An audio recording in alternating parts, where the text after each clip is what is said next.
Good morning, everybody out there. We're going to be live streaming right now. We're going to be analyzing your favorite stocks in this live stream. Make sure you hit the thumbs up and subscribe to the channel if you haven't yet. I would appreciate that. Now, I'm just going to briefly share the link to the live stream in a second. Just hold on, guys. Live right now. There you go. That should do it. Let me just check what's happening in the live chat. Welcome to the live stream. JP, Khalid, Shiv, GSK, Visual, Melvin, Seahawk, Tony Touch, Daniel, Baron, Julia. Welcome to the live stream. Look at that. Palantir is downgraded by Credit Suisse. And what can you do about it, Not a whole lot. It's looking kind of bearish right now. I think it's going to keep staying bearish in this range. I think it might even hit this 25.7 at this point. Like I said, fundamentals have a very big impact on the technicals. And if it gets downgraded by a big corporation like Credit Suisse, well, expect it to see it take a hit, right? I did predict there would be a downfall, but I didn't see it go down that much, right? I cannot predict the future that way. I don't know what the fundamentals are going to be 1 day or 2 days out. That is something that nobody can predict. Unless you're like an insider. Welcome, Rainzy, Ali, C. Pradeep, and Edgars. So sorry if I don't pronounce your name right. Obviously, I have a tough time with that. Every now and then. I got my coffee, so I am ready. I recently woke up pretty late, but I had a good rest. I hope you guys had a good rest as well. Good morning to everybody out there from the United States or Canada or anywhere else where the time zone is different. For me right now, it's 1:45 p.m. We're going to be covering your favorite stocks. Welcome, Newt, HO3 Raymond, Himanshu Prasad, and good morning to everybody. Good morning to Coronel.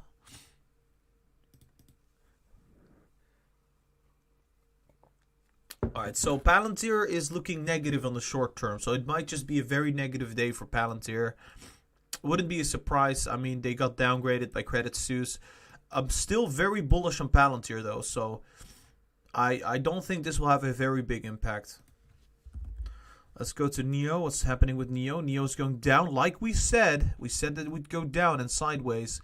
Let's see if it's going to go to our actual target. That would be very interesting.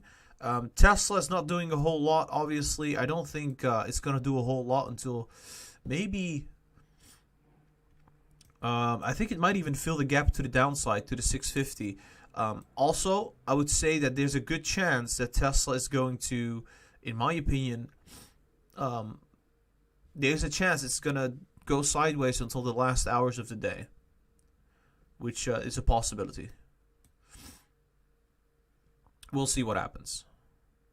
It could also just keep going further like that to the $700. So that's the worst case, that it goes sideways and then it goes up at the last hours of the day, which is a possibility. Let's just see what's happening on the 15 minutes. 15 minutes, not a whole much. It's crossing, so that's bullish. Looking at a very bullish market open, probably. Yeah, I mean, looking pretty fine right now. 4 hours is looking bullish. This could be... Okay, so to be really fair, I think this could be looking very bullish until, I would say, Monday. So, yeah, looking pretty nice so far. We need some really bad news for Tesla to not go up during this S&P 500 inclusion. I think that's not going to happen, though. So let's take a look at Apple. I think Apple is now sitting at 129.10. I would say Apple is going to rally based off of what I'm seeing here. I would say the potential for some sideways movement is strong right now, though. Like I said, it was going to consolidate. It did exactly that. It's going to depend. If the market is bullish, we're going to rally to the upside. If it's not, we're just going to go sideways at this point. Something similar to what we've done in the past here. Very similar. But I'm expecting, I think the chance of a rally here is going to be higher than for us to not have a rally. Let's just put it that way. I think Apple is looking very bullish. AMD, what's happening with AMD right now? I think AMD is the same story, looking pretty similar to Apple, because they kind of move along the same way. I'm still bullish on AMD, guys. You know me. I've been bullish on AMD ever since it went up huge. I think it could be running up until earnings, going above the $100. But on the short term, it does look like, oh, it looks quite bullish actually. There's a chance we're gonna go up to the $100 very soon. So something like this, maybe. But we'll take a good look at it very soon.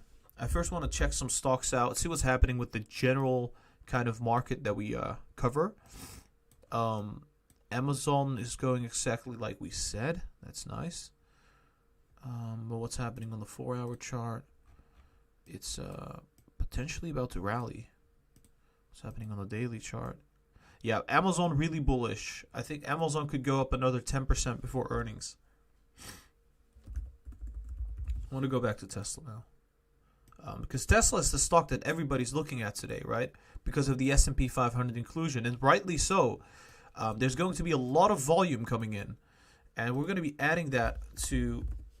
Okay, so which one was it? I think this one. Volume is... remember, guys, last night, I would say for most people, it wasn't last night. It was the afternoon. Look at that spike in volume. That is institutions buying Tesla. So they already started to buy. However, they bought in the last 2 hours. The last 2 hours of the market being open. I think something very similar might happen today. Because of that fact that that's going to happen, I think people are going to start buying Tesla now because they know it's going to run up anyway at the end of the day. So that is my opinion on that. I think it's going to gradually rally to the $700, like we've been saying all the time. But if you consider the fact that this volume was approximately, I think a spike of approximately $10, right? I think that was not a whole lot of volume, though. I think there's a lot more to come. This is just the beginning. Welcome to the live stream, everybody. Welcome, Marco, Eugene, Victorious, Nero, Raymond, Niraj Patel, and Jackie, Yoshi. I hope I didn't miss anybody. Joko, Epic, Sosad. Welcome to the live stream, everybody. Welcome, welcome, welcome. Welcome, Kufa, Go Hard Go. Make sure you hit the thumbs up, everybody, so people get to see this live stream as we speak. We're going to be covering your favorite stocks. We're going to start off with Palantir. Then we go to NIO and Tesla. I want to cover everything this time. And we're now sitting at the 660.8 for Tesla. Oh my. Look at that. I got a small short position at 658, I believe. So it's getting burned right now. But it's a small position, you know. I believe we're going to spike. And then after the spike, we're going to come down. So what I want to do, I want to ride the wave down, which is like, say, for example, it goes to this level at 730. I will be buying short positions, I'll be selling stock until it goes down. That's what I'm expecting. And then as it bottoms out, I'm going to get out and go long for Q4 deliveries. But that is a very risky thing I'm doing, guys. I wouldn't repeat that at home. I think, generally speaking, you don't want to be shorting Tesla. It is not a very smart move unless you know what you're doing. And honestly, guys, I'm going to have a tough time shorting Tesla. I'm going to try it anyway. See if I can get some success with it. The reason I'm going to short Tesla temporarily is because, I'll show you right now, I think it will spike to the upside. And then, but after this spike, you can see that the RSI will be in the overbought zone. Not only that, the MACD is already super high. So it will spike. And right then, it will come back down. I think it will see a correction until the Q4 deliveries date, which is going to be, I think, the first week of January. So something like spike and then come back down. So I would probably short it in this range, which we'll see what happens, right, as we go. But in any kind of dip, I'm probably going to buy Tesla stock. I already hold Tesla stock as we speak. I've got like a couple shares, I think 3 shares at this moment. I think the average cost price was around $600. So we're profiting bigly on that. But yeah, Tesla looking fine, starting to run up right now, the 661. There is a possibility that Tesla doesn't come down. That is always going to be a possibility, guys. That Tesla just keeps going up and up and up until earnings and then comes down. Or maybe even, well, surge to $1,000 and then come down. You never know with these kind of situations. There has been many examples in the past of, for example, Yahoo going up approximately 30% because of the S&P inclusion. Well, if Tesla goes up 30%, we would go to approximately $850. So, yeah, it's a very difficult thing to short this stock right now. But also, my short position for Tesla, I would actually hold it until March and February, which is going to be the worst quarter for Tesla. And I'm also going to go long on Tesla around this area after earnings, right? So it's a long-term kind of play where if it goes down, it will go down all the way until February and March. I will draw the analysis or the pattern for it very soon so I can show you. But right now, it's looking very, very bullish for the next, I guess until earnings, it's going to look super bullish.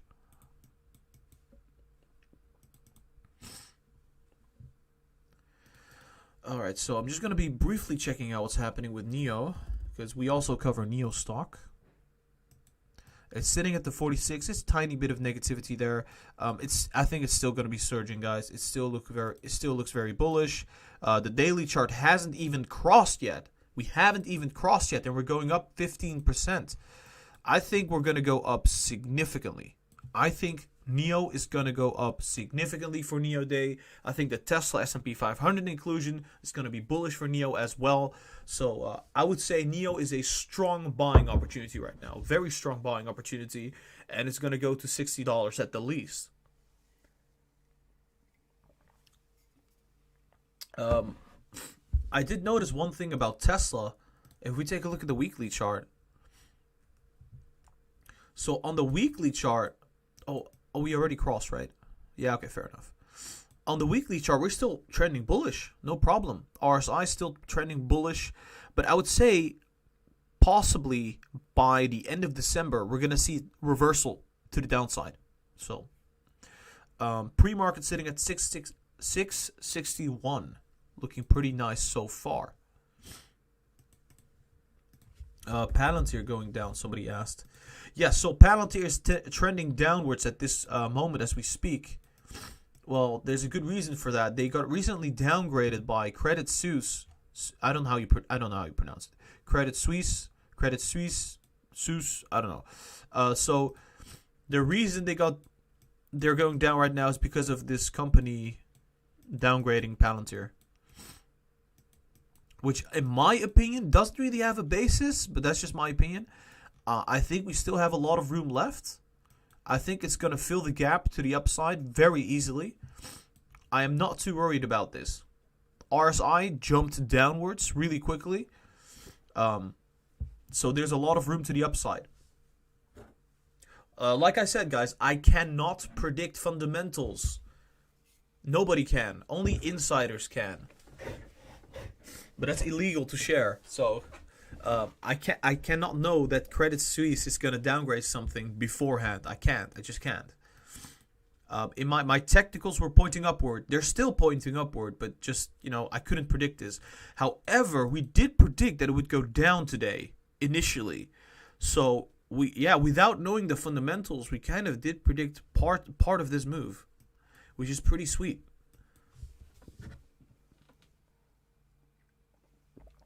pretty sweet indeed. I think I would have to potentially move it now to around this range. This could still happen in my opinion. We'll see what happens. Yeah, I am moving it because I don't want to draw it again, because I'm going to do an analysis for Palantir in a moment. Could this still happen? Yeah, this could still happen. This is okay, so what happened is Credit Suisse, they just downgraded Palantir, which causes to, well, this retail traders will sell off, right? And I think this gap is going to be filled to the upside very, very soon. I'm not worried about it at all.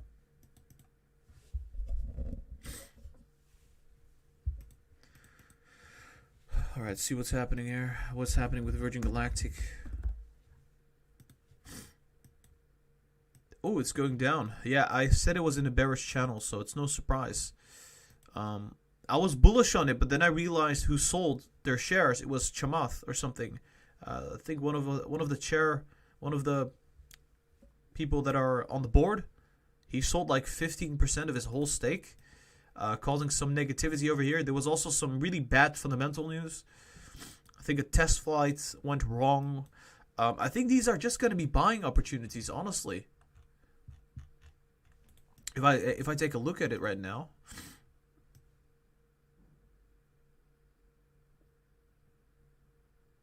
Okay, so we broke the bullish trend that we had. We're now in a bearish channel. So where does this lead us to?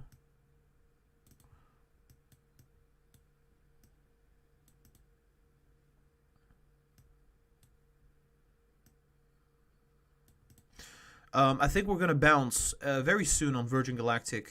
I think it's looking like a buying opportunity, a small buying opportunity, right? Because I think there is potential for it to go down even further, because we just broke the bullish trend like it was nothing. I would say, hold on.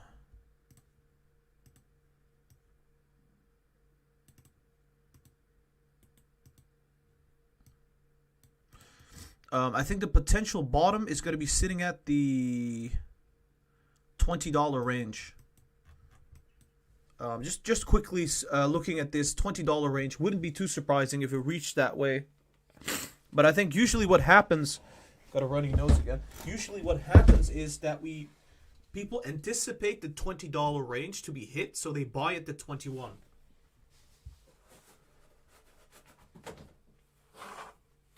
Because I am not the only technical analyst that is looking at the $20 range, right?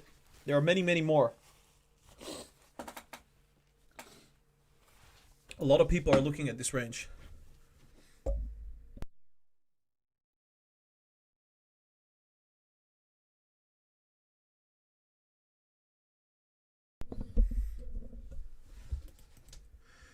So yeah, what I would suspect would happen for Virgin Galactic, something like this. Wouldn't be too surprising if that would happen.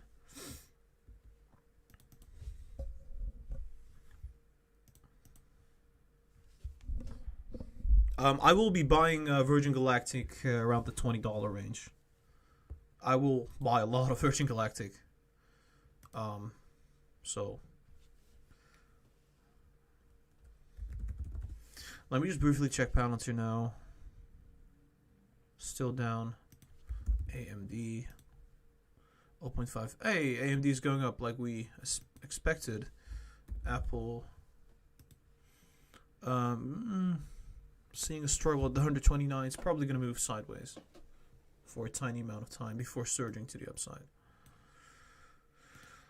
The SPX, what's happening here? Looking pretty sweet.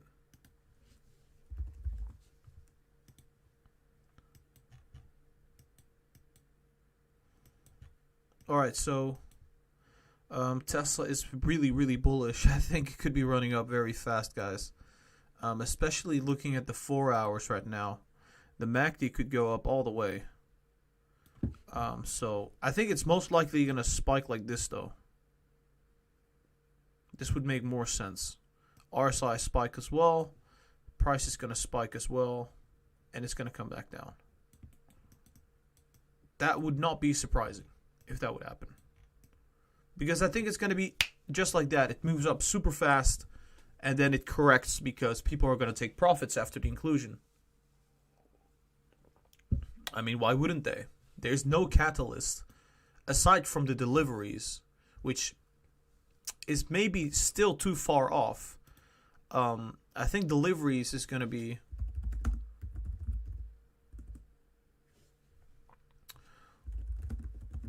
I want to see if we can find the date. When was it? 3rd of January last year. So around that range, right? Maybe we can run up until deliveries. Usually we start pricing in deliveries 1 week and a half before it happens. So if we're lucky, we're going to start pricing in deliveries as we move on from the S&P inclusion. So that could mean that this correction is going to be a tiny correction. So something more like this.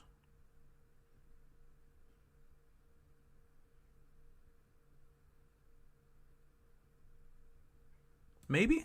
Possibly. We'll see. But it's going to be a very volatile week.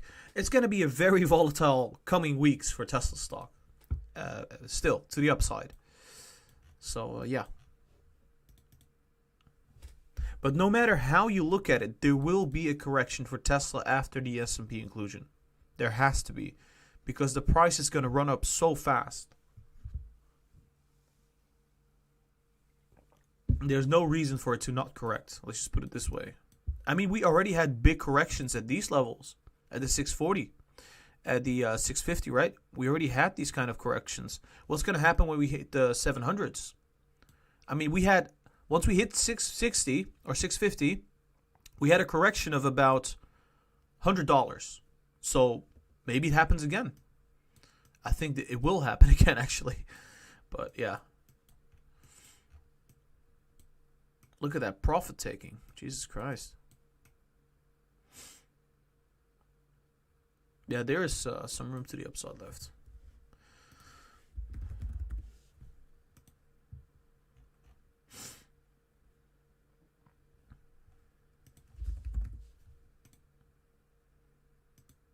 Yeah, I want to cover Tesla later on because I want the video that I'm going to be making. I'm going to be recording as I'm live streaming. I want the video that I make during the live stream to be very fresh for Tesla. So I'm going to have to do that as late as possible, about an hour from now. So then we get like the right numbers, right? Maybe it's sitting at 670 an hour from now. Who knows? Or 680. So, what's happening with Palantir? 26.25. It's still coming down. It's still looking bearish. So it's not surprising at all. It's not surprising at all. It might see a resurgence to the upside as it opens.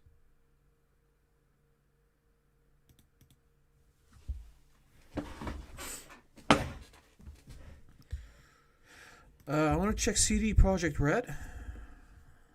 See what's happening here. Whoa, it went down 15%. Wait, were you what?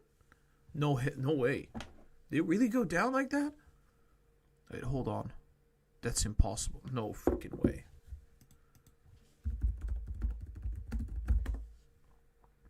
Uh-oh. Lots of people are holding this one. Oh boy.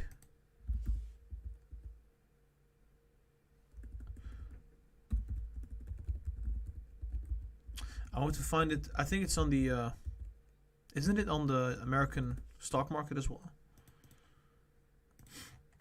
Yeah, there was a famous YouTuber that said that this stock was going to go up huge.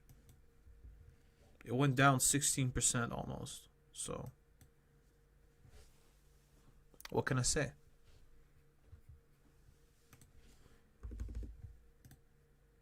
Nasdaq is going up. So while the Nasdaq is going up, the Nasdaq... Oh my gosh. I wanted to get some CD Project Red because a couple of my friends own that stock. But it went down like 15%.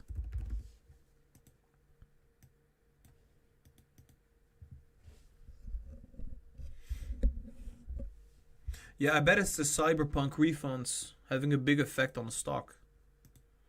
Still, I want to briefly check what's happening with this stock because I think I want to buy it. Hold on, guys. Just give me 1 second.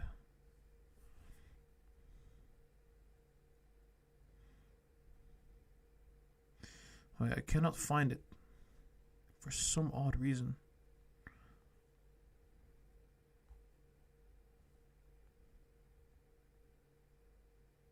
Nope, it's not in the stocks that I can buy. Hold on. CD project. Oh, got it. Found it. It is down a lot. Oh my gosh. It is. Oof, I might buy it today. It's looking rather cheap today. Let's just put it that way.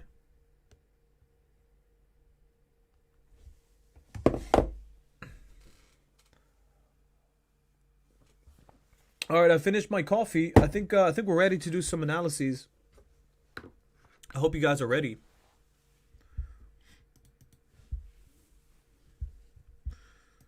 All right, let's see what's happening in the live chat. I'm going to briefly check if everything is going fine.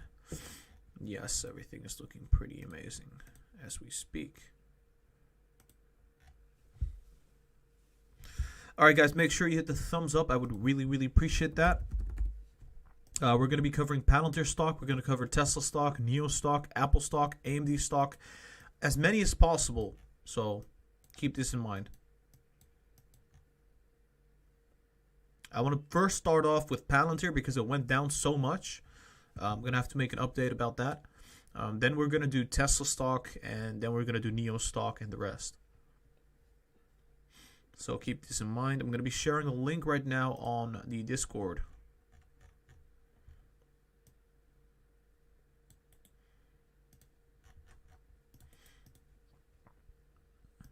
Covering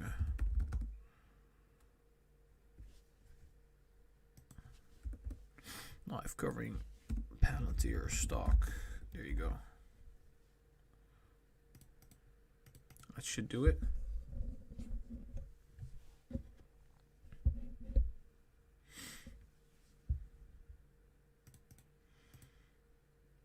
So everybody that's holding Tesla, I'm not a financial advisor, so don't listen to me. But what I would do is this.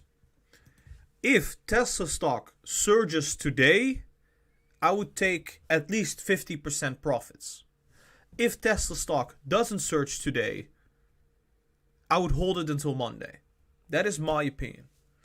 Because if it surges today, it means that the institutions have bought. If it doesn't, it means they haven't bought yet. They'll do it Monday.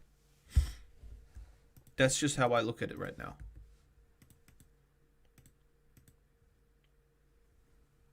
Oh, my hair is looking awful. That's whatever. As long as we do the analysis. Hold on.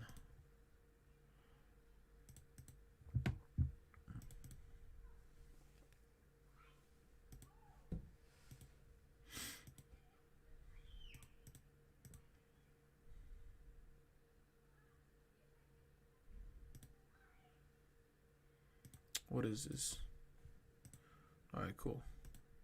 All right, guys. I think I'm ready. I think I'm ready to cover Palantir now.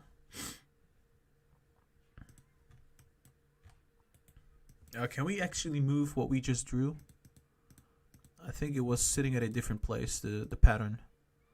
Oh gosh, it won't change it. I think it was initially sitting right here, I believe. Yeah, I don't want to bamboozle my viewers because the pattern wasn't sitting there. There you go.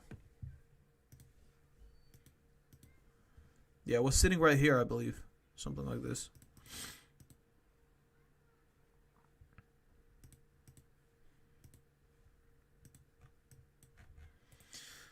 I think we already did the pre-analysis, but I want to briefly take a look at it. Okay, so downturn. So this means we hit this level at the least. 1 hour. I think the 1 hour is going to go up anyway. Doesn't really matter that much. 2 hours going to go up anyway. Doesn't matter at all. 3 hours is, oh, that looks pretty negative, doesn't it?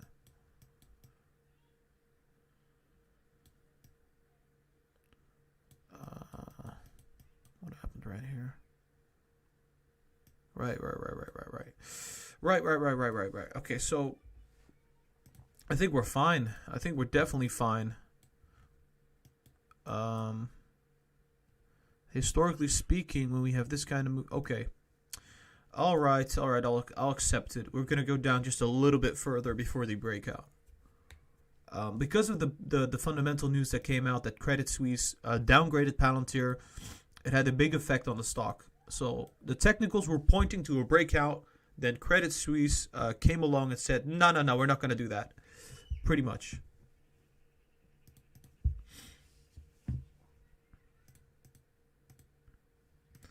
So I'm going to check the 15 minutes.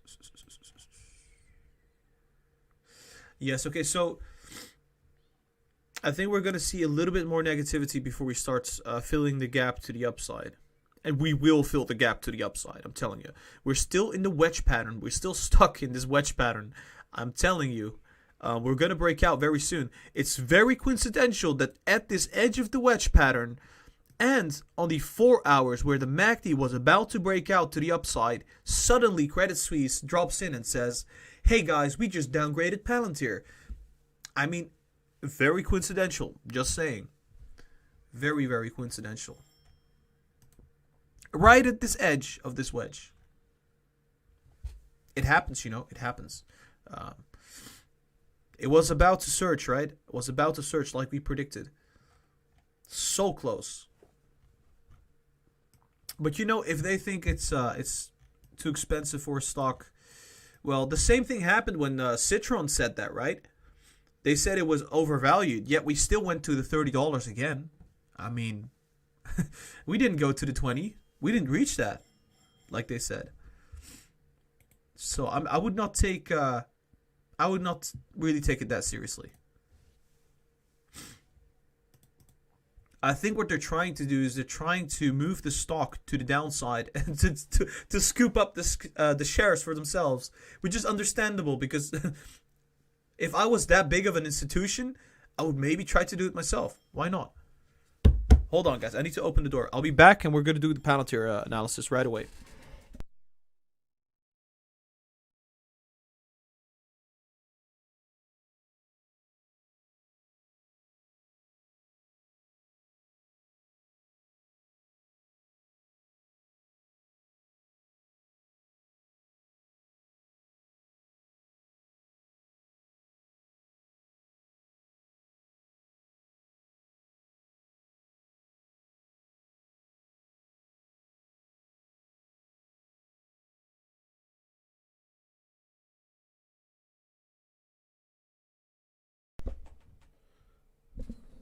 Hello. Okay, so I think we're still looking pretty nice on Palantir.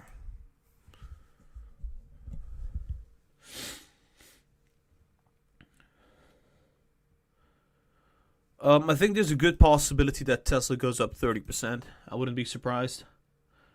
When NIO was $13, Goldman. When NIO was $13, Goldman downgraded it to $8. Then it shot up to $58. There you go. Right. I agree. It's just what can you do about it, right? Yeah, I actually want to start right away. It's looking pretty sweet. We're going to see a tiny bit of bearishness because of that price downgrade, but I wouldn't expect too much of a volatile move to the downside because we've already stabilized around this price. We've already seen all the worst of the worst. So I wouldn't expect too much negativity. Okay, so Here we go. I think my camera should be up.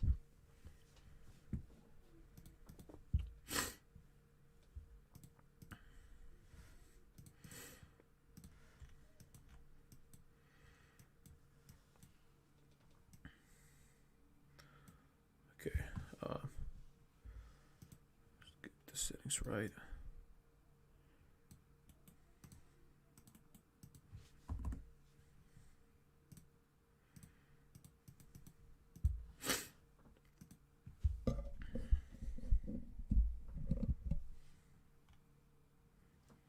Hey guys, welcome back to Lucid Trading.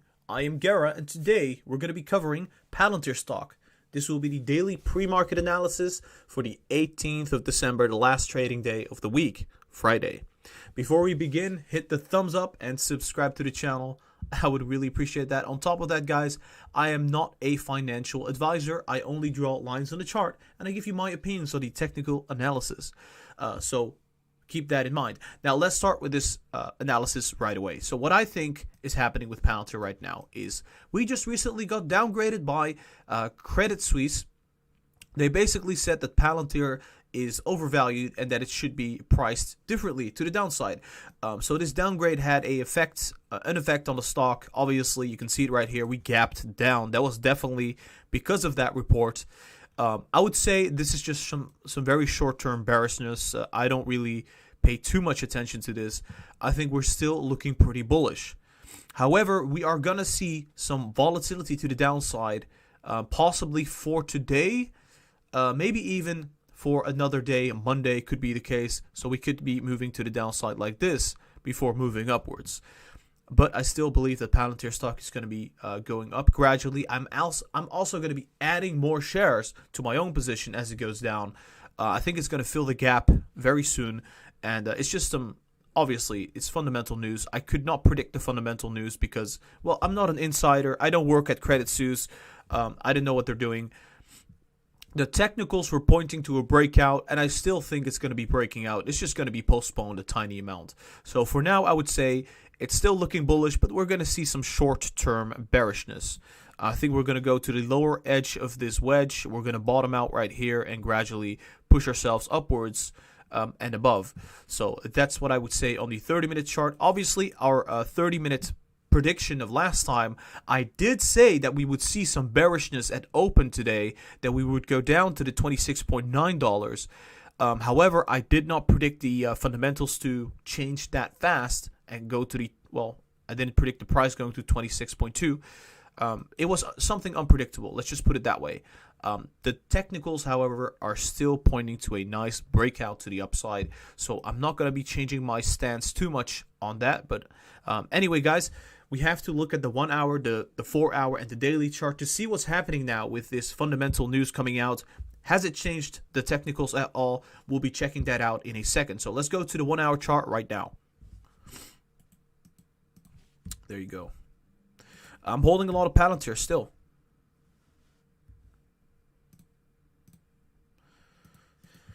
There you go. Okay.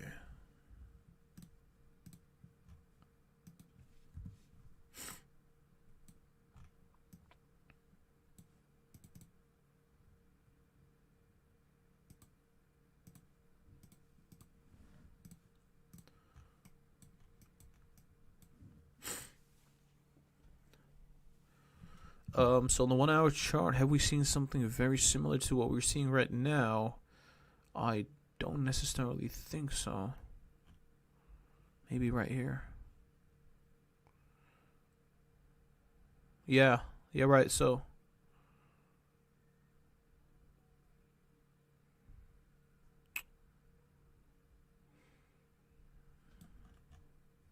with the RSI this low, I think we could be bottoming.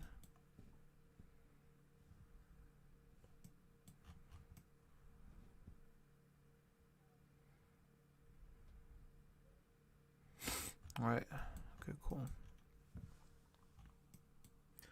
All right, so looking at the 1 hour chart for Palantir, we have this big gap over here. I think we're going to gradually fill the gap. But first, we're going to possibly hit this lower edge of the wedge at the 25.75, gradually fill this gap, to the upside to the $27. See a little bit of resistance again before going up to the 28.25 and all the way to the $29 before coming back down potentially to 28 and then bouncing off again, surging to the $31, seeing some resistance here and surging again to the all-time high. I think that is gradually going to be the case for the coming, I would say, days after the weekend, of course. I think today we might bottom out. The MACD is going to go down just like that and then gradually surge to the upside before coming back down. So something like that wouldn't be too surprising for Palantir. The RSI could potentially go down to the oversold, then gradually surge to the upside, to the overbought, come back down, and gradually stay in this overbought level for the topping out. So Palantir still looking super bullish. I would say another 20% to about 30% upside, depending on the price where you get Palantir at. I would say right here, it's going to look very, very strong as a buying opportunity. However, if it goes down further because more bad news comes out and it gets downgraded by many more companies and many more institutions, well, that would be a big problem. I think then we will see a bearish channel. But for now, I am still bullish. The technicals are looking just fine. Now, let's go to the 4-hour chart.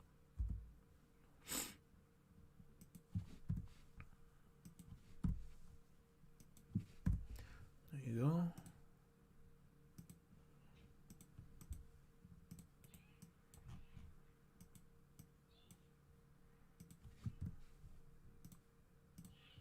Look at the, oh my God, this is so sweet.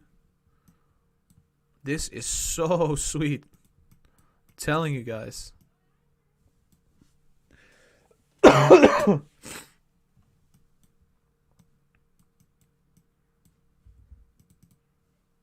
We got a $5 donation from Dave Delavoir. Tip the host time. The like button is still free.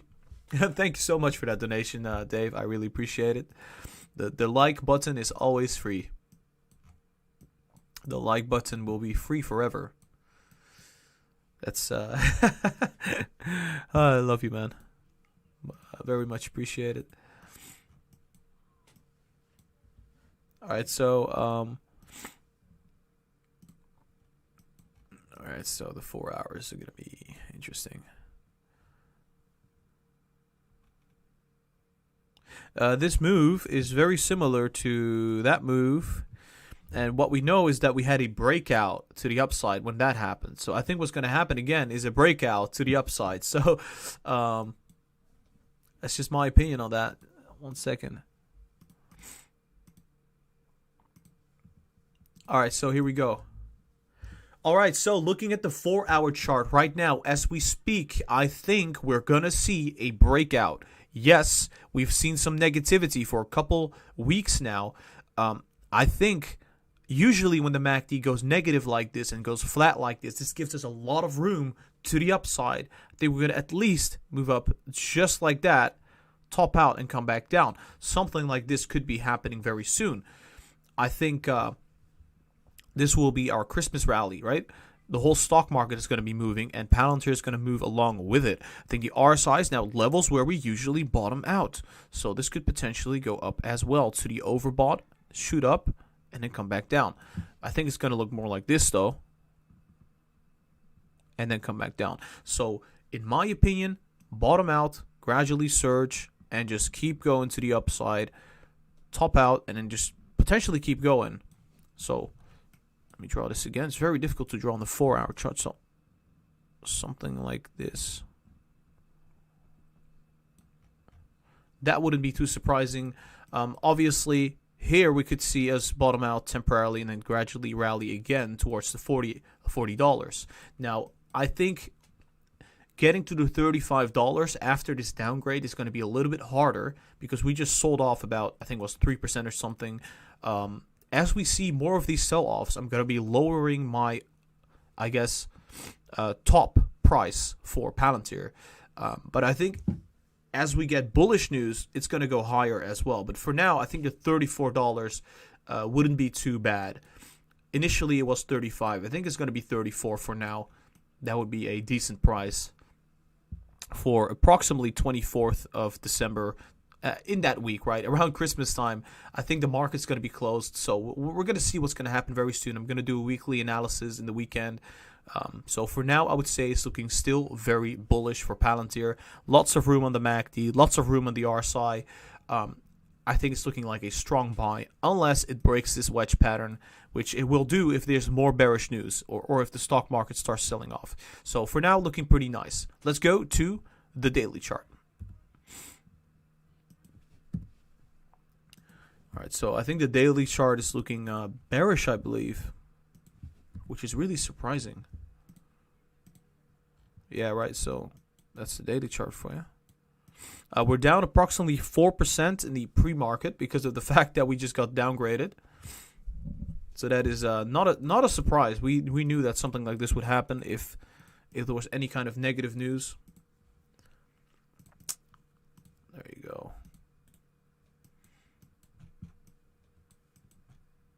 Okay, so we also got news that they're going to do a live demo, an inaugural live demo, which is going to be very interesting. I think it's going to move the stock quite significantly.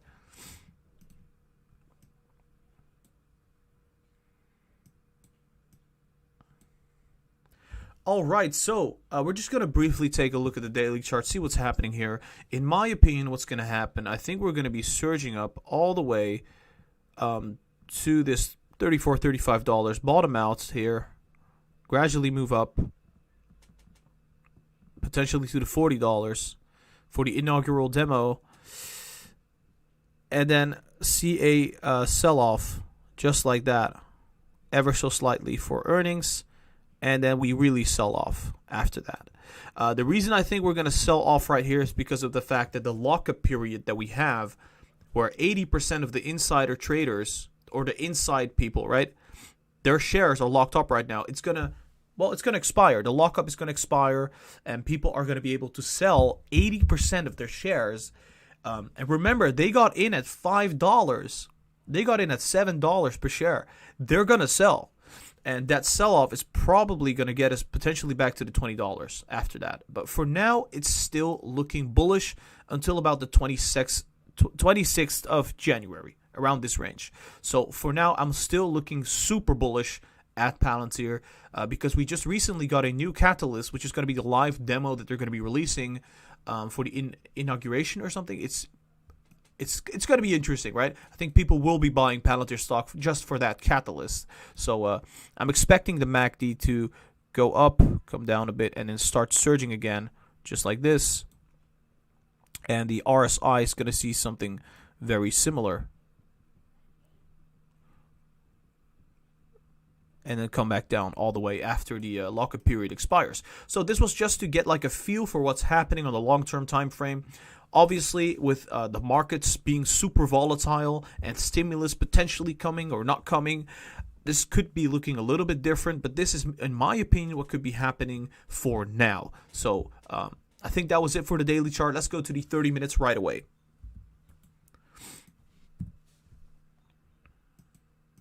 There you go.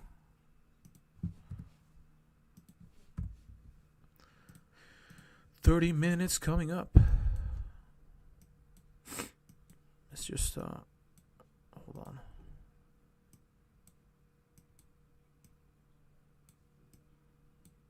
Oh, what the hell? What the hell is this?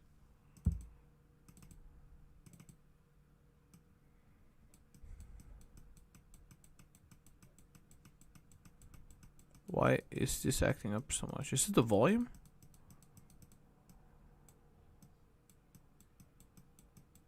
What is this? Net volume. Why do I have this here? Delete this. I don't need that. There you go. I was wondering, like, what is that? Let's fix it up a little bit.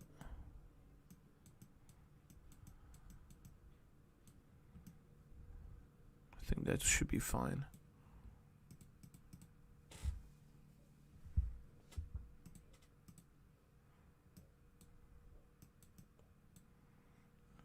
Yeah, I was like wondering why it said like thousands probably had to do with volume. It was net volume. I don't want to look at net volume. Volume is really low, but usually it is really low in the pre-market and after hours, so it's not too surprising.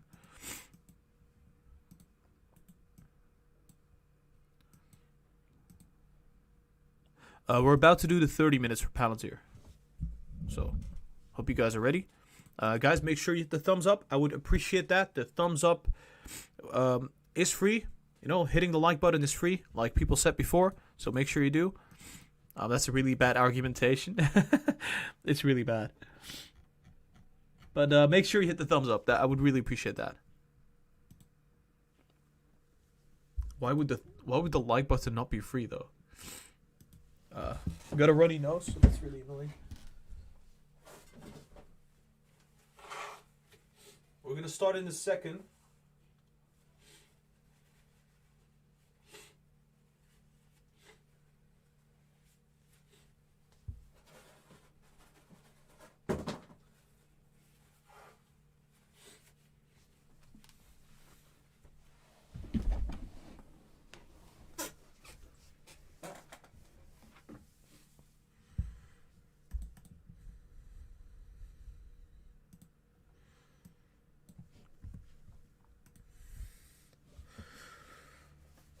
I'm gonna put on a nice song as I'm doing this.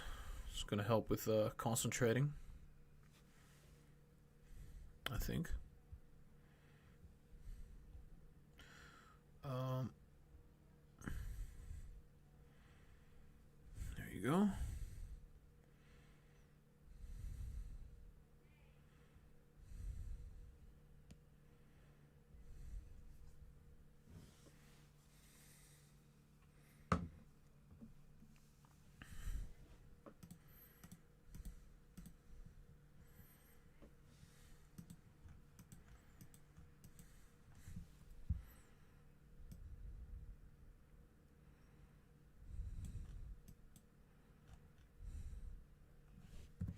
And I want to just draw the MACD to get like an idea of what's happening on the short-term time frame.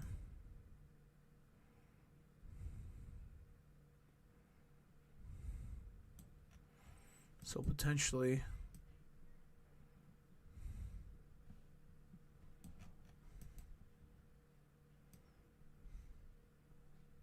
could that be the case? Or we even search further and then come back down. Yeah, it's still the pattern that I thought it would be. So I think Credit Suisse is gonna get in. They're gonna scoop in some Palantir. That's what I'm thinking. Right before it breaks out. So we're about to begin.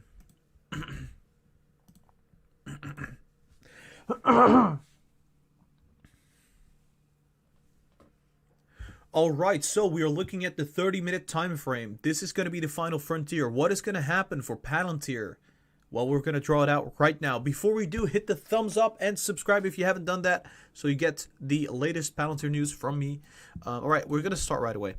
I think what's going to happen next is we're going to keep bottoming and consolidating, hitting this 25.75, gradually filling this gap to the $27, potentially by Monday, and then we surge all the way to the $28, see a bit of resistance, but we keep surging to the $30, and here we see a little bit of consolidation as well, but it does not matter. We're just going to keep going to, I would say, approximately $34, $35 range, see a bit of a correction, and then keep going to approximately, I would say, $30, $29 before bottoming out and going up even further. So for now, I am still very bullish on Palantir. The MACD is going to move something like this to the upside, and this is going to keep going to the upside. I think the RSI is, hold on, the RSI is going to go to the oversold and gradually climb back up to the overbought, like this. And still looking pretty bullish on Palantir. I think we're going to hit the $28. I think we're going to hit the $30, $31. After that, the $35, $34 range before coming down to the $33 and to the $30 before surging hugely to the I would say around the $40 range. Okay, so that would be my estimate right now with this fundamental news coming out that Credit Suisse has downgraded Palantir stock. We already sold off 4% of Palantir stock in the pre-market. I think it's going to go down maybe a little bit further before we see a huge surge to the upside. I currently own Palantir. I believe in the company. I believe in the leadership. I believe in the business plan. I think they have enough connections in the governments and throughout the world to be growing exponentially. Guys, if you don't know what Palantir means, Palantir is an object in the lore of the Lord of the Rings, where if you use the Palantir, you can see across a vast space throughout the world. So the idea behind Palantir is that they create systems for very big organizations throughout the world where they have access to all that data, so they can see everything that is happening, surveillance, security, any kind of data analytics. That's what Palantir is doing throughout the world.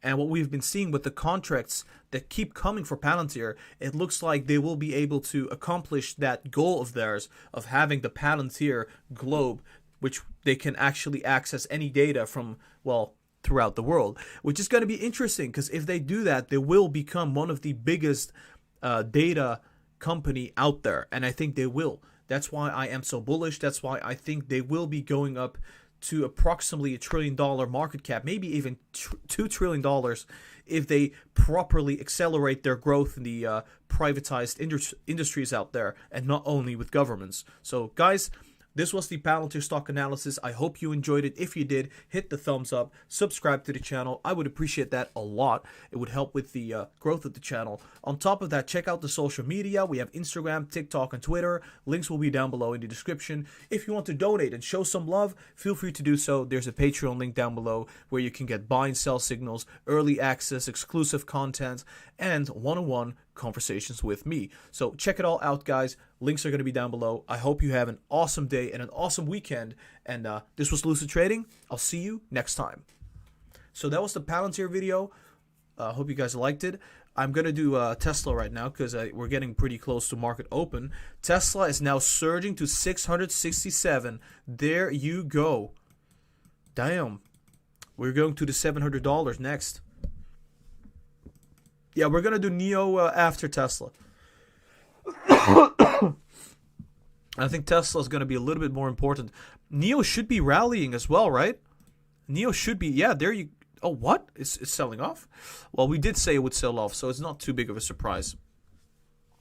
Tesla's up 1.8%. There you go. Really nice. I think it should easily hit the $700, but I think it's going to see resistance at the 670, so we have to keep that in mind.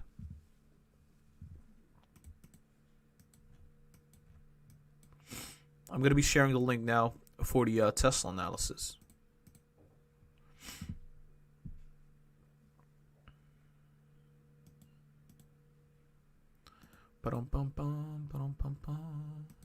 I'm going to share the link for the Tesla analysis in a second, guys.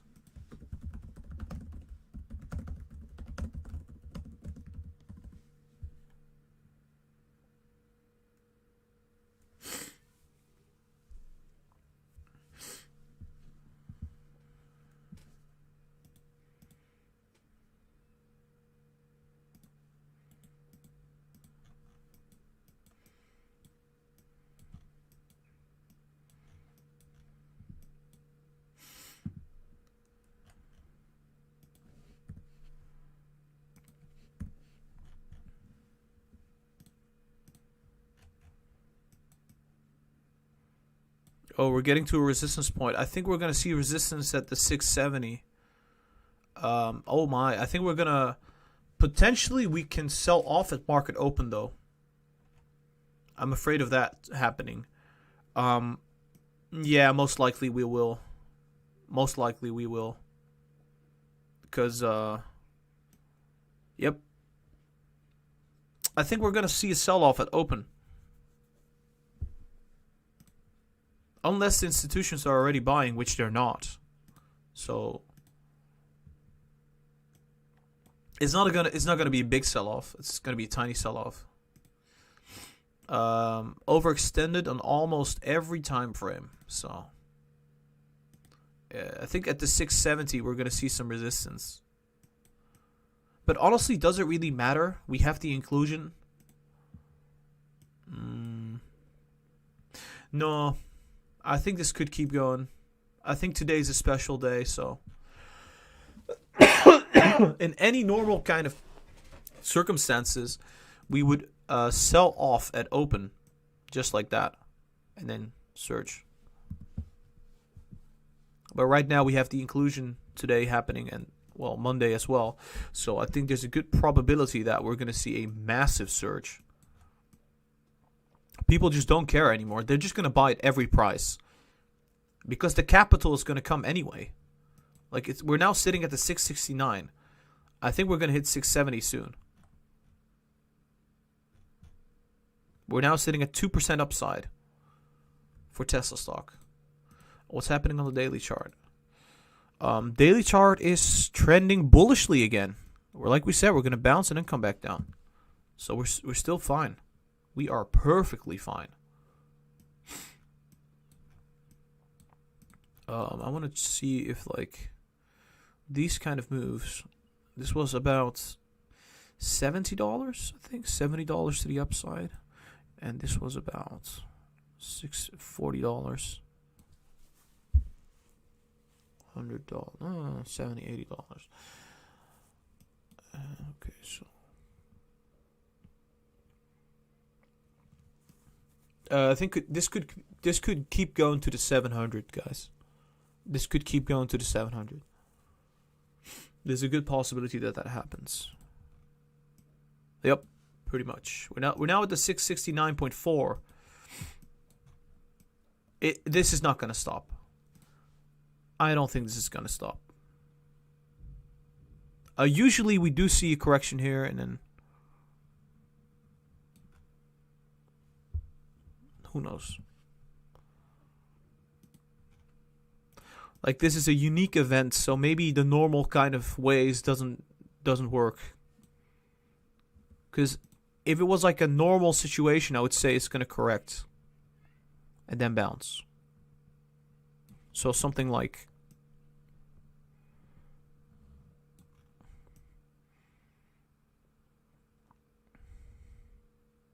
but because it's an inclusion, I think it might just rally like this.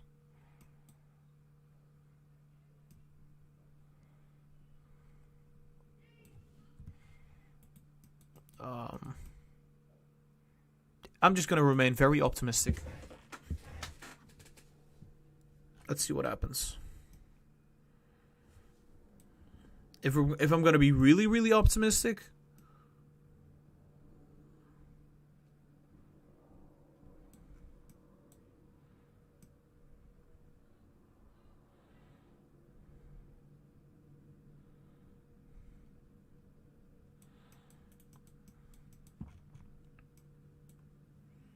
that would be like really, really optimistic. Jesus Christ.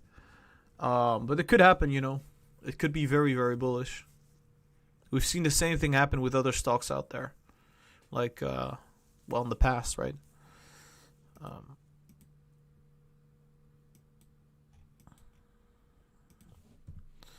I'm just going to remain with the $700 range target.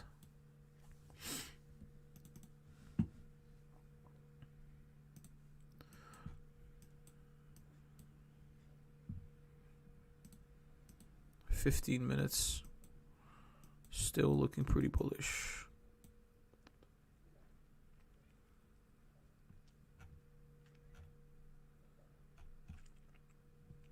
You know what? I'm going to hold true to my technicals. I can't just be like, oh, it's an S&P inclusion, so it's special.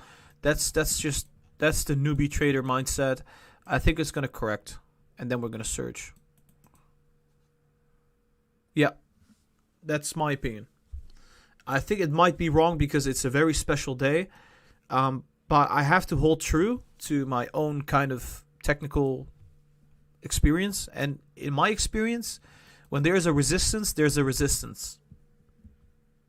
And it will only break through if there's something really special happening at that moment, which there is nothing happening right now. It's just people are buying Tesla stock. Not the institutions, but people. So, yeah. And usually we sell off at open after we see a big surge in the after hours and pre-market. So I'm just going to remain conservative right now. I cannot be super bullish right now. We've already surged so much. So, tiny correction and surge.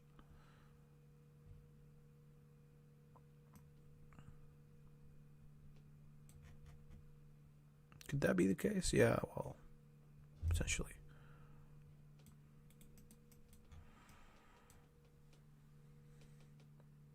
Yeah, it wouldn't be too surprising if that would happen, actually. So,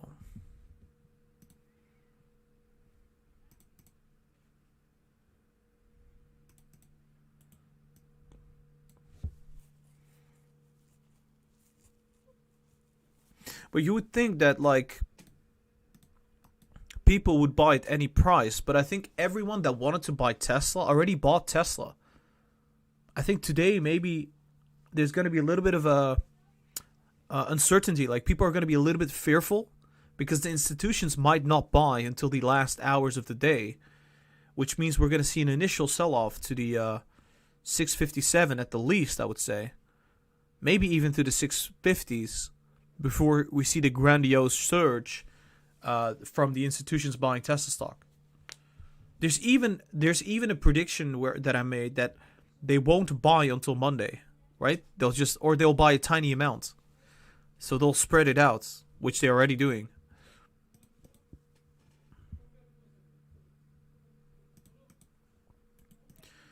Yeah, I think I'm really trying to figure out if it's going to be right. Like, hold the hell. If it's going to be like this or like this.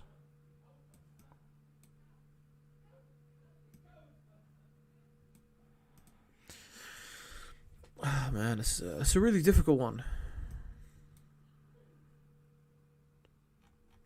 We do see a trend line here. That is resistance. That is definitely resistance. I can tell you that, guys. This will be resistance, 670. All right, you know what? I think it's going to happen like this. We hit the 670, and then we come down a bit. If it doesn't, we're going to search anyway.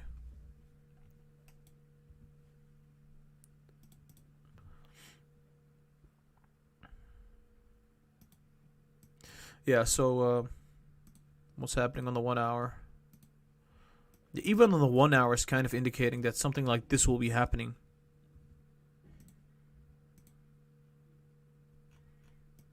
But if I look at the 4 hours, the 4 hours are extremely bullish.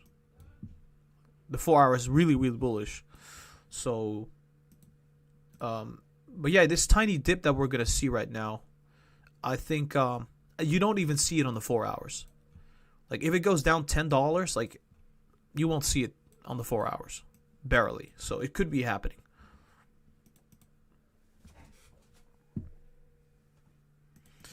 Alright, let me just briefly check out what's happening right now.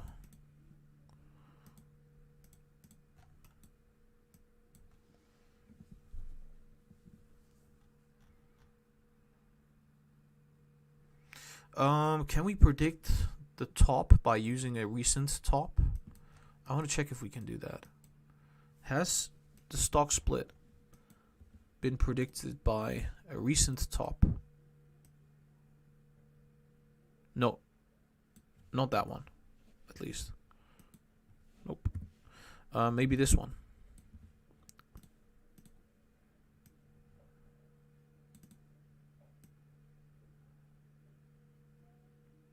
Very close. So what was the margin of error? Was okay, it did actually predict it, but it didn't predict the after hours move that was $40.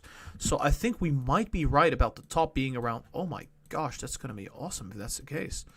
So we might be right about it going to approximately 720, 730, but it might shoot up even further in the after hours. So, yeah.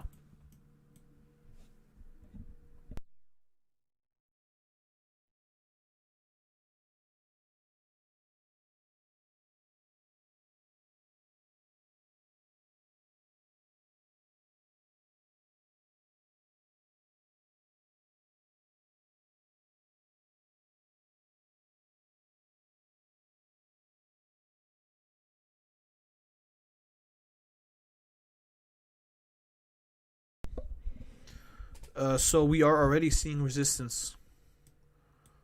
You see that? It's because it doesn't want to pass the 670.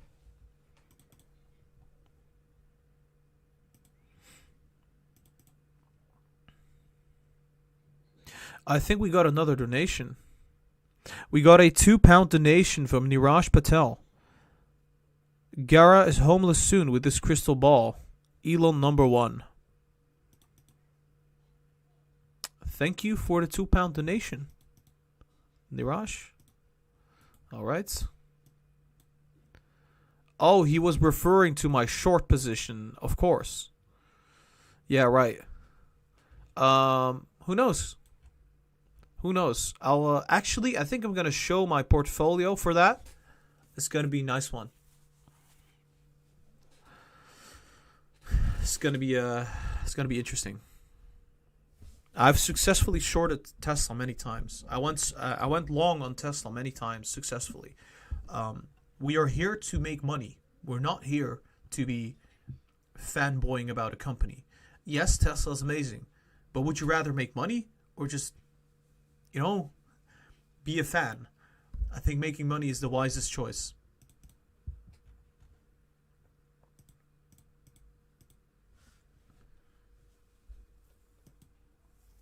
But, shorting Tesla is very difficult. I can tell you that. I think I'm going to short around this range. If it reaches this range, I'll short in this range. I'll try to.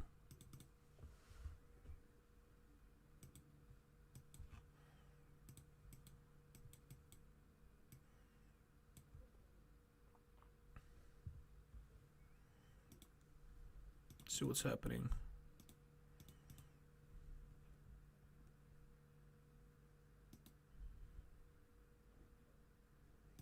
I think I'm going to do the Tesla analysis.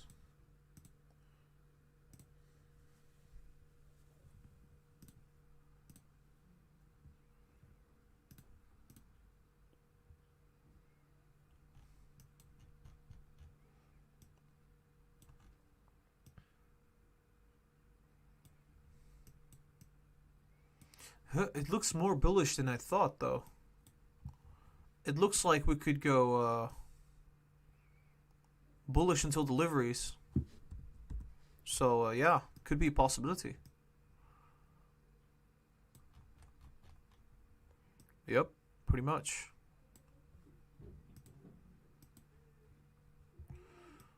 That would be crazy.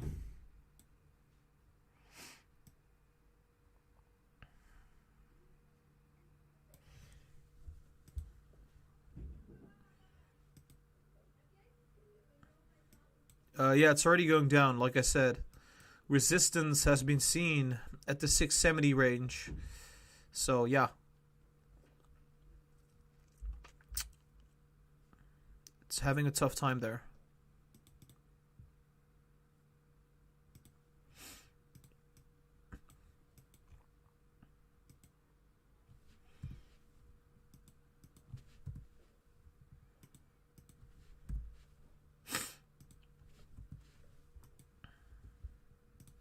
We're about to begin. I'm just going to set up another trend line. If I could do it properly.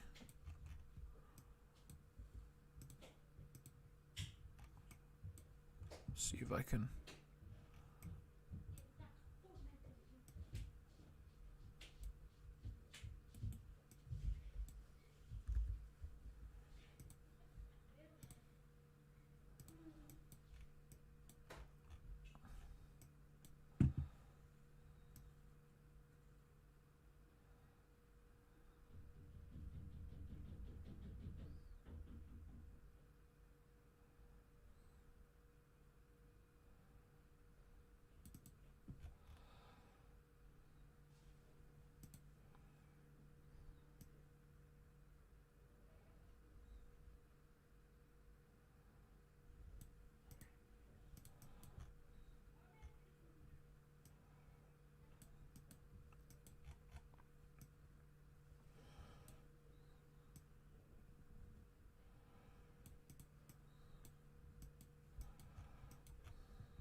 Yeah, maybe it gets there. That would be cool.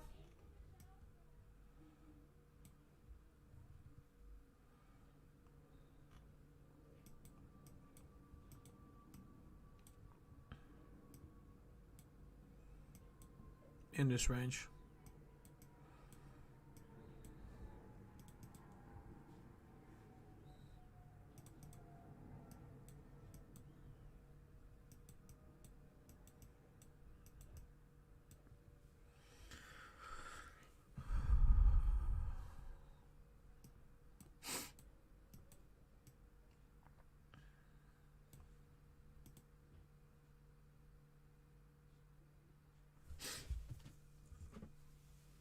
Just gonna briefly check what's happening on my own trading app right now.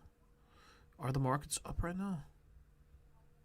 Markets are looking bullish, especially the Nasdaq. Nasdaq looking pretty nice. That is amazing.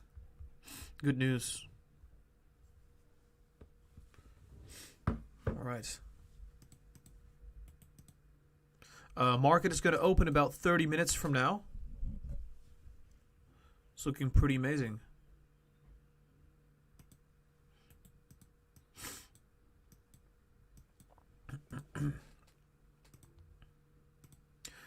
Yeah, we are going to do the Tesla analysis now. Just give me a second. I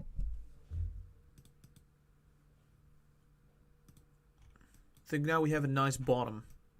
So say, for example, I think what could happen is it could gradually go upwards like that, come back down to this point, and then gradually bottom out at the 648, potentially breach a little bit, but then going up for the deliveries like that. So something like that wouldn't be too surprising. This gives us an idea of where Tesla's going, right? Some guidance.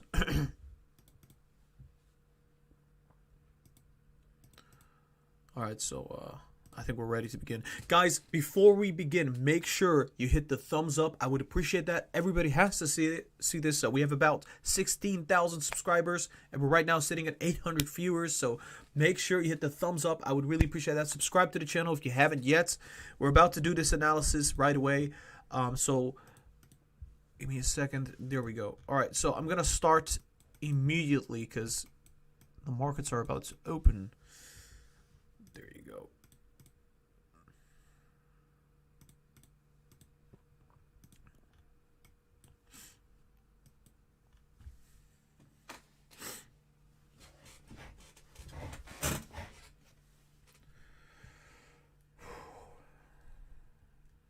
Hey guys, welcome back to Lucid Trading. I am Gara. Today we're going to be talking about Tesla stock for the pre-market.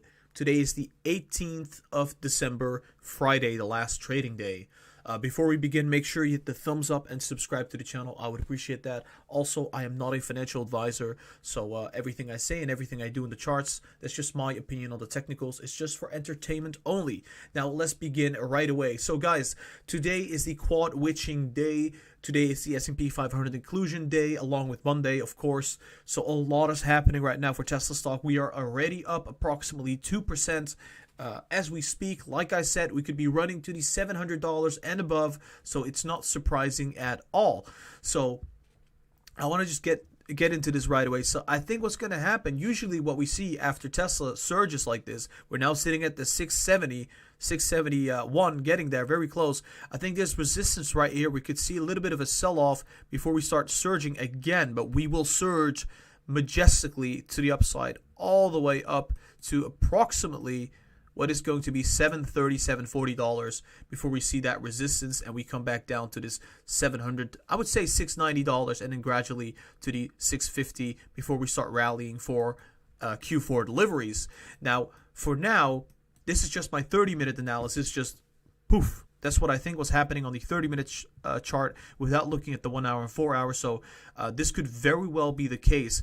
However, keep in mind that because of this really unique catalyst that we have, I would say this would happen in normal circumstances where we go down at open, but there is still a big possibility that we just keep surging to the upside. So keep this in mind. I'm just being conservative over here. Yes, it could kind of sell off a tiny bit. But I think after that tiny sell-off, we're going to still surge to the upside towards that $700. So let's go to the 1 hour chart, see what's happening there, and then we go to the 4 hours and the daily chart before coming back to the 30 minutes and analyzing this properly with all the information that we have. So this is just a rough estimate. I'm going to have to do the 1 hour right now. And we're going to compare everything, see how everything looks at the end of it. But I think, yeah, we're now at the 672.3. There you go. Going up nicely.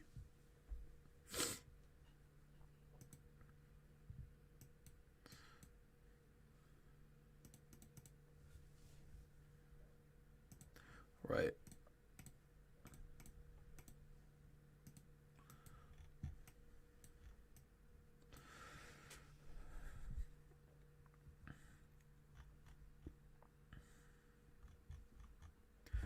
The 1 hour that I'm looking at right now, well, honestly, guys, it looks really bullish. As you see, it's just going up and up. It's not even trying to come down. But I think we're right now sitting at the 672.3 as we speak. It's just going up as we speak. I think there is a possibility of seeing some resistance before surging to the upside. So I'm just going to be conservative. Once again, this could be the case.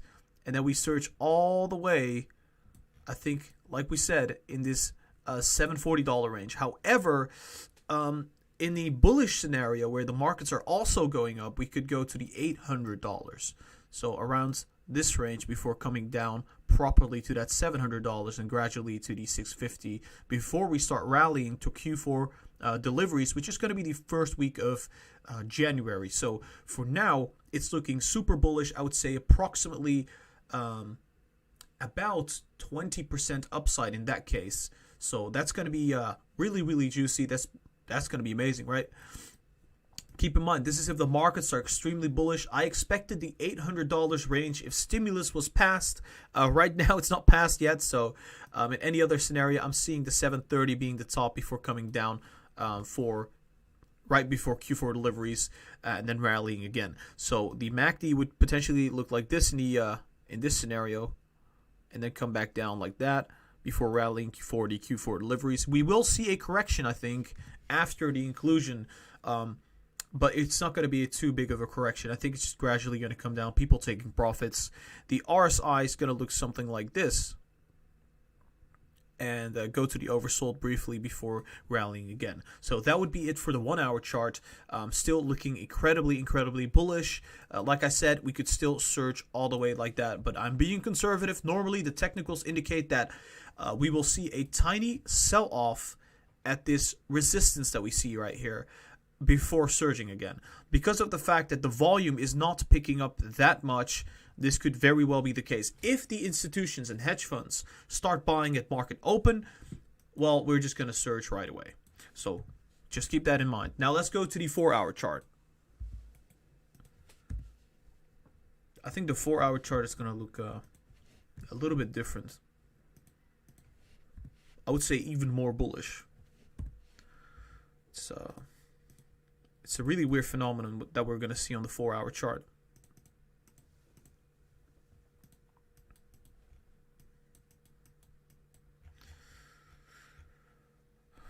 Volume, oh my gosh, that is, I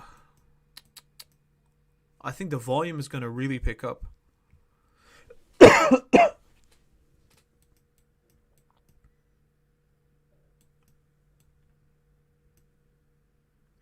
Oh boy.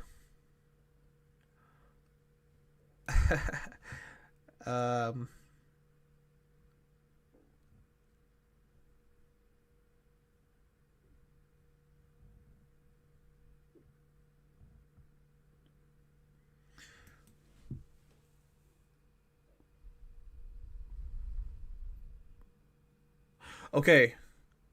I think there's a really good chance.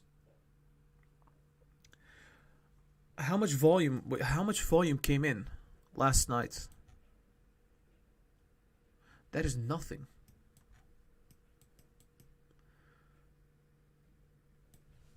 Maybe we go above the 800. I've been saying it for quite some time, but we don't see any stimulus yet, so I don't know if the S&P inclusion is going to be enough for us to push above that 800 though. But we're gonna see what happens. I think the MACD is signaling that we could, well, it could go incredibly high in price. Something like that. Rough estimate in the 4 hours. What couldn't history tell us?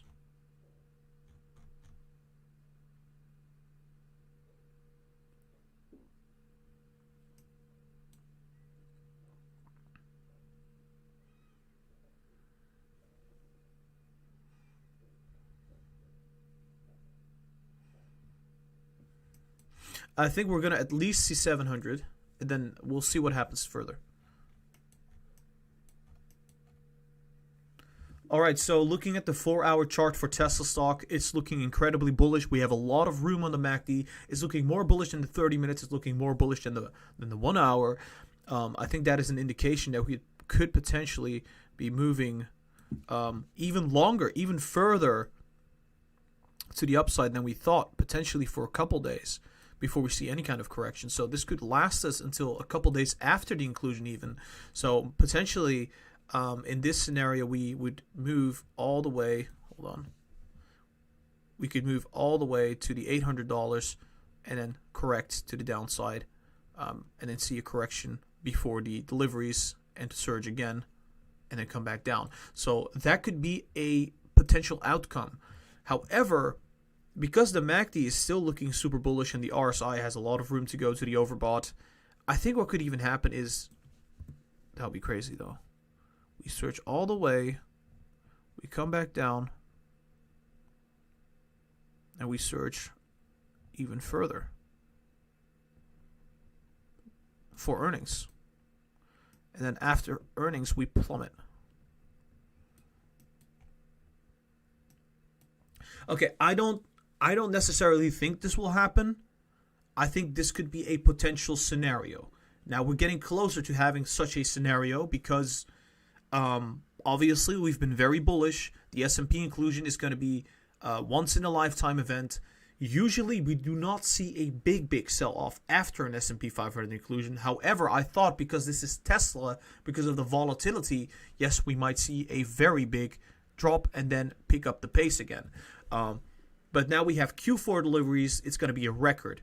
Q4 earnings is going to be a record. Full self-driving is going to be rolling out in the beginning of January. They're going to increase their guidance in 2021, and this could happen. So I'm just going to put it out as a potential scenario. In any other case, I think it's going to correct all the way and then start rallying again for earnings and then come back down. So for now, this is my really bullish case, which is we search for the inclusion, we come down just a little bit, and then we gradually search for earnings before coming down a lot. Because Q1 is not going to be the same as Q4. It's going to be rather modest. Let's just put it that way. So let's go to the daily chart, see what's happening on the daily chart, and then we go to the 30 minutes to draw the pattern for today and the coming days. That would be crazy, right? But it could happen. It's a scenario.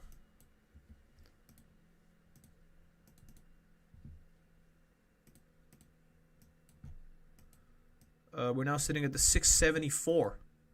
Remember, guys, always remember the past. We said it was a buying opportunity at 380. We said it was a buying opportunity at 380 back in the day. We said it would surge to $600. Oh my God, we're sitting at 674.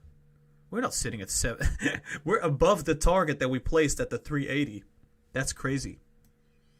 I mean, technical analysis is a beautiful thing. Technical analysis. Guys, for that only, you should be hitting the thumbs up, honestly. You should be hitting the thumbs up for that. I would appreciate it.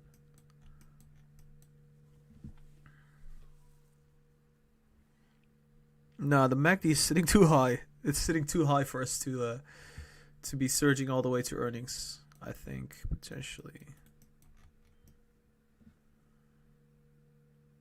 Wait, hold on.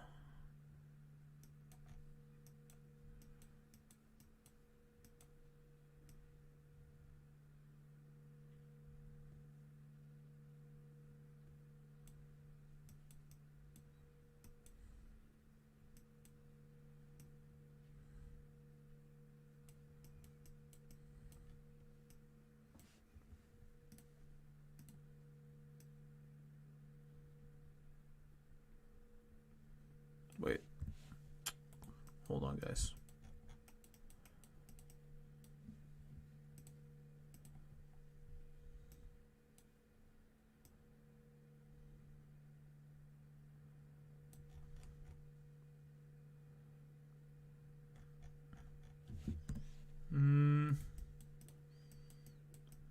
That would be bad for people that are shorting. That would be incredibly bad for people that are shorting. Jim Chanos and Michael Berry.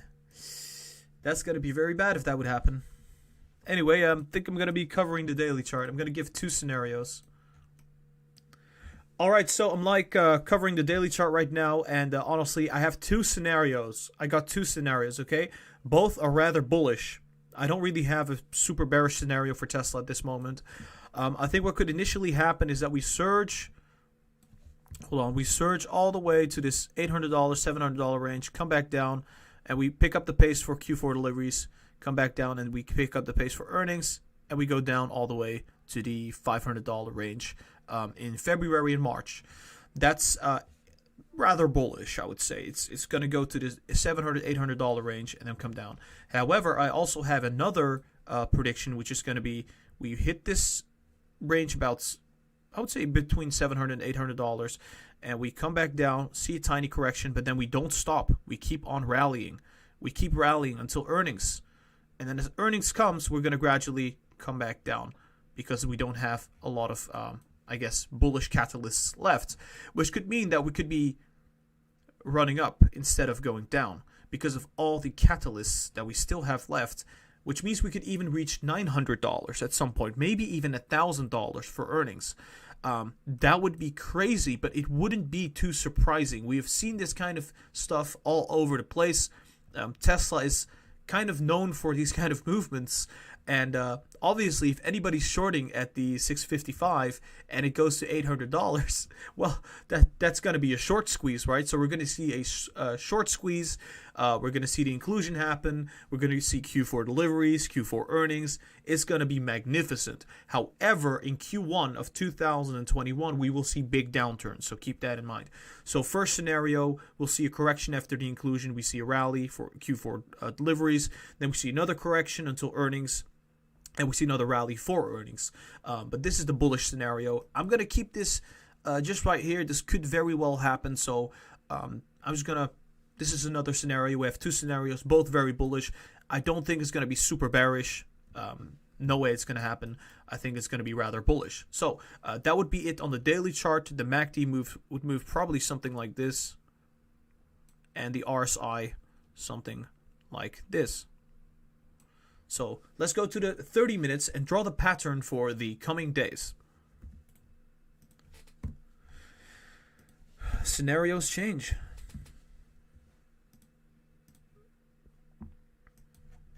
We're still sitting at this resistance point on the 30 minutes.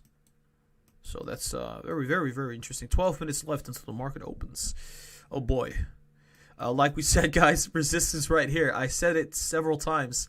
It's trying to breach, but it's having a very tough time breaching. So keep that in mind. All right, guys, we're going to do the 30-minute analysis. I'm going to give you my opinion of what is going to be coming. Before we do, guys, make sure you hit the thumbs up and subscribe to the channel. You'll get notified for the future videos and live streams. We stream every single day, twice a day, before market open and before market close. So this is going to be a very interesting live stream. Let's just put it that way. I would appreciate it if you guys could do this. And I want to briefly check what happened at the stock split, right? Because the stock split was kind of a once in a lifetime thing as well. So we ran up approximately $100, right? This was after we breached the MACD. But the 30 minutes already breached. So I doubt that we're going to do that right now. Yeah, we need to see a correction to... Yeah. It's mind-boggling. I think we're going to see a correction first. But I don't know necessarily if that's going to be the case for an S&P inclusion. The stock split is way different than an S&P inclusion. So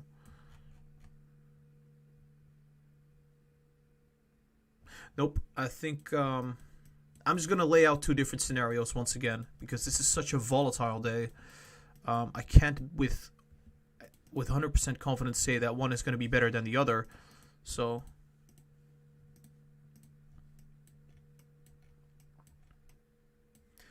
alright, so looking at the 30-minute chart for Tesla, this is going to be the final frontier for the 18th of December, quad witching day, and the S&P 500 inclusion day. Institutions are going to start buying, hedge funds are going to start buying, and I think it's going to be one hell of a day. I think we might see two scenarios. I'm going to be very conservative here. So I think initially a bit of a sell-off. This is my scenario number one, and then surge all the way to this range before seeing a correction to the downside. And then gradually coming down to approximately 690 and keep on going up for the Q4 deliveries. So that could be a possibility. Now that is one scenario. In another scenario, we could be surging just like that. We just don't stop. Potentially even to the $800, and then we come back down. And we come gradually to this $700 range, potentially even to the 660, and we would keep pushing higher for Q4 deliveries, I would say, and then see another correction. So in either case, in both cases, it would look super bullish. I would say we would reach at least $700, and if everything goes right, we could go to that $800 range.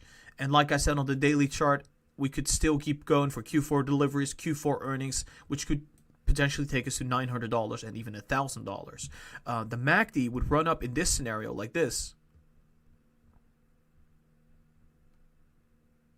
And on the RSI, we would stay on the overbought and then shoot to the oversold and stay in this oversold until we start rallying for the Q4 deliveries.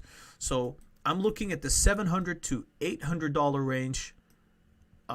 Anything could happen. If there's good news coming out for the market, if the market is running up nicely, definitely $800 and above. I think in a normal case, we would see in this $700 range, just like that. So one of these two scenarios is going to be most likely, in my opinion. I think the bearish case would be that Tesla gets some really bad news right now, and we go down to this 620 range before shooting up. So in any scenario, it's looking super bullish for Tesla stock. Yeah, what can I say? It's an amazing day. It's a once in a lifetime thing. The S&P 500 inclusion, full self-driving is going to be rolling out very soon. We got Q4 deliveries coming up. We got Q4 earnings. It's holiday season. The stock market is very bullish. Everything seems to be working fine for Tesla stock right now. It's super bullish. However, I would not go all in. I would dollar cost average. On top of that, I would also say this is super risky. Anything could happen, right? Anything could happen at this point. All right. This was the Tesla stock analysis. I hope you enjoyed it. If you did, make sure you hit the thumbs up, subscribe to the channel. I would appreciate that. On top of that, guys, check out the social media. We have an Instagram, a TikTok, and a Twitter. Links are going to be down below in the description. And we also have a Discord server if you want to join the community. We talk about trading, finance, and investing. Feel free to join. We also have a Patreon where you can donate, where you can get many benefits like early access, buy and sell signals, consultations, and many more benefits. So check it all out. Links will be in the description, guys. I hope you have an awesome weekend. We will be covering Tesla every day now for the inclusion, obviously, and beyond. So make sure you don't miss out. Hit that subscribe button, and I'll be seeing you at the future videos and live streams. This was Lucid Trading. I'll be seeing you next time. So that was a Tesla video, and oh, we got a donation from Raven KT. Thanks for your insight, Gara. Any thoughts on NVTA? Well, we're first going to be taking a look at Tesla because, well, Tesla's having a very important day. But I'll take a look at it later. Thank you for the donation, Raven. About 6 minutes left. Interesting. Ooh. Obviously, this is my bullish case, so but I'm just going to leave it here just in case. Just in case. We're now sitting at the 669. I want to see the Yeah, I'm going to delete it. It's not giving us much guidance in the short term, so 5 minutes. All right. So we are, wait, what? We went above the resistance? Oh, interesting. Like I said, good possibility that we come down for open.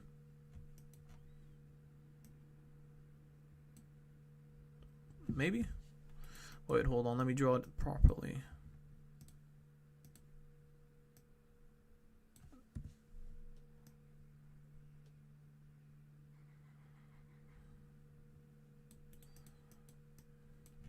This could be the case. We're looking at the 5-minute chart for Tesla. See what happens next.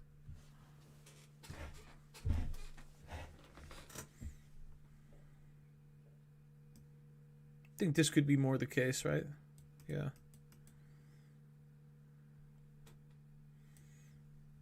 There's about, let me check, how many minutes are left? We got 4 minutes left. Oh my.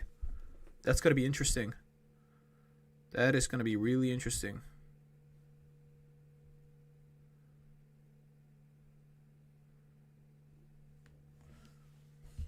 668. Here we go.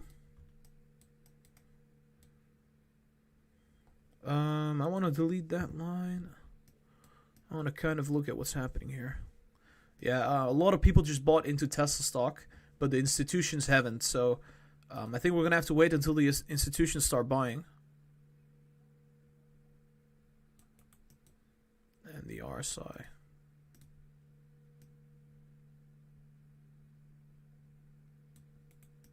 We'll see what happens. There is still 3 minutes left until market open.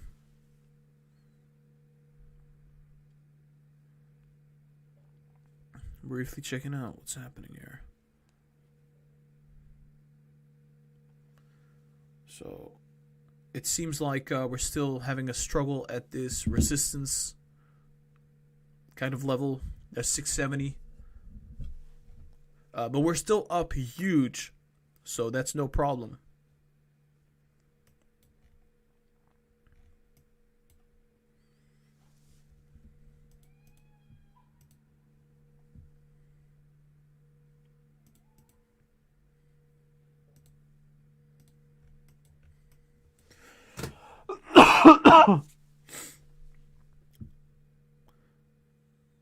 Yeah, we're not doing a whole lot. So like I said, we could either search like this or see an initial tiny correction. I think we're going to see a tiny correction at open. It's typical Tesla behavior to do that though, so we'll see. 2 more minutes left until market open. I am super excited. This is gonna be one insane day with quad witching on the same day as the S&P 500 inclusion. Okay. I'm expecting a lot of bullishness. Like, a lot of bullishness. It would be funny if it then drops like 20%. Like, sorry, we already bought. That would be crazy. I don't think that's gonna happen though. I think it's most likely going to surge to the upside.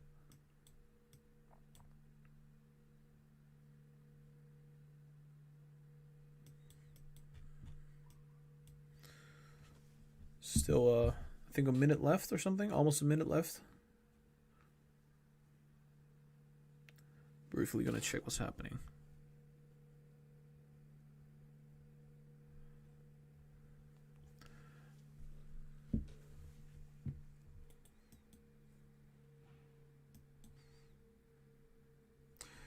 Still struggling at the 670, I see. Will it pass through? That is the question. It has done this previously, so 669.2. About a minute left, guys. 1 minute left. Oh boy. Will Tesla repeat the behavior that it usually does and sell off at market open? Or is the S&P 500 inclusion catalyst so strong that we surge anyway? We'll see.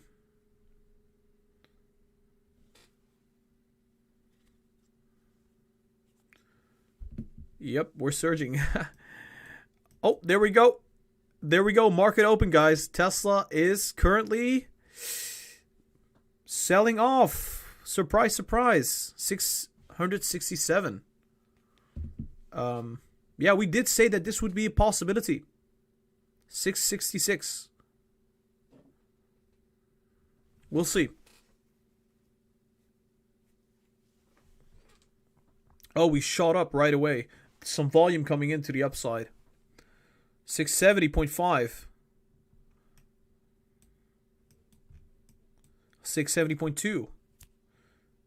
671. We're sitting at all-time highs, guys. We're sitting at all-time highs. In market open, obviously.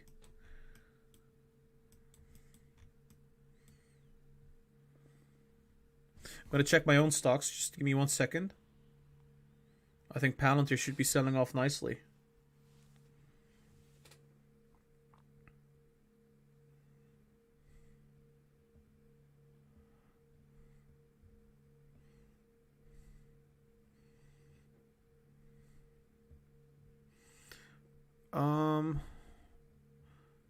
Let's see what I should do.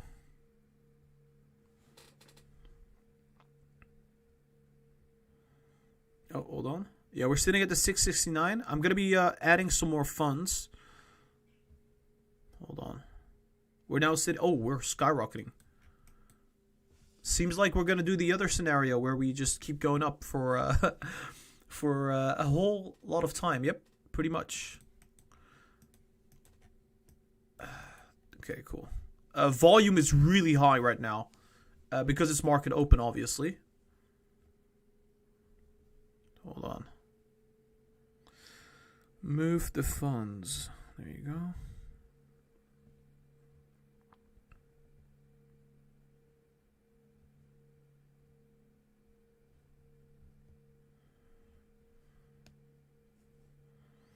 $674. 675. Jesus. It's really running up now.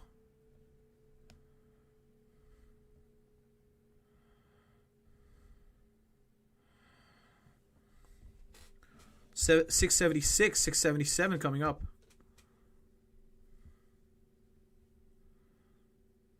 Oof. It's going up nicely.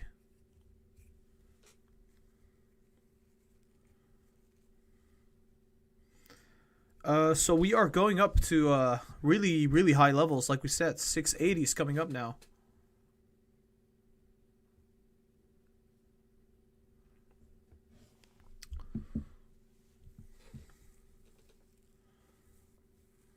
We have an all-time high at 679 now.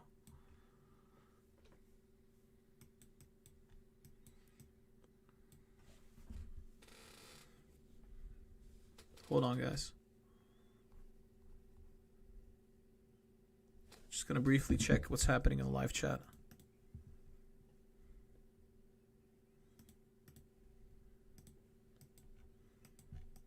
Yeah, so we had two scenarios. One scenario is a sell-off at open, which usually happens. But because of the S&P 500 inclusion catalyst being so strong, I think we're just going to keep going.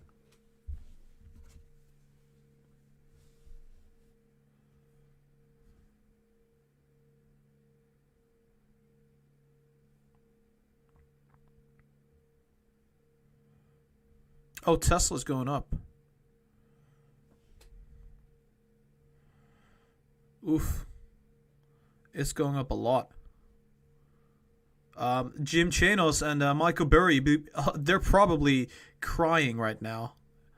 They're probably, like, what can I say?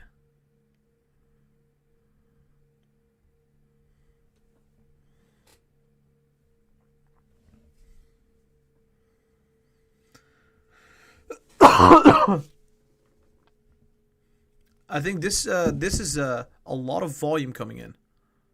This is a lot of volume coming in, guys. These are institutions buying, guys. These are institutions buying right now. Big institutions are buying right now, guys.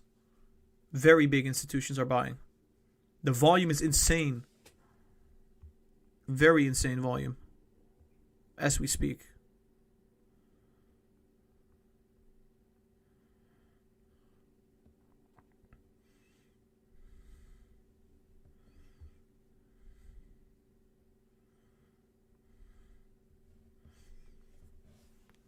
Let's see what's happening next.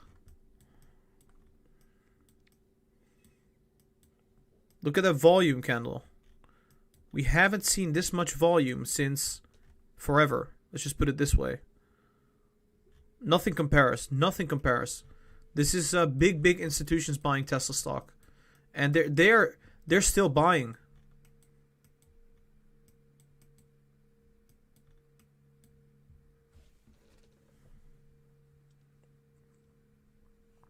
It's now starting to sell off a little bit.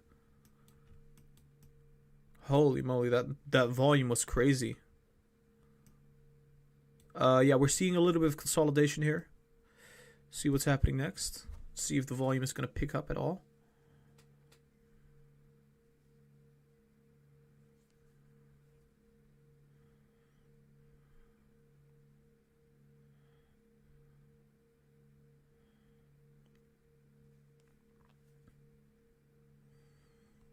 Tesla's up 3.5%, around that range, while the market is kind of doing nothing. So that's really nice. 680 is coming up again. We're seeing some more bullishness coming in. Briefly checking out what's happening right now.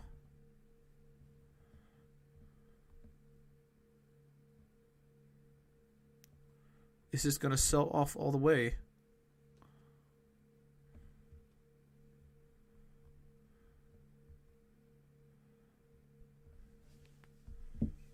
Yeah, we're having a tough time at the 680. No surprise, actually. Because usually at the $80 of any kind of three-digit number, we see resistance.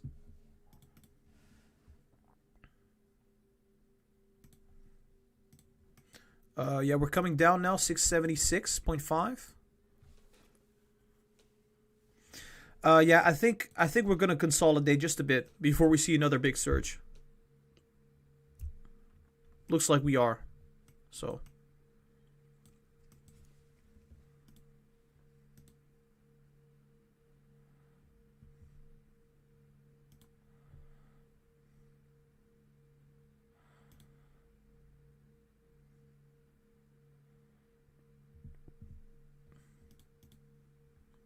So, hold on. Misclicking.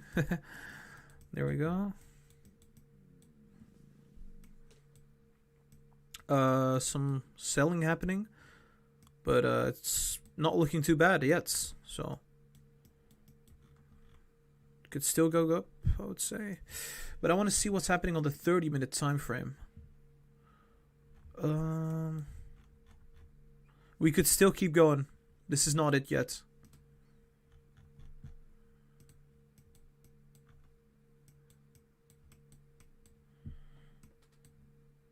I think a lot of people are going short at this level.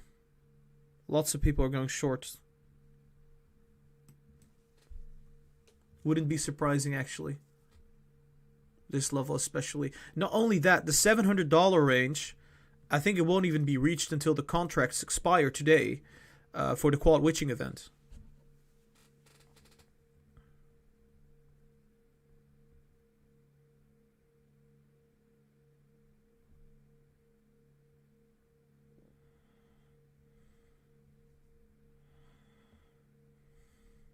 $682.2. There we go. Rising again. Oh my god. There you go. Insane. We're now sitting at an all-time high of 682.9.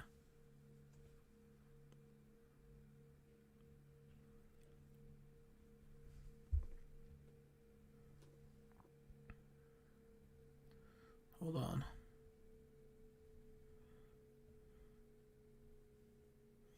Coming back now to the 680. Yep. Seeing a lot of resistance at the 680, I can tell you that.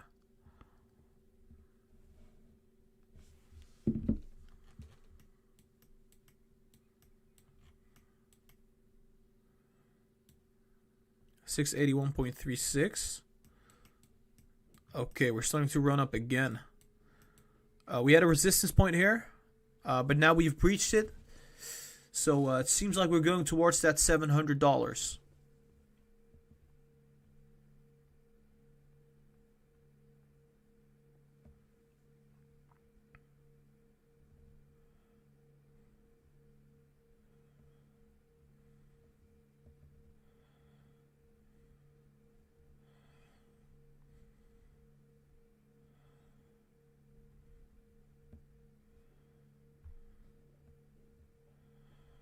Hold on. I'm just checking my own stock right now. What's happening with Palantir? Palantir is coming up now. That's really nice.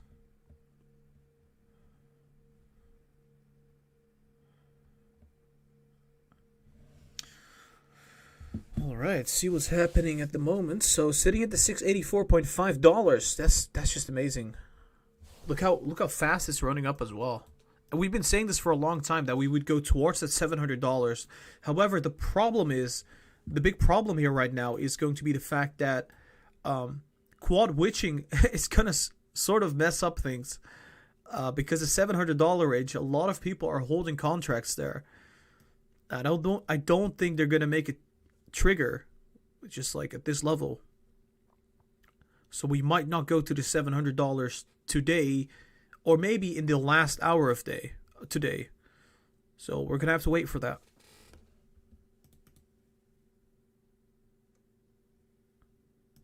What's happening with Palantir? Is it going up? Oh, nicely. It's starting to come up again. Fantastic. Let's go to Tesla. Palantir's filling the gap, like we said. It would fill the gap.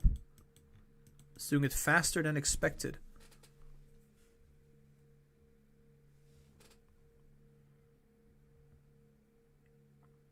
I'll be very careful with Tesla right now, guys. Very, very careful.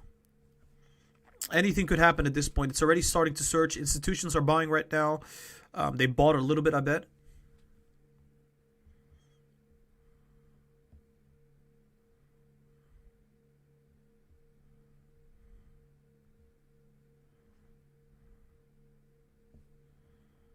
Hold on.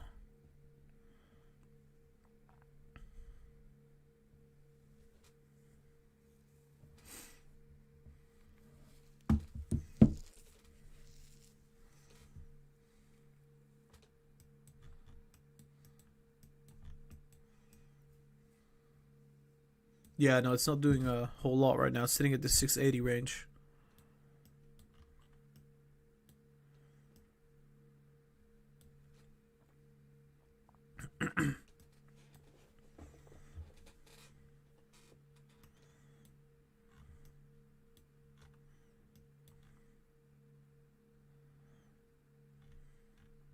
We're almost done rallying, I see. I think we're gonna top out soon.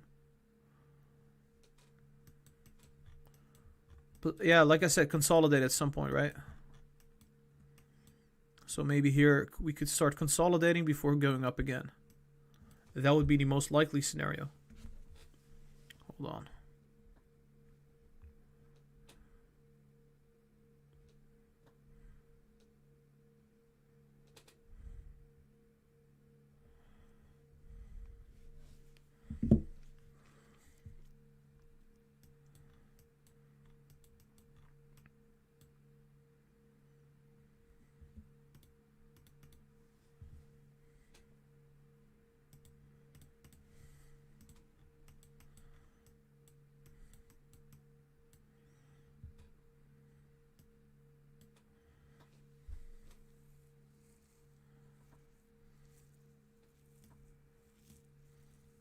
It's struggling right here, guys.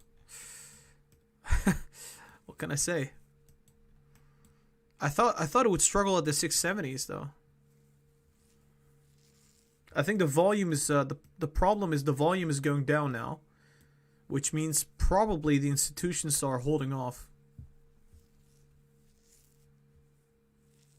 We're now going down to the 679.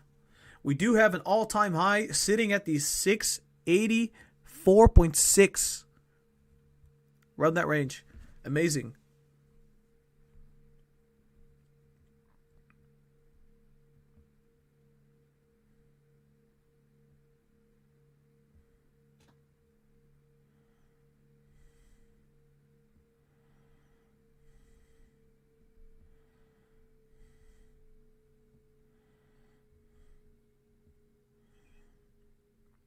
Hold on.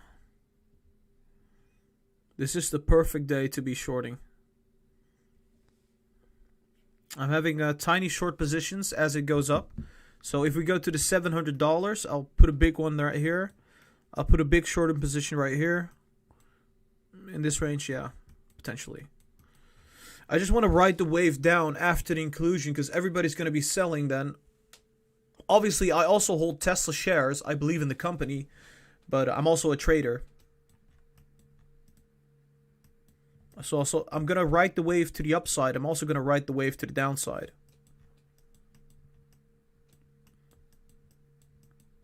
We're here to make money, eh? So, yeah. Starting to go really negative over here.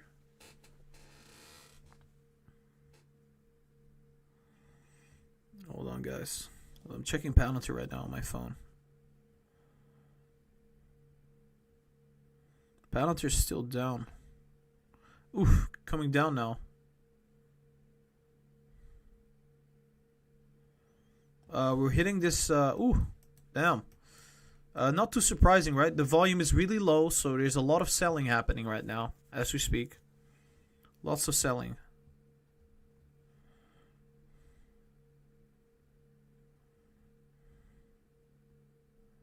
I think it's not the last of it, guys. There will be a lot more pressure to the upside, I can tell you that. This is not the last of it.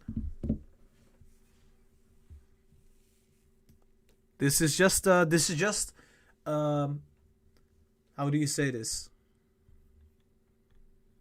A taste of what's going to happen. I think this volume that you see right here, this candle, there's going to be one more coming. It's going to be big. Right now, volume is at low levels, but it will pick up very soon.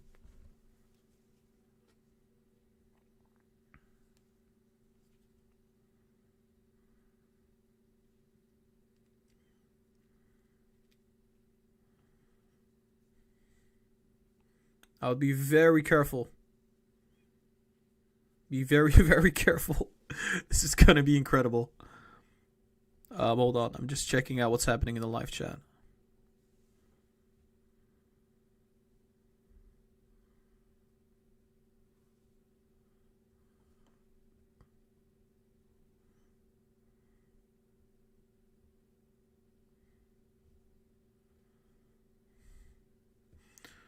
Sitting at the 675.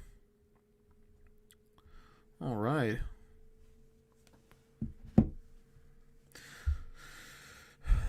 Consolidating in this range, like I said. I'm already surprised that we didn't sell off at open. We had a big run up, so.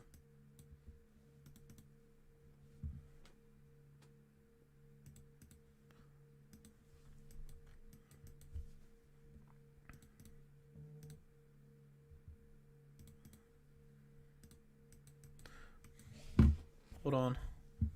We're sitting at the 675.7. Right. 676, 675. Yeah, we're still consolidating on the 5-minute chart. What's happening on the 30 minutes? I think we're going still going up. It doesn't matter. That's looking pretty good. 1 hour still pointing upwards, still heading up. I think we're still fine. I think we're going to run up again. The volume is going down, so that is a very weird thing happening here. We had this initial pump on the volume. Now we're now kind of heading down in terms of volume, which is normal. At market open, you do have generally more volume, but look at this. Even if we compare volume for the past, I don't know how long, it's just we haven't had this kind of volume for like a month. Even more than that, maybe 2 months. So that kind of gives it away. These are institutions and hedge funds buying in.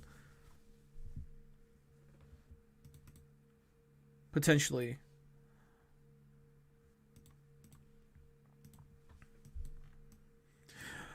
Guys, make sure you hit the thumbs up and subscribe if you are enjoying this live stream. I would appreciate that. Would be very well appreciated. Let me check what's happening. So still consolidating. Like we said, we're still consolidating. There's not a whole lot happening at this moment, so it's not too surprising, I would say. Briefly going to check what's happening on the NASDAQ as we speak. Hold on, guys. So the NASDAQ is not doing a whole lot, while Tesla stock is like, it's running up significantly. Which, that is impressive. Okay, so Tesla going up this much, that is basically, hey, this is institutions buying the stock right now.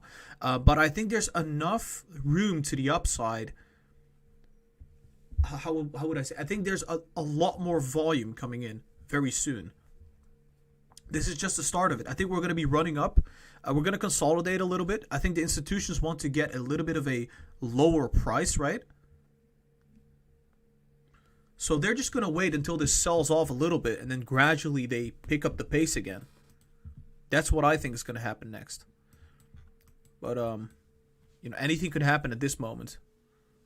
But it's looking incredible. It's looking absolutely incredible right now. We're still sitting at super high levels.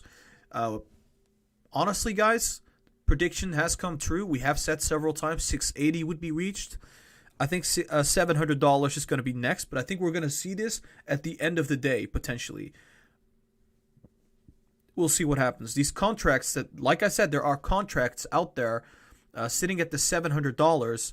Lots of people are holding these. And once these expire, you'll see a big rally to the upside.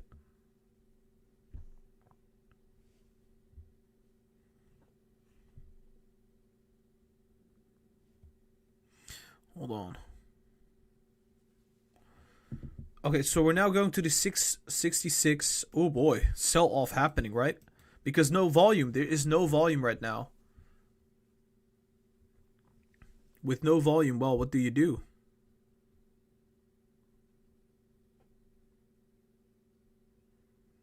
What can you do with no volume? Not a whole lot, I would tell you that.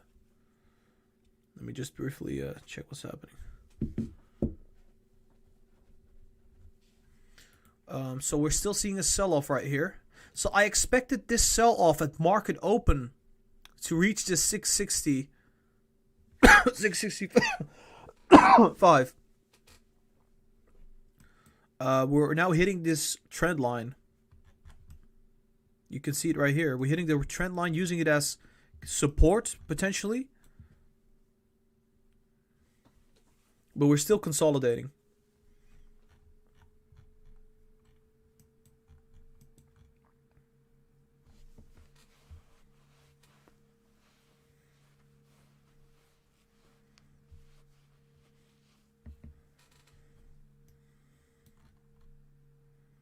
Yeah, we're breaching.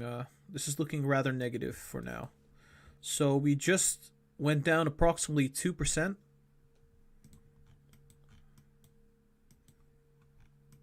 I'm not too afraid. The volume has gone down significantly, but it's going to be picking up very soon.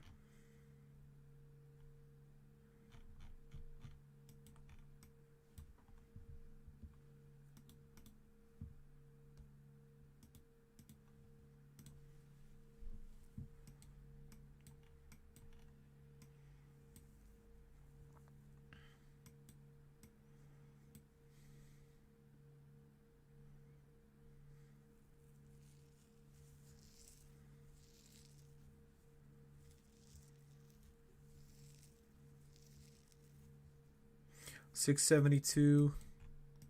It's I think it will still spike up, guys. This is just giving us some room to the upside. But we are looking rather still bearish on the MACD.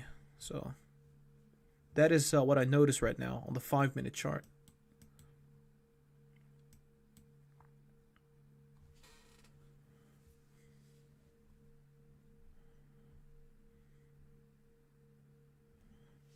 One second, I'm going to check something.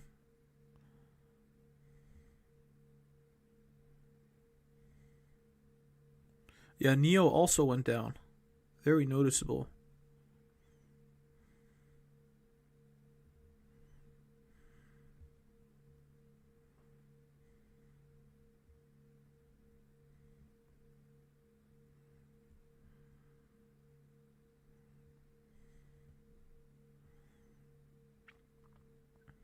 I think the market is sort of coming down, isn't it? It's the market. I think it is, because a lot of stocks out there are starting to come down. I'm going to check it right now in a second. Yeah, the markets are going negative. There you go. So the markets are going negative right now as we speak. That could be the reason why Tesla's now going down a little bit, yeah. The Nasdaq is going down almost half a percentage point from where it was. So, not a surprise. Not a surprise at all.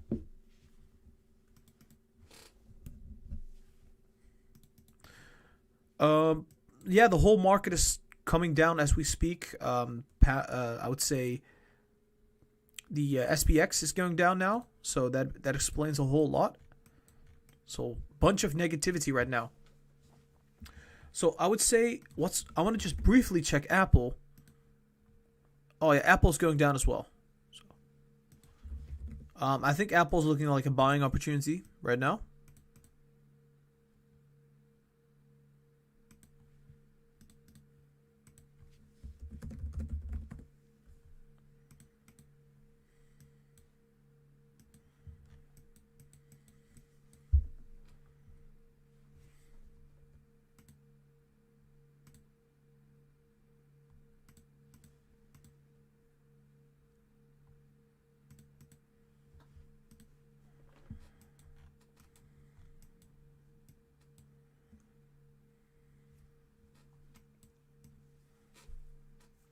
Yeah, this is just like I said, the markets are king. If the market decides to drop, well, Tesla's gonna drop with it. Um, I think this is mainly because of stimulus not passing. We got this negative cloud over the market. Tesla now sitting at 670.9, approximately down 2 percentage point from the all-time high, 684.8. Amazing. Amazing. We have a new all-time high.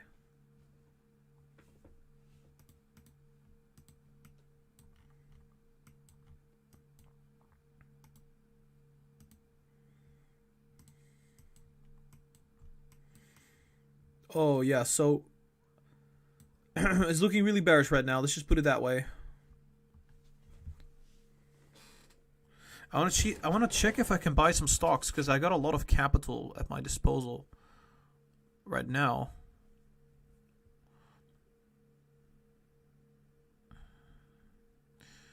I want to check if there's any really cheap stocks out there. 1 second, guys. Apple 127.5.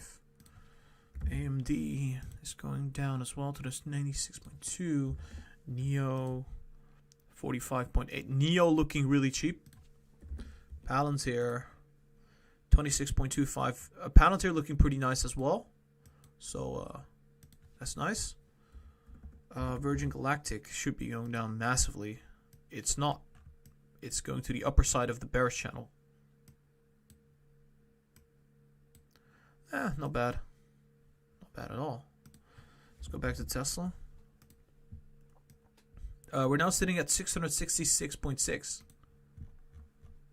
666.6. That's a really funny number. We're now going down, coming down all the way. 664 has been reached. So yeah, what can I say? I can't even move it. It doesn't make sense. I would say for now, just we're gonna have to wait until the last hours of the day. There's a lot of negative volume coming in because of the market going down. But guys, Tesla has been running up quite nicely so far, so we should be satisfied with the gains. We should be quite satisfied. 662.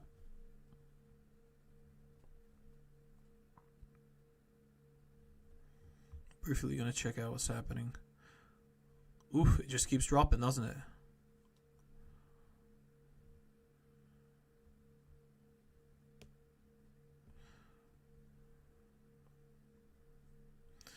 I'm just gonna briefly check out what's happening on.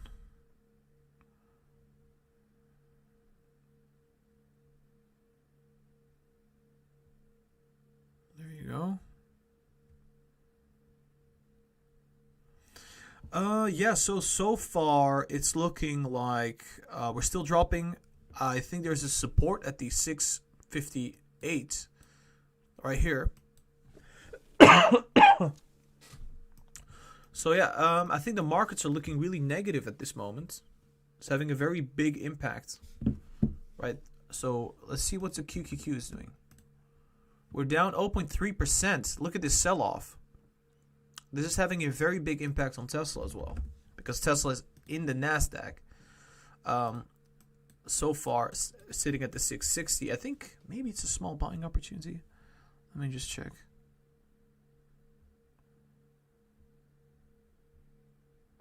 See what stocks are doing at the moment.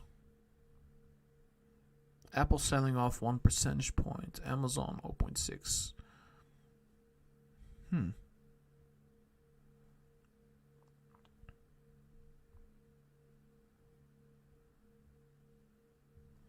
Yeah, looking not bad.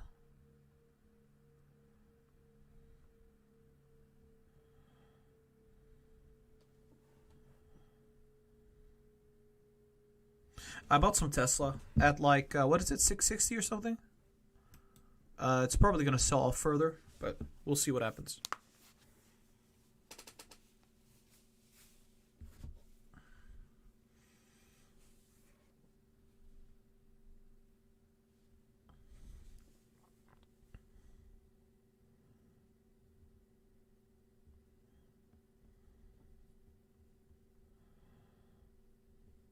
I want to briefly check what's happening with Palantir, though. Is it still down? I'm going to check the 30 minutes.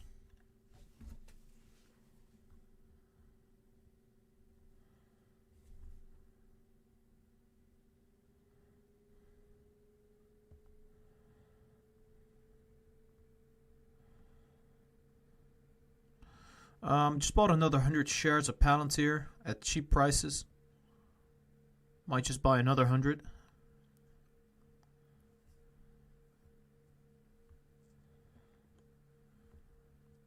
Let me check. What's happening on the 4 hours here?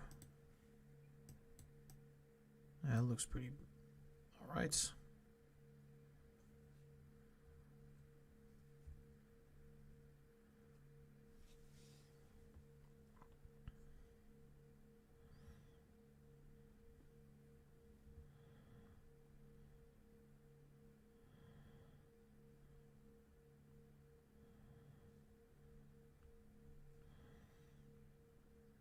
I now got a sizable position in Palantir again, so.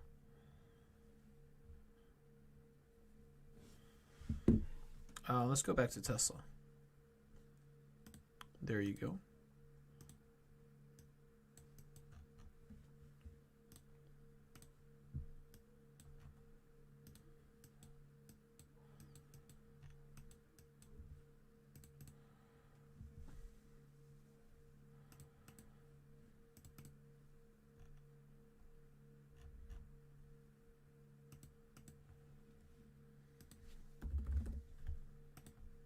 Oof.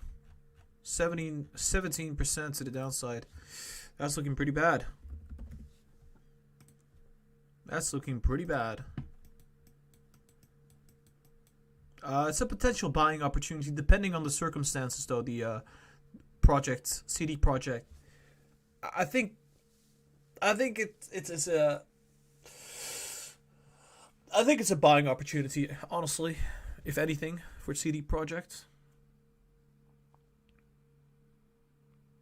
If anything. Hold on.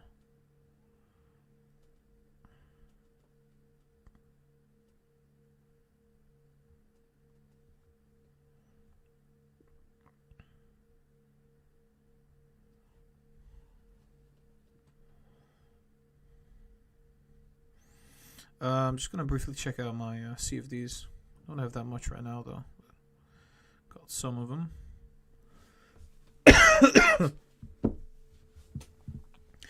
Tesla could see a turnaround at any moment, I would say.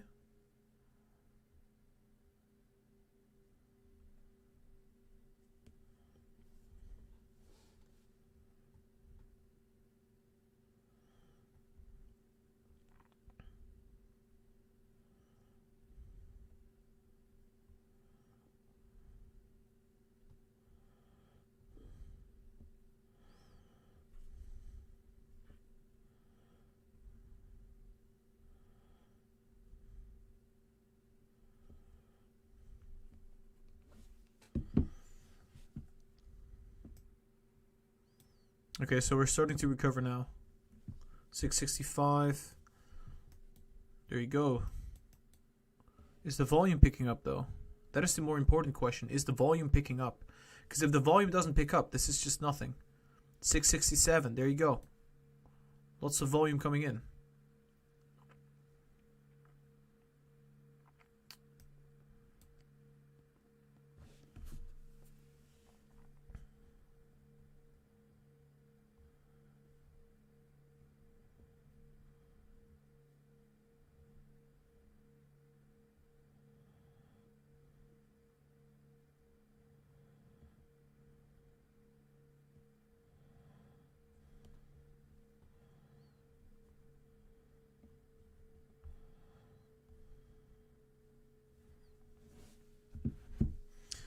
Still down a couple percentage points. I think this is going to keep picking up. Oh, what the hell am I doing? That should be here. We got another Lucid Explorer. Welcome to Rana Samfel. Thank you so much. Appreciate it. Yeah, if you guys didn't know that, you can become a YouTube member. You can get exclusive benefits, emojis, and many more things. So check it out. Tesla's up huge.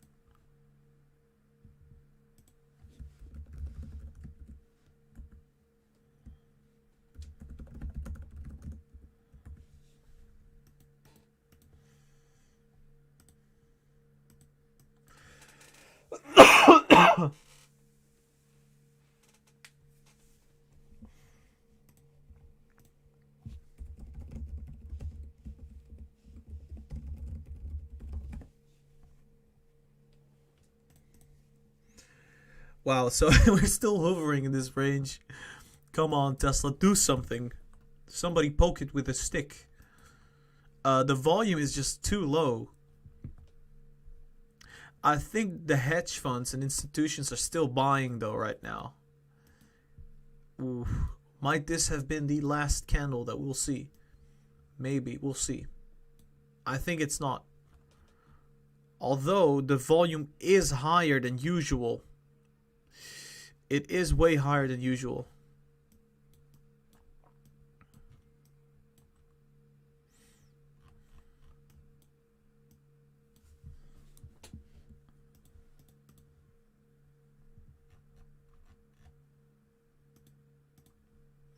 Alright guys, make sure you hit the thumbs up and subscribe to the channel if you have not done that yet, guys. I would appreciate that. We've been live for approximately 2 hours right now, so keep that in mind. We go live before market open and before market close, if you guys didn't know that yet. And you'll get a notification for the live streams if you are subscribed. This volume here, Jesus Christ, this volume is so high. We're about to go bullish again, guys. We're about to we're about to be crossing on the MACD, which means I'm gonna try to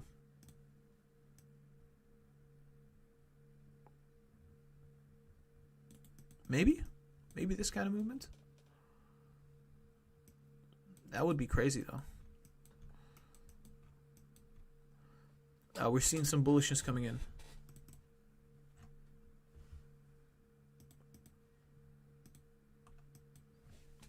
Yeah, right. So it seems like we're going to see a bullish trajectory now. Most likely. Most likely we will. No way this is going to come down.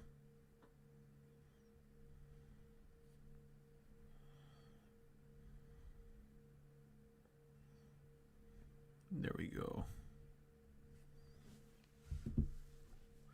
It's just consolidating still in this range. It's depending on the market. The market is still quite negative, but if the market remains stable, we will be going up.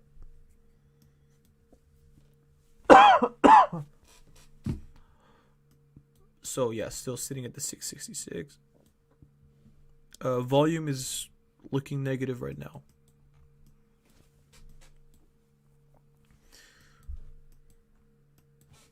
Right.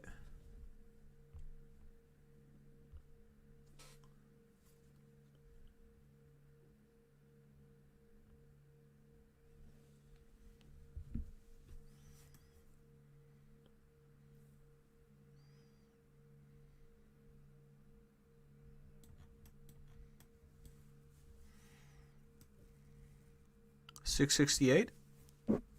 Not too bad right now. But this support is now resistance, I think. So maybe it's gonna struggle.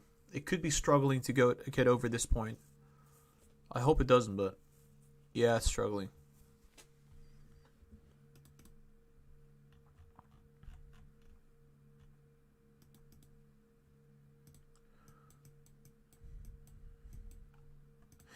Yeah, so it's struggling. It is having a struggle again at the 668. It's now going back to the 665. Just want to briefly check what's happening on my own app. Palantir, however, is starting to go up now. It's really nice. Sweet.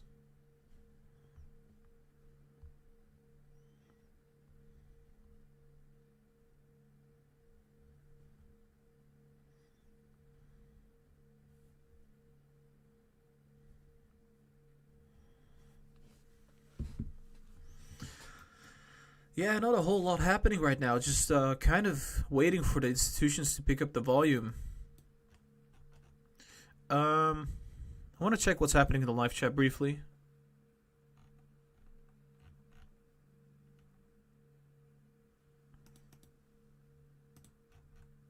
Okay, so what I think so my opinion, what happened is this. So everybody was already selling at this point, but once the market came down, the big institutions started, well, not buying, let's just put it that way. And I would say we had a big sell-off because people just kept panic selling. And while we went to the 657, that was approximately almost $30 downfall, just like that, for a second there. Like I said, quad witching day, like a lot of volatility. I think the institutions are still buying. I think they're still buying right now as we speak. I think maybe today might be a selling opportunity if it keeps going up. Because the way it's looking like is that they're going to buy everything today, and Monday they won't do much at all. Like maybe a little bit if the price is cheaper, but I think it's going to mostly happen today. So if we go to that $700, it's going to be today. And the $800 potentially. But I'm having a tough time kind of looking at this volume as we speak. This volume right here, it's higher than average, right? But maybe the institutions haven't bought that much yet. So just waiting for that right now.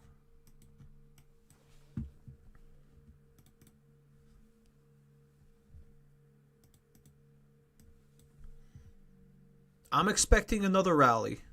As the markets go back to neutral, I'm expecting another rally. So Power Hour hasn't even come yet, guys. So we'll see what happens at Power Hour. It's going to be definitely very interesting. Usually Fridays are known for it's usually rather calm on Friday. For Tesla stock, usually Fridays are just kind of neutral. So we should be fine. We're already starting to go up now.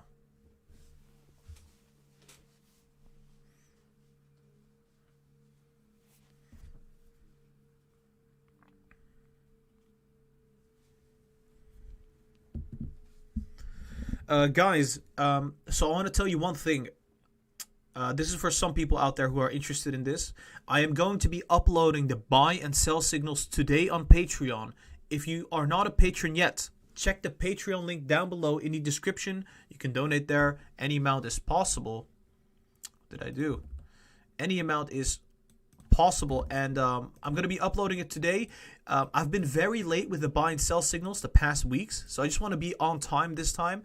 So I'm going to post the buy and sell signals today exclusively for the Patreon for next week. So excited, super excited about that one. It's going to be interesting. I'm going to add some new stocks. I'm going to add some growth stocks. because we've been covering the same stocks, let's be honest, Tesla, AMD, Apple, etc. So we're looking at Nano Dimension, CRISPR, some really exciting stocks are going to be added, maybe even like Apex Technologies, who knows, right? So the buy and sell signals for next week are going to look lit. So if you want to join, there's a Patreon link down below where you can donate any amount you want. You can get the buy and sell signals at any tier, so feel free to do so.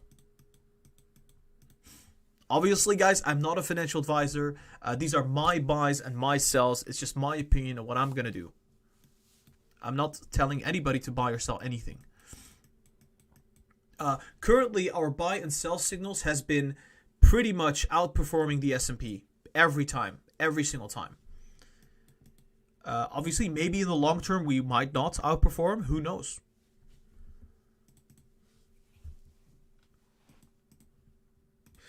Yeah, we're still sitting at the 670 right now. So far, it's following the pattern.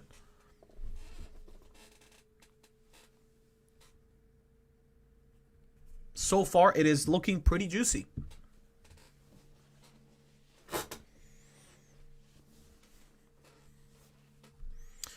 Sitting at the 670 at this moment. I think it's going to potentially come down a little bit again before surging.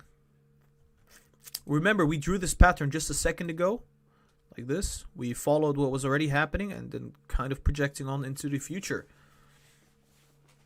Now sitting at the 670 points. Oh, 672. It's going really fast. Just briefly going to be checking out what's happening with Palantir. Is going up. Look at that. Fantastic. Hold on, I'm just going to briefly check what's happening on the on my stocks. Woo! Tesla running up now. Sweet baby Jesus. The buying has begun. Look at that. It's just following the pattern exactly. Look at that. Isn't that amazing? It's fun, right? It's the magic lines, right?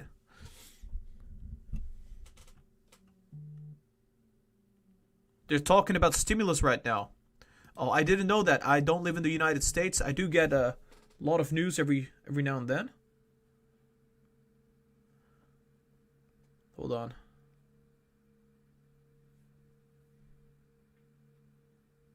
Yeah, so are they talking about stimulus? What's happening with the market? The market is still negative, but Tesla's going up huge. So that has nothing to do with the market, right? But maybe QQQ is going up there now. Yeah, it's going up. Yeah, okay, fair enough. The QQQs are going up. So Tesla's going up. It's starting to see some resistance now, though.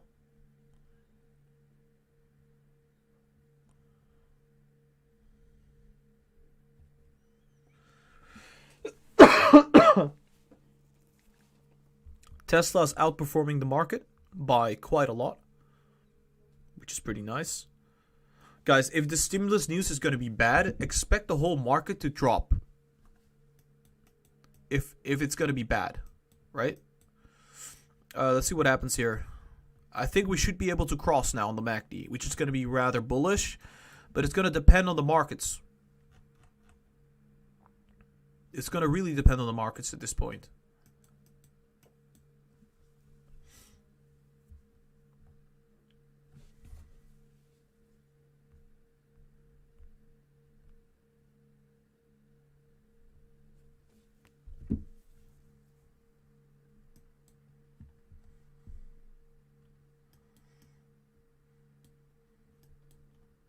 Yeah, so still following the pattern as we speak. So, looking pretty nice. But the resistance here is pretty big.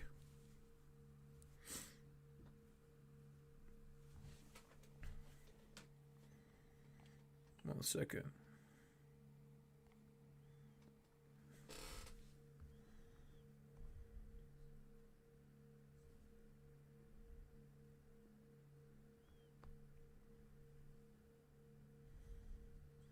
Yeah, so we're now trying to cross the 671. What is this? The 673.3. Having a really really tough time doing that. can tell you that.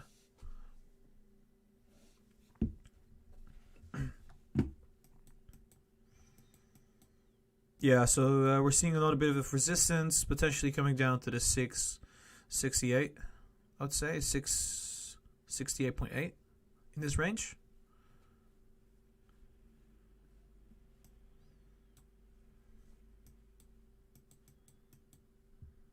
We'll see what happens. Not good stimulus news. Wait, what? Oh no, the markets are going even more negative now. Are you kidding me?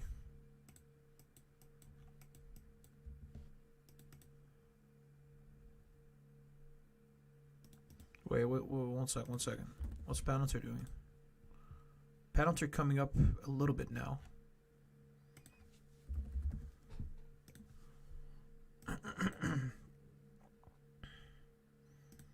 Yeah, like I said, bearish case scenario, we get stimulus, or we get a really bad stimulus news.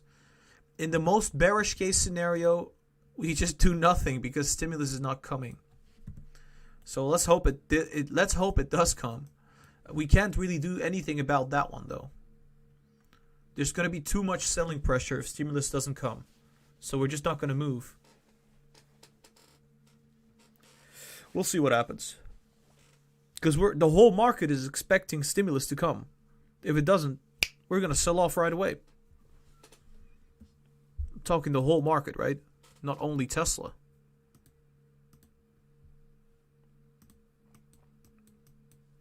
We're now dropping to this range that I said it would drop to, the 666. Let's see if it's going to bounce off here. It's bouncing off. Fantastic.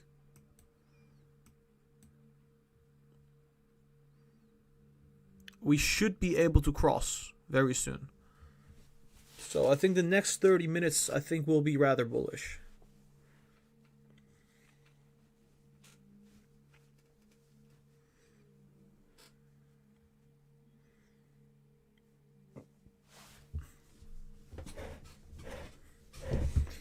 Right.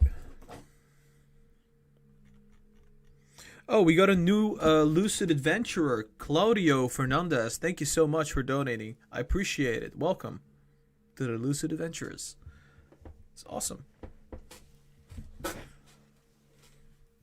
Yeah, the YouTube members also have access to the buy and sell signals. So if you want to become a YouTube member, feel free to do so. You get the emojis, you get the exclusive content, live Q&As, posts, etc. for the YouTube members.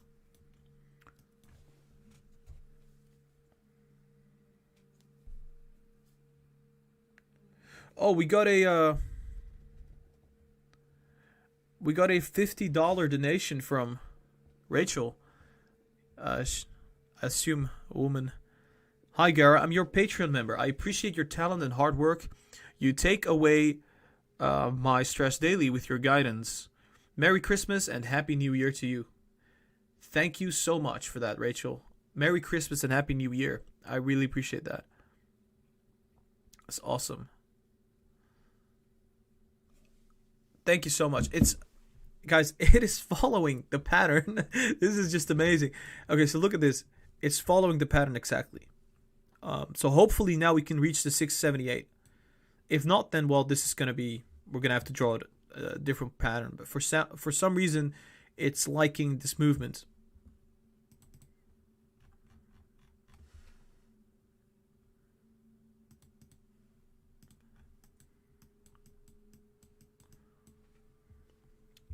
Right, so far so good.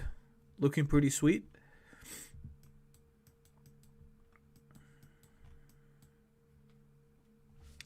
Yeah, I think this should be fine. As long as there's no negative stimulus news, this should be fine. 672 now.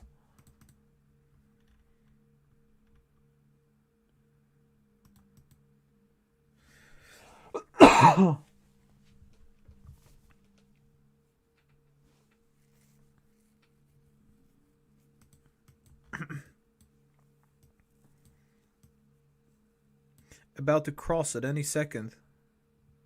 Maybe we have to move it a little bit to the right side, but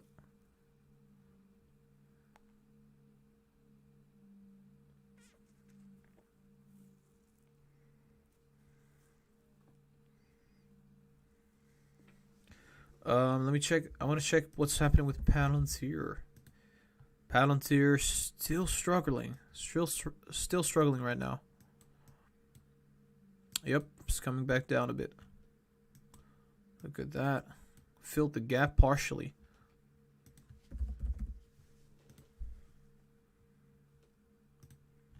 Yeah, so the market is having a very tough time at this moment. It's about to be breaking our pattern, so that is a bit unfortunate.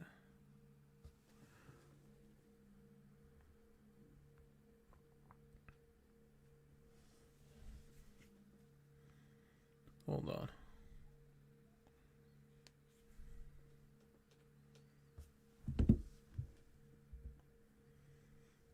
All right, so yeah, so far so good, guys. I mean, it's looking not so bad. Neo moving sideways, kind of like we said it would. But maybe the price range. Yeah, no, it's good. Wasn't too surprising that was going to happen. Palantir is moving in the direction that we said it would, so that's fine too. Although we didn't expect this to happen. That was a bit.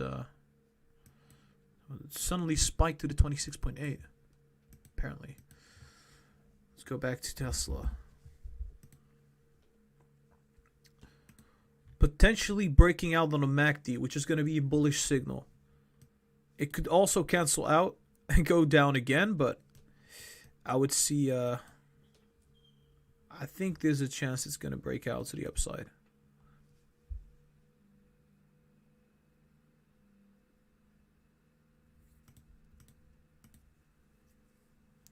Yeah, it's looking pretty fine so far.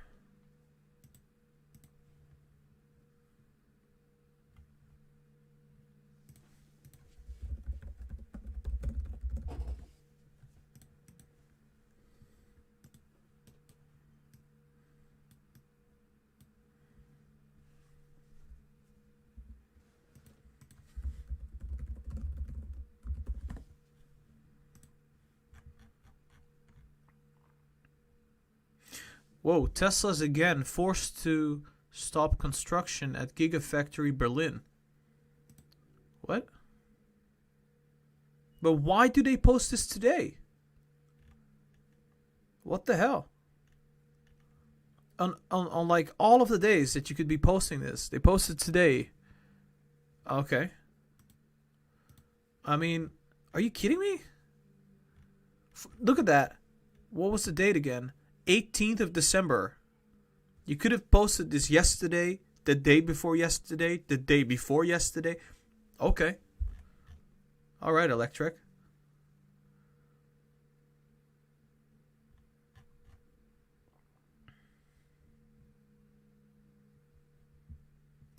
Like the last problem, it has nothing to do with money. They're doing this because everybody's focused on Tesla right now, so they can get many views on their articles. I get it. You know, this is how the media works, right? Spread negativity so that people read it. Okay, let's get back to business. They're missing $100 million deposit, but they have $20 billion in the bank. So that's not a big problem. They'll just cover it very soon. 672.6, we're starting to run up again. 673, there you go. We're about to be crossing in the MACD, so it could shoot up to the 678. We'll see.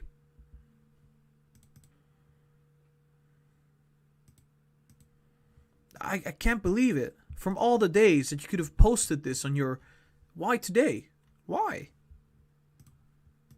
Such a... I don't know. This is a once-in-a-lifetime thing, and then they post it today.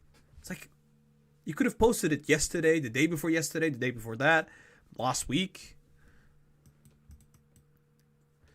673.3. It must have been really recent news.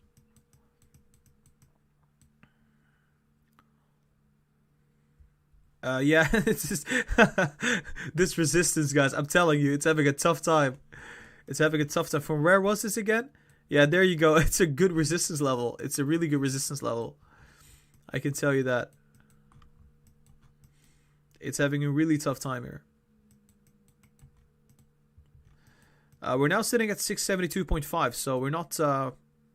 We're grateful. Let's just put it that way. We are grateful.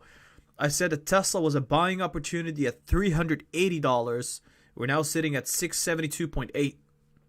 That is almost double. We're getting close to doubling from that level.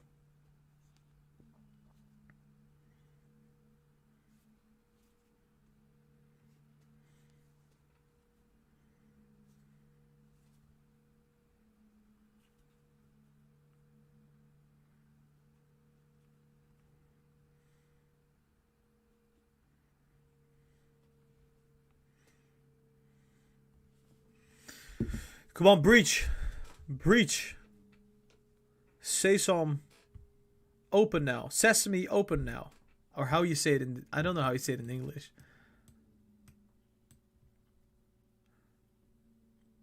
I want to reach the $694.2 level. Come on. That's sitting right here.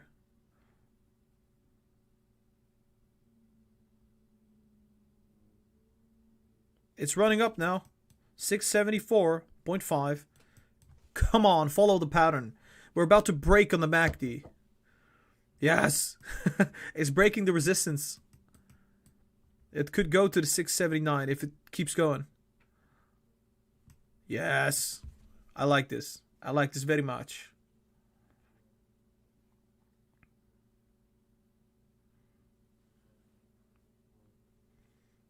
This is amazing. Fantastic. 675. Any second. Yes, 675. It's still following the pattern, guys, like we said. Still following the pattern that we drew. To anybody that says that I only draw lines on a chart, that's true. 675.5.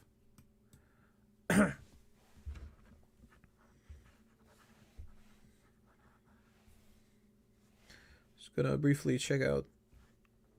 It's seeing a little bit of resistance at the 670. Yeah, it's coming down now. 674.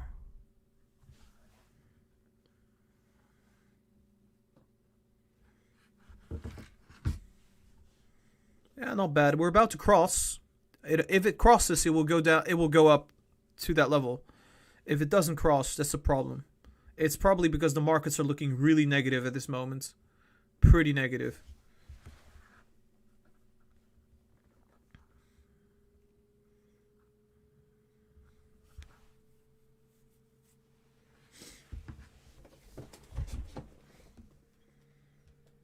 Yeah, so... Yeah, the market is too negative. The market is way too negative. QQQ. Yep, we are too negative right now. And it looks like it's going to remain negative for a while. So we should have to wait for the last hours of the day. This is giving the institutions and hedge funds an easy time, though. Keep in mind, if the market is going down, well, they get cheap Tesla shares. Relatively cheap, right?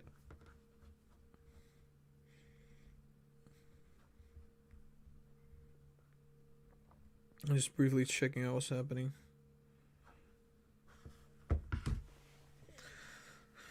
Yeah, so I would say I think it's going to be breaking the pattern now. We're going to have to potentially draw a new one. It's going to depend. It's consolidating at this level. It's a new level. This is price discovery at its best. So, yeah. Open sesame it is. Okay, so open sesame. Yeah, I know. I'm from the Netherlands, so we in Dutch we say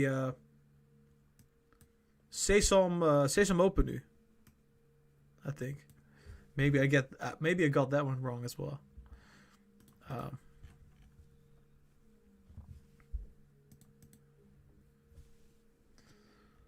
I think we're still about to cross, so I'm very bullish on Tesla right now. On the 5 minutes though, so. Whoosh. However, it will depend on the market. If the market keeps going down, then it won't happen.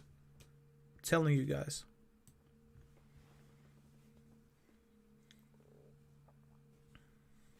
I want to briefly check Apple. Ooh, Apple at the 127.5. Look at that. Apple's a buying opportunity. It's about to break out to the upside. Apple's a buying opportunity right now. I might just buy some myself right now. Hold on.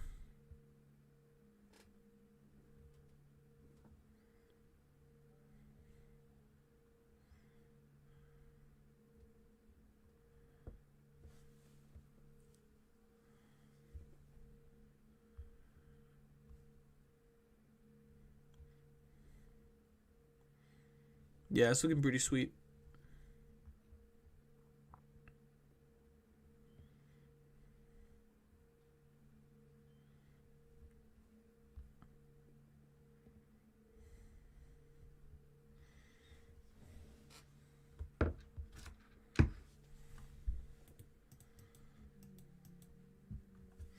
Oh, selling off now.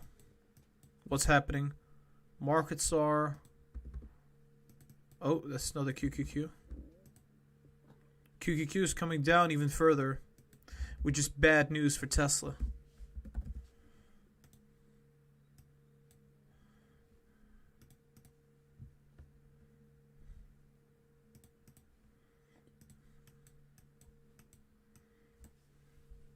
Any moment we cross, any moments. I think this is good news for like anyone that is like shorting Tesla. No.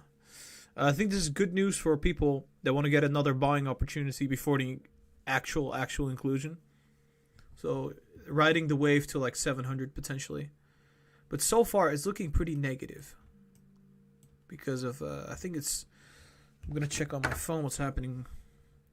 If the media is covering it, the stimulus stuff.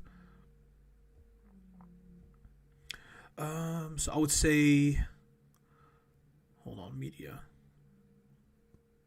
Stimulus live. Yeah, so live. Senate reconvenes as they look to finalize a second stimulus deal. I'm gonna listen to that while I'm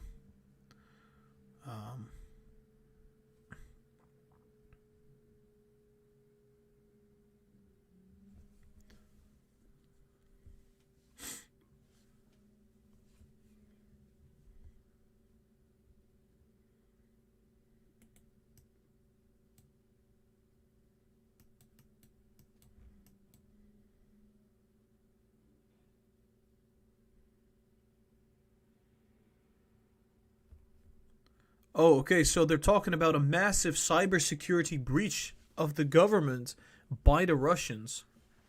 What the hell is happening? Wait, I'm gonna put it on. Give me 1 second.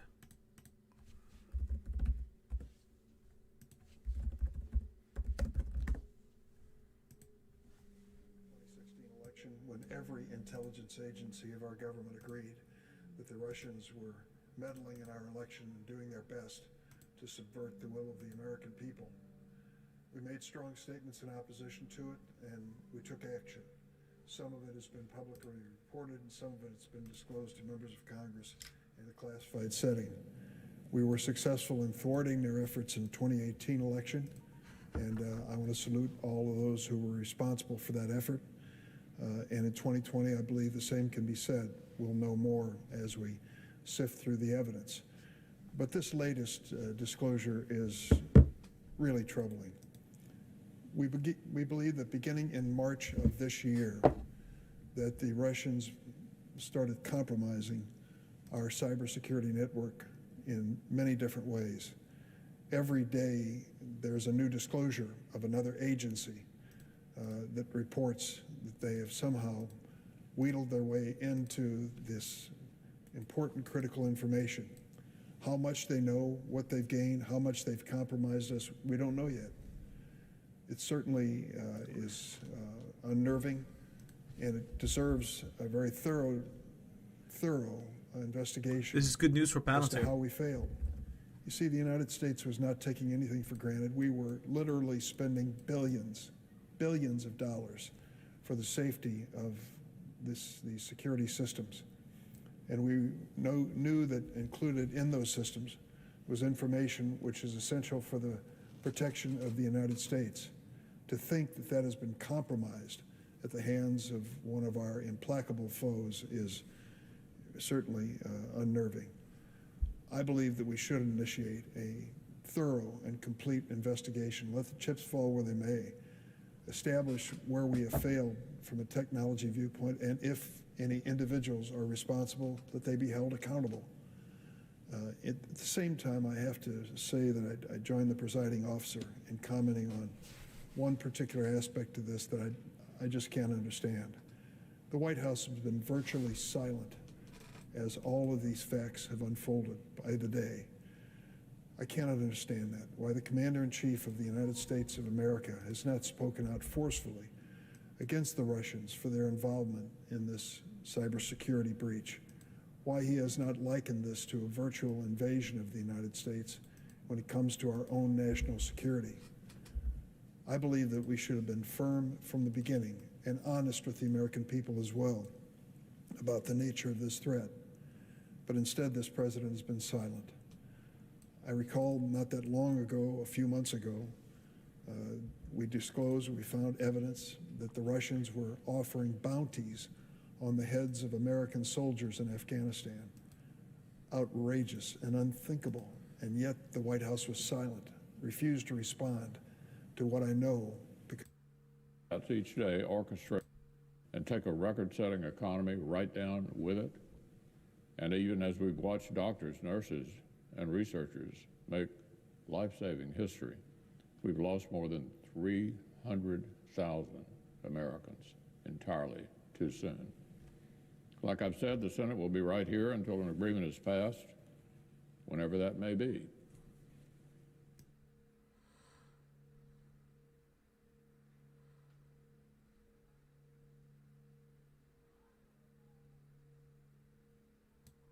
Head toward the exit. This is there's still no look. From what I can hear, what's happening right now, they're having a tough time finalizing the deal. That's the only thing that we should get from that, and yeah, they're just not able to agree on a lot. The Democrats want more, the Republicans want less, and they're just fighting over that. I think it's a problem. I think it will get passed before Christmas. They can't, honestly, they cannot not let it pass around that time. That would be horrible. So I think that's going to be a deadline for them.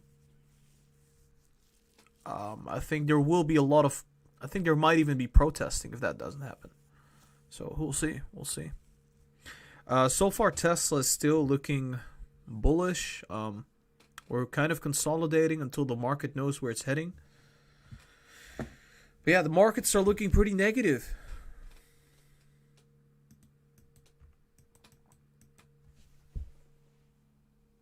Hold on.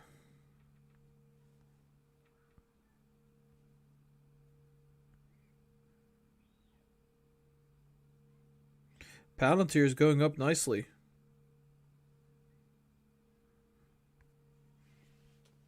From the initial downturn.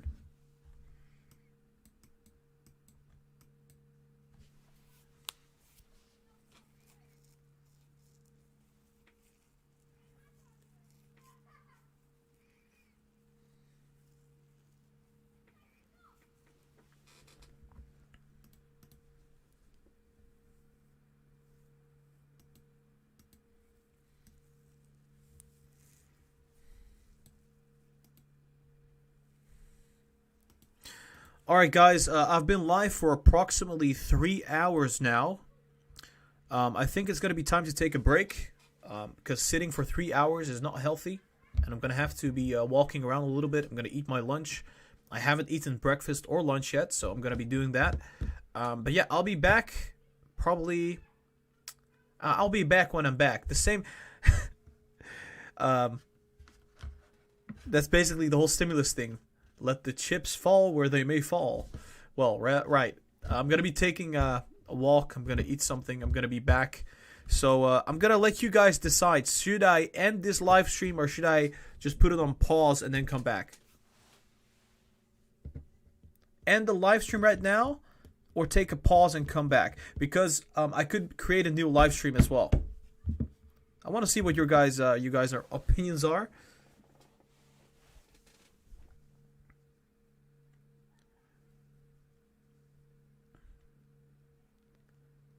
Let me just end it. Okay, cool. Pause it. Okay, pause. We are gonna pause it. Okay, cool. There's a lot of people saying pause now. Okay, cool. We're gonna pause the current live stream. I will show you the chart. I will not do anything to the chart. I'm gonna draw another analysis for the Tesla chart. Give me a second.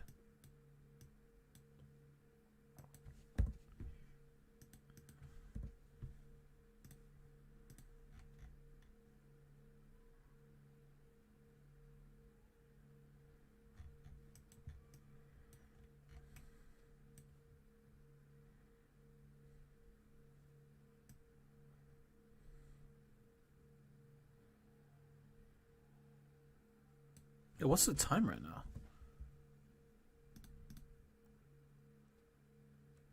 It's like... Okay, interesting.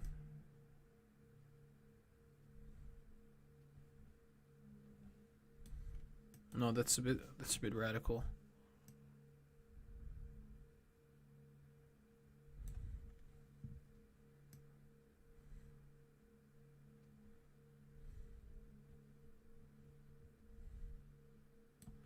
Could that be the case?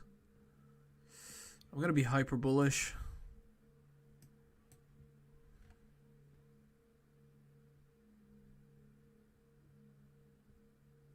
No. The time frame is difficult to draw on. I never draw on the 5 minutes, so I'm gonna have to. So this is the end of the day, right? So I would say.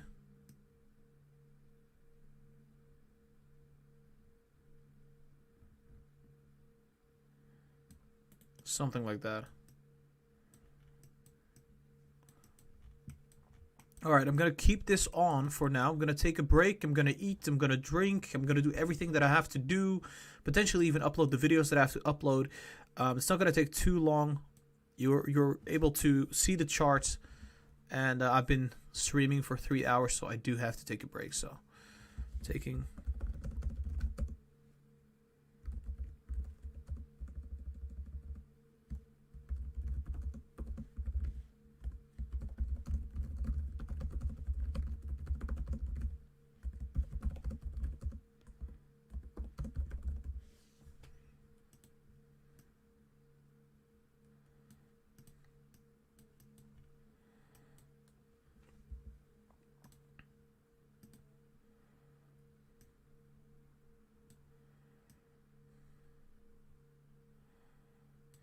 No, that's not how any of this works.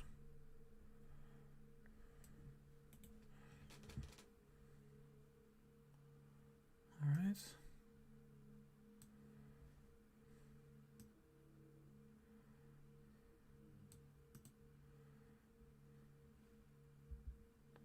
All right, guys, I'll be back after this break. So I'm going to be eating. I'm going to walk a little bit, and I'll be back once I've taken the break. We'll be covering all your favorite stocks. We'll mostly look at Tesla, though, because today is a very important day for Tesla. However, I do think the next couple hours are going to be rather modest, okay? So keep that in mind.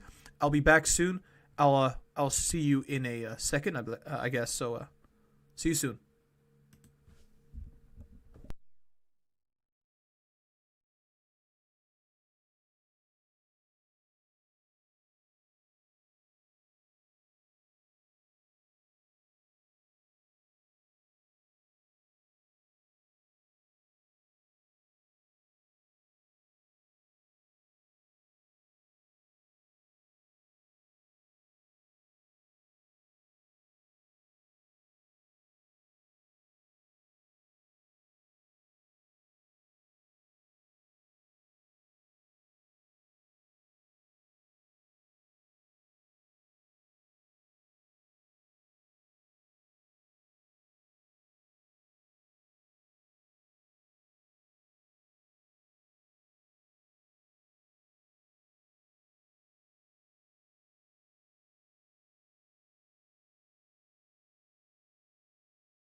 I'm back.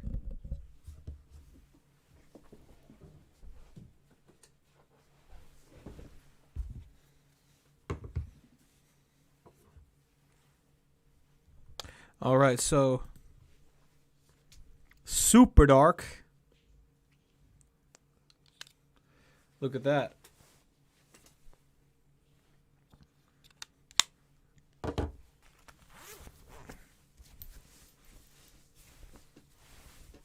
There we go.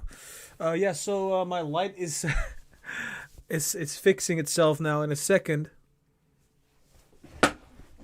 Hopefully it will fix itself. Oh, for some reason you see the you see my green screen in the background. It's gonna gradually become green. Oh, this is so fancy. Look at that. This is a really awesome experience. Watch the green screen disappear.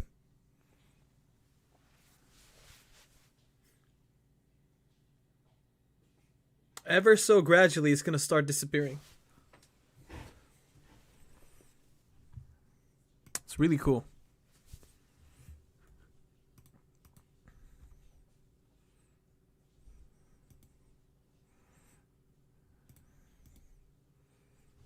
Yeah, you see that? It's like it's almost gone now. It's you got here some stuff going on. I'm disappearing. I'm like, this is looking so funny. Yeah, this is pretty cool. It's pretty cool. Yeah, so it's magical. Yeah, I know.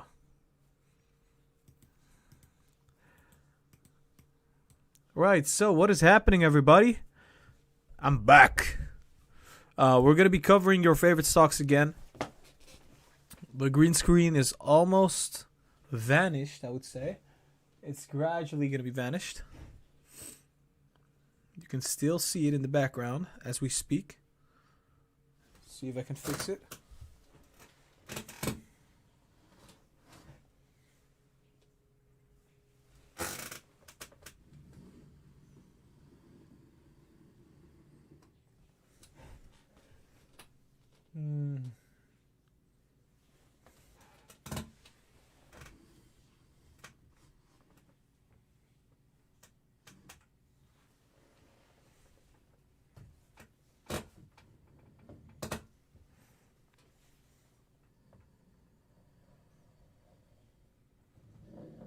It's almost gone.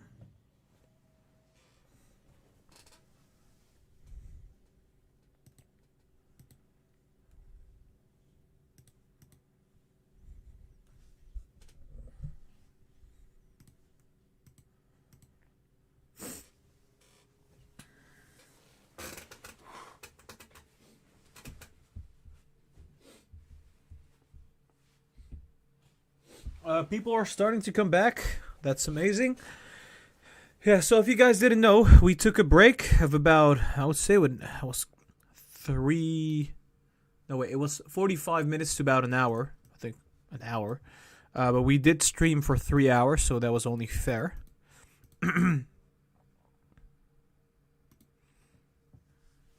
Yeah, so I think right there, there's a little bit of green screen left that is not being covered. Did we just fix the problem? I think we did. Partially. Yep.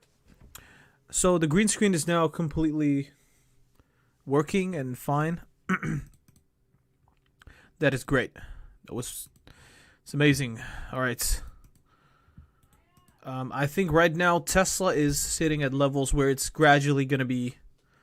I think there's a good chance we're going to be skyrocketing to the upside any moment now. There's still a lot of room to the upside. We can see this right here as well. We're about to be bouncing on the daily. So that's pretty bullish.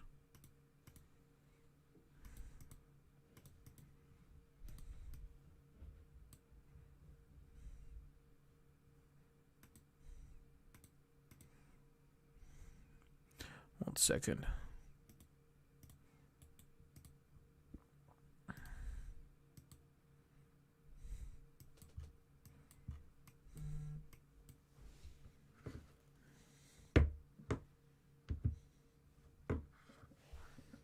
Just briefly checking out what's happening on the QQQ. Palantir is still up.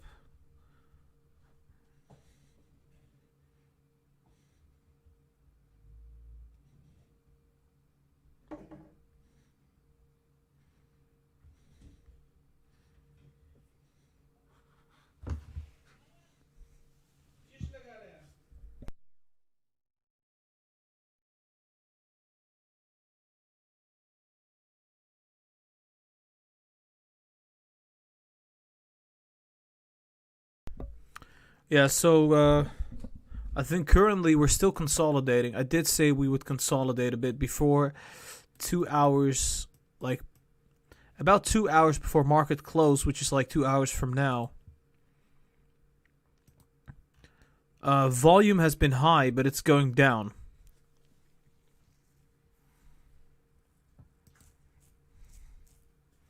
So, yeah, I mean, initially we had a lot of volume to the upside. Then we had a lot of bearishness because of the stock market coming down a bit. And because of people just taking profits, which is perfectly understandable at these levels. Perfectly understandable.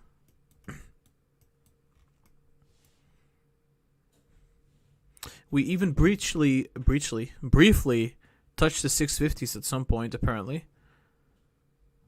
Was that while I was gone, or? No, it wasn't. Was it? Yeah, it was while I was gone. It briefly touched this. Gosh. Should have been there. Unfortunately enough, I was eating some food and taking a break. Yeah, so I'm going to be sharing the link in the Discord briefly, so I'm just going to do that. As we speak, I think there's a good probability Tesla's going to be running up quite nicely.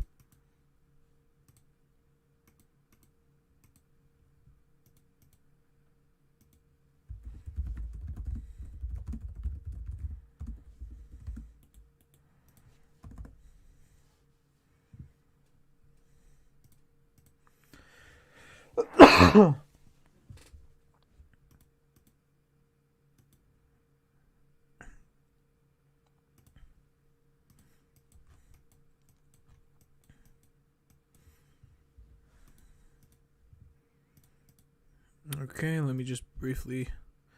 We're coming down a bit. Yeah, guys, really, we're getting pushed down by the stock market.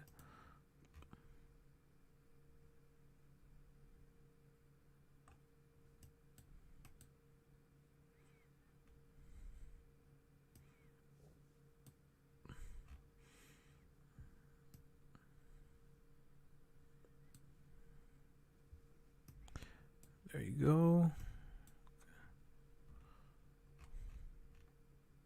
Yeah, I'm briefly checking out how I can view the live chat.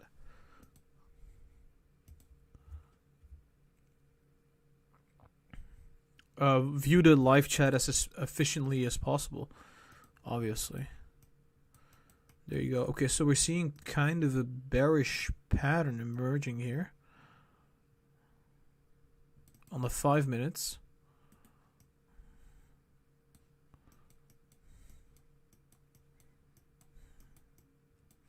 Potentially going down again.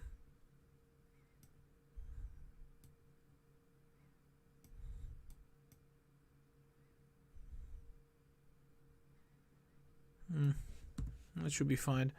I want to see what's happening on the 30 minutes though.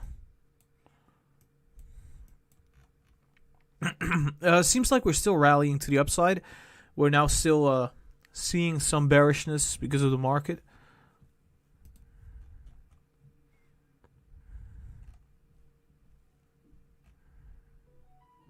Historically speaking, around this MACD, we do come down. So, that is a probability. Also, I would say...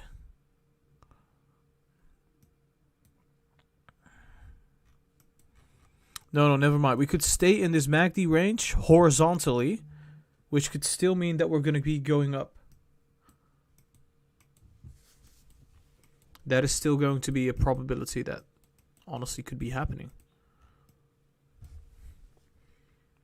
So I would say that right now we're creating a consolidation zone like that before surging. So something like, or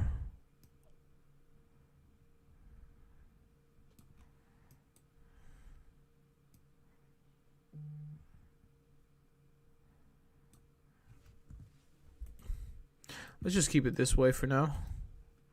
Assuming we're going to go up around this range. Hold on.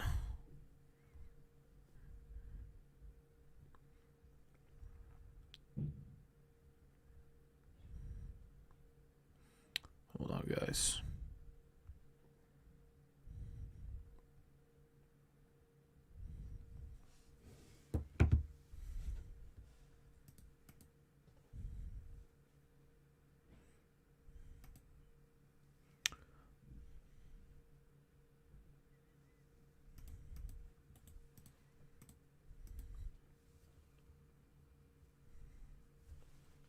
Yeah, there was a period in time where we saw this pattern before. This period of time. Well, we've seen it right here. Kind of similar. Right here as well. I would say the RSI is moving exactly the same way as well. So next up, if the move is going to repeat itself, potentially another $20 to the upside before, well, I would say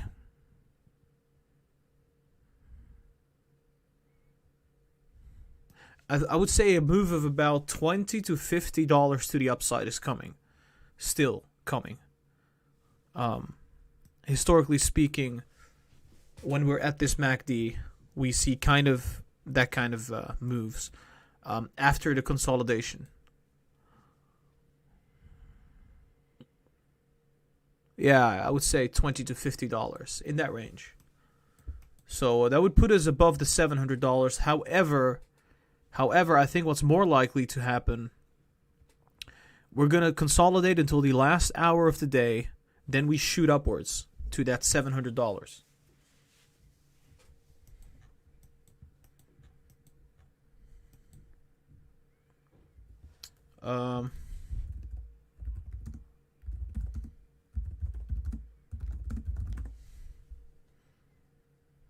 I want the volume. I want to see the numbers. So this is nothing. This is nothing, I'm telling you. Well, we still have 4 hours left, so it's going to probably go up to very high levels. It's not super high, I can tell you that. Maybe we can find a tool in here. Net volume. It's not been too irregular, I would say. It's been higher in the past. So I'm expecting some big moves coming up.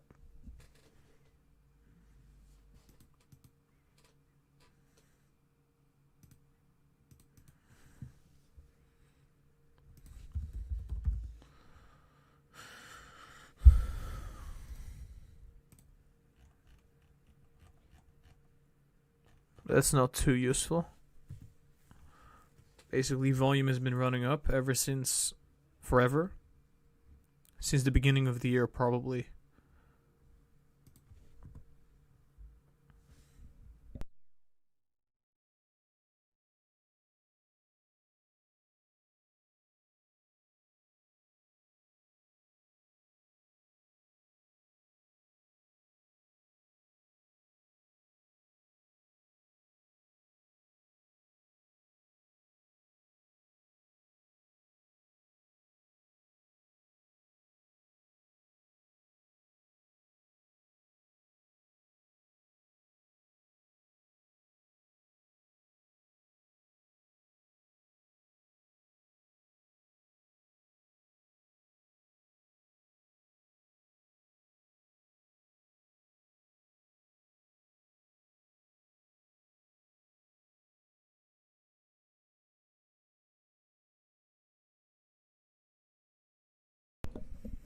Yeah, so I would say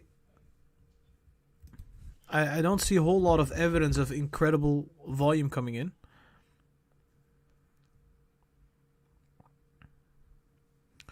Let me check if we can get some the volume flow indicator. There we go.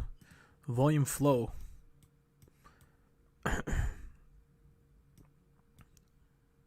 We are above the base level, so that's incredible, right? But it's normal. We haven't really spiked. Well, we're actually pretty high, so yeah, I wouldn't be surprised if institutions already bought a big portion. Yeah.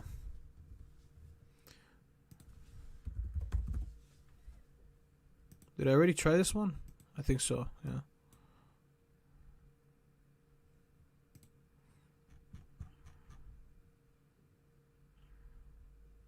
Yeah, it's kind of funny how that works, eh? The volume oscillator. Nothing too significant there. It's not a very useful tool either, in my opinion.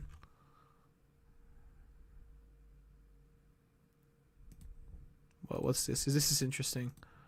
Volume divergence.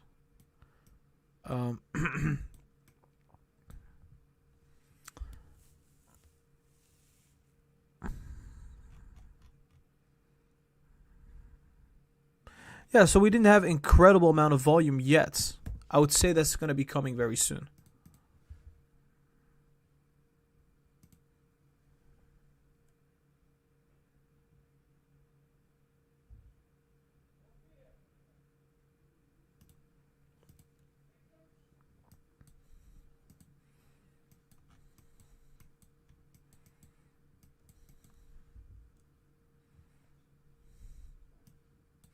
Well, the funny thing is, last time that we went up huge was right here, right? It was like 30 minutes before the closing bell, something like that. So I think something similar is going to happen. And usually people do, well, at least institutions tend to buy before the market closes.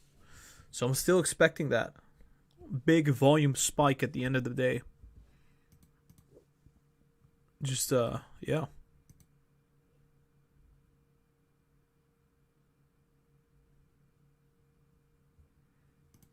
What's happening with NEO right now?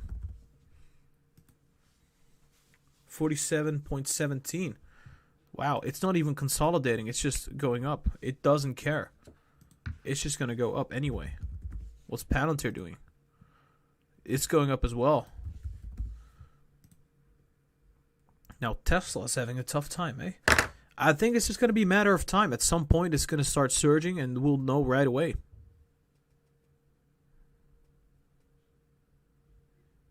Hold on.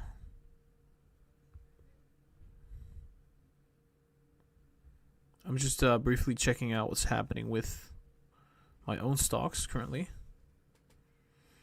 Seems like Palantir's seeing a nice move to the upside. And, well, I would say Tesla's just in between this zone, right? It's doing not a whole lot. Just put it that way. Checking out what's my Palantir doing there.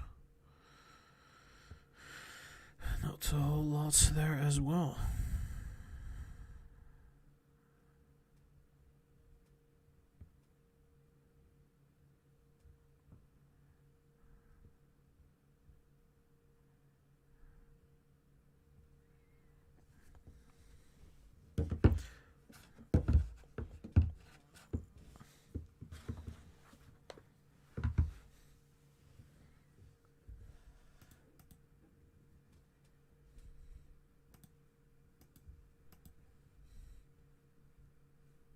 Let's check the 5 minutes.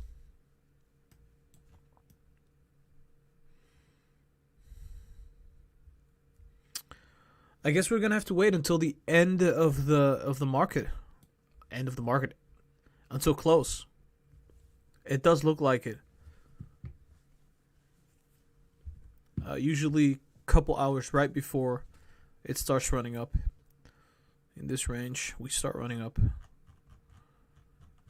And we can see a nice bearish trajectory as we speak.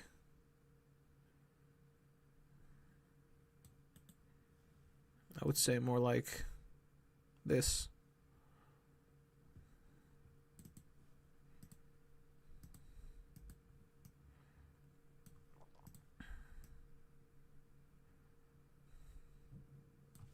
Yeah, so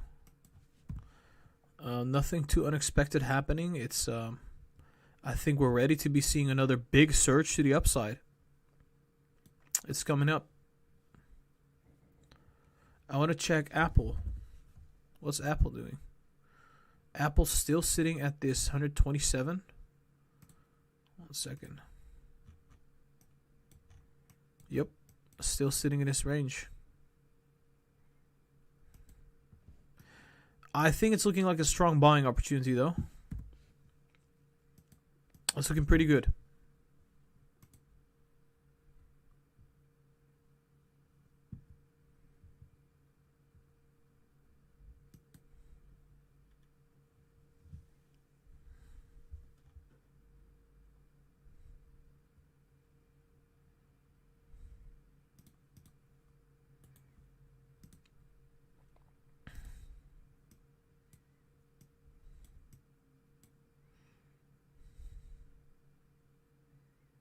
Yeah, it looks like it's going to be coming down, right? I don't think it will. I doubt it. I doubt it a lot.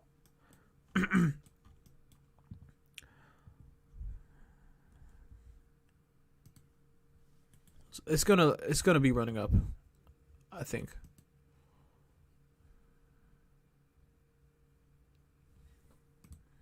And yeah, well, Tesla, any moment now, any moment is gonna start rallying.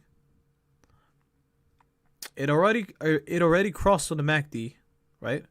So now we have this extension left until it comes down, which means, well, $700, $800 range potentially, unless the market keeps going down. If the market keeps going down, that is bad news.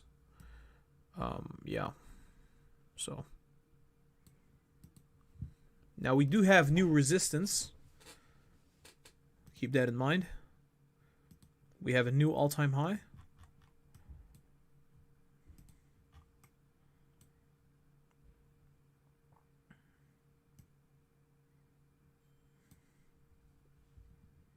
One second.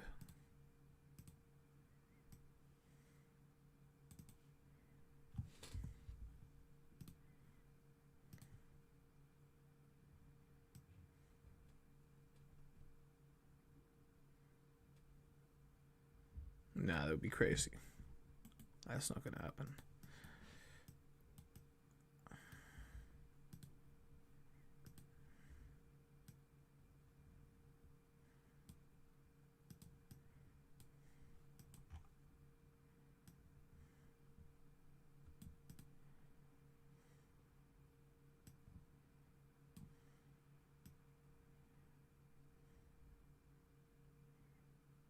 Nah, it's not gonna happen. That would be too crazy. How much would that be? That would be like 50% upside if it would go to that $1,000 mark. I don't think that's gonna happen. No way.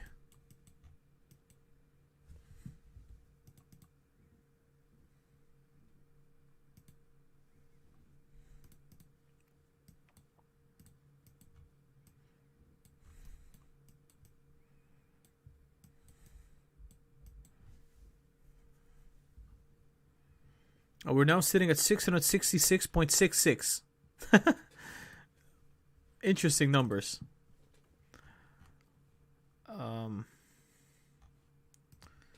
Yeah, okay, so CD Projekt, I think it's looking like a nice buying opportunity right now. Honestly, very nice buying opportunity. I wish I could have bought some right here, but I was too busy eating my lunch, I believe. Yeah, probably. It's gonna fill the gap. It's gonna fill this gap again as well. So, CD Projekt looking pretty good. Let's see if I can buy CD Projekt as we speak. I think I'm gonna buy it right now. I want to get some of that.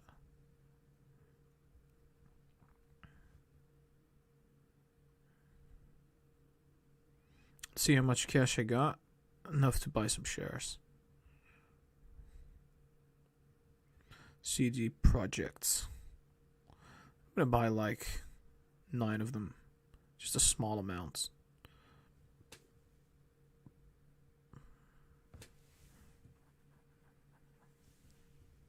What's their market cap? 31 billion? Oh damn. That's incredible.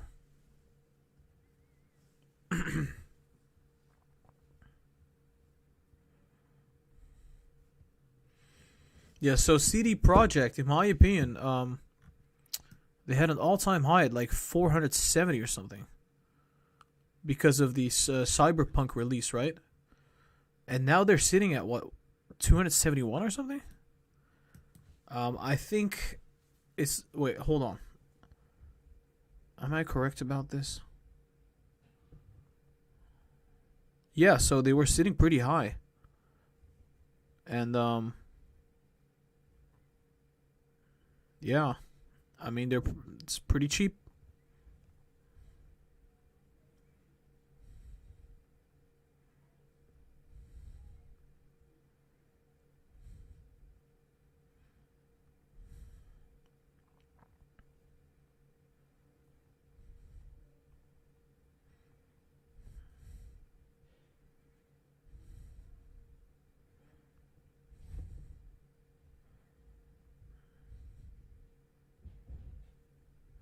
Yeah, I'm gonna buy like 100 shares of CD Projekt.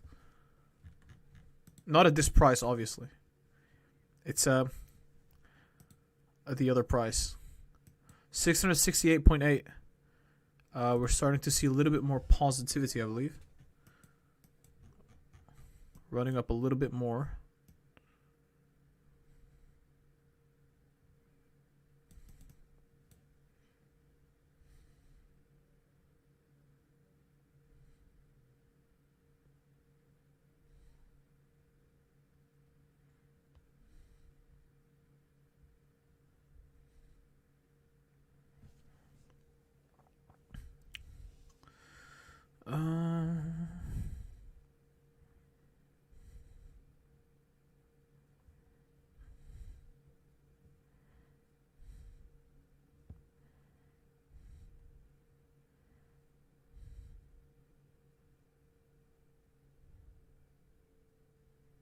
Alright, so I bought approximately... How much did I get? I got 104 shares in CD Projekt as we speak. Yeah, I think Cyberpunk is awesome. I don't know if you guys know it, but Cyberpunk, the newly released game, CD Projekt created it, so I think it's looking pretty fine. Okay, we're just gonna check what's happening in the live chat and everything.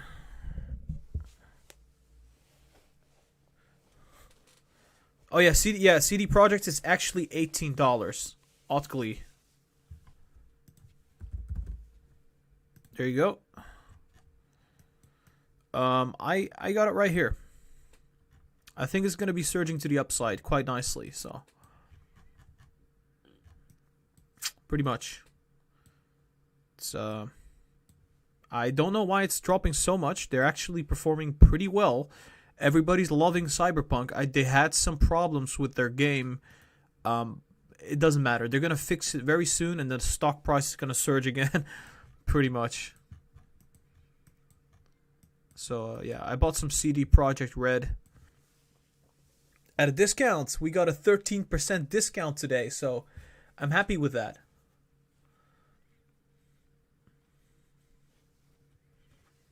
Yeah, so I don't generally buy stocks in like the gaming industry because I just get the nightmares from Electronic Arts. I don't really like those kind of companies. But CD Projekt Red, I think it's a really good company. Long term, I think they're going to perform really good long term. So that's why I bought some.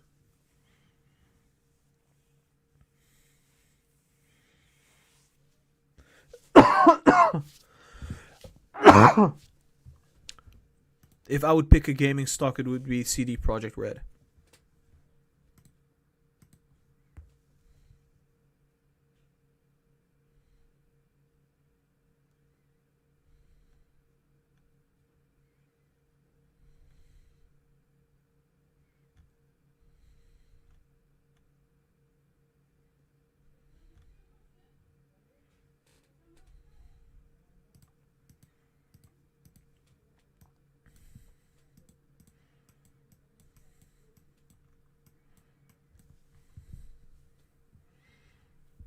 Okay, so 669. It's not moving too much right now. I would say Palantir, same story though. Yeah, still moving downwards. I expect it to move in this range. Potentially hit the 26 again. Or the 25.9, something in this range. And then bounce off. Like we said in our previous analysis.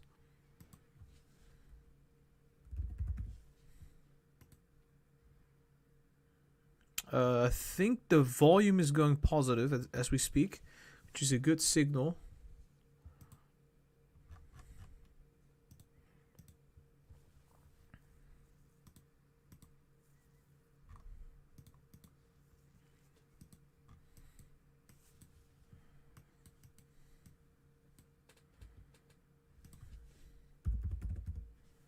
One second, I want to check one thing for CD Projekt.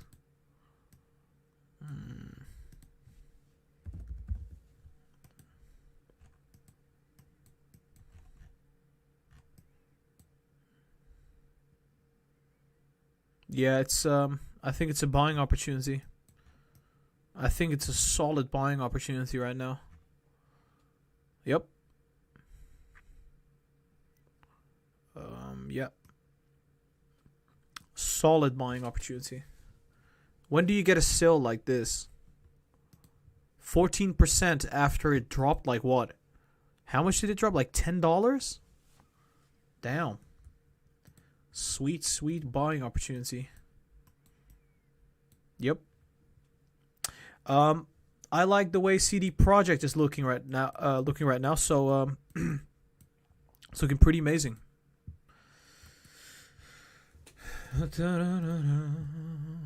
As long as they don't go bankrupt or something like that. I don't think they will. They're doing fine. Their Cyberpunk video game is doing pretty good.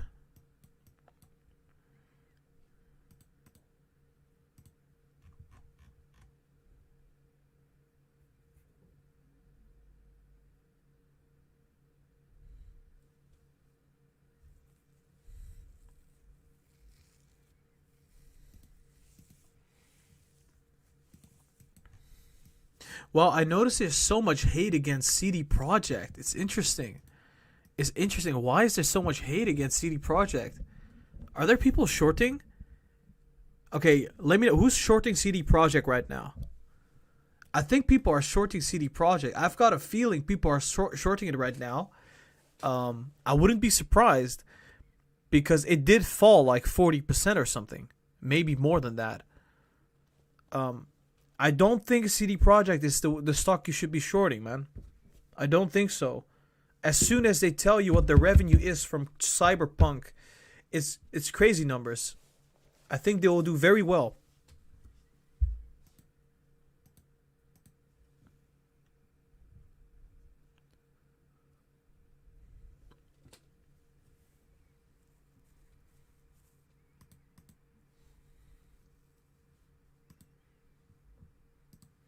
You should not. I think it's a bad idea to short a company that has gone down 40%. If the company is still doing pretty well.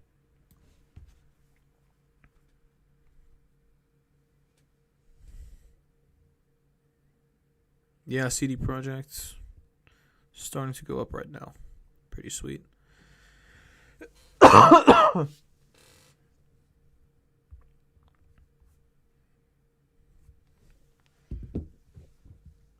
Let me check the live chat.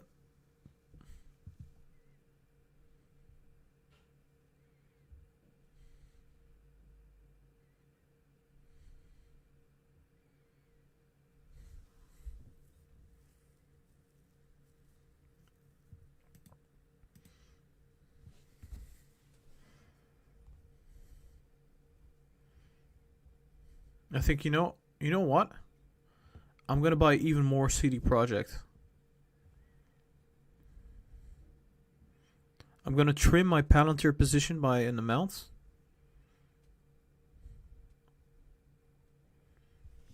I think I'm convinced that CD Projekt is gonna be running up. I'm gonna buy a boatload.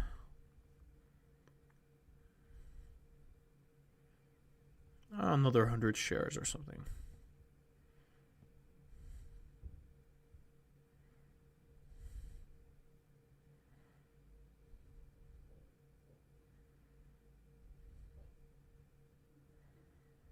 There you go.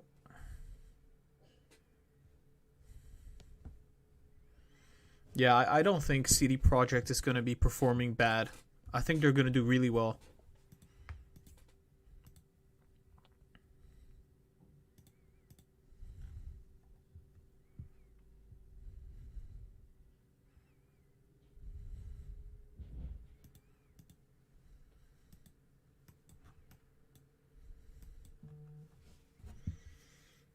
You gotta...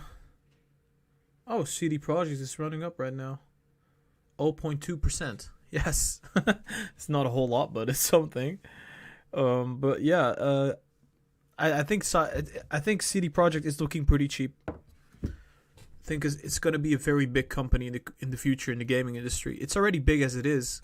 I mean, they did create The Witcher. I think they're going to consistently bring out very good games, which I like. I think the gaming industry is only expanding, so... I was thinking about this for a couple weeks now, so it's not something out of the ordinary. I've been thinking about this for a couple weeks. It's just now on live stream I'm telling you guys I'm buying it. I think I'm going to hold it for like a couple months. See where it goes.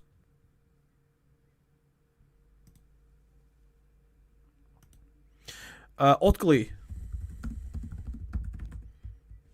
Otkli is the ticker. Don't buy on my opinion though. Not a financial advisor. There we go. Tesla's at the 670 now. Yeah, looking pretty sweet right now.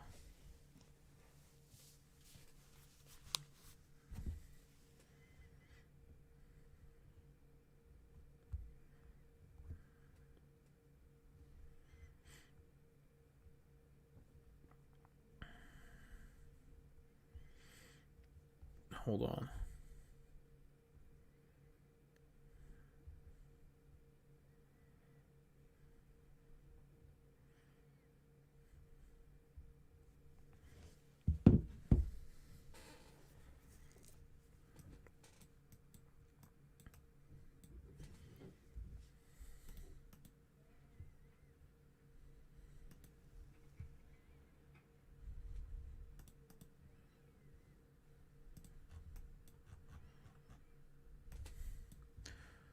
One second. I'm going to be looking at the news for CD Projekt.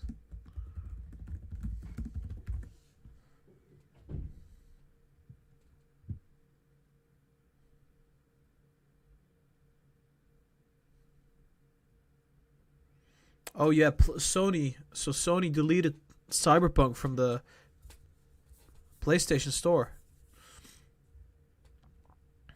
Insane.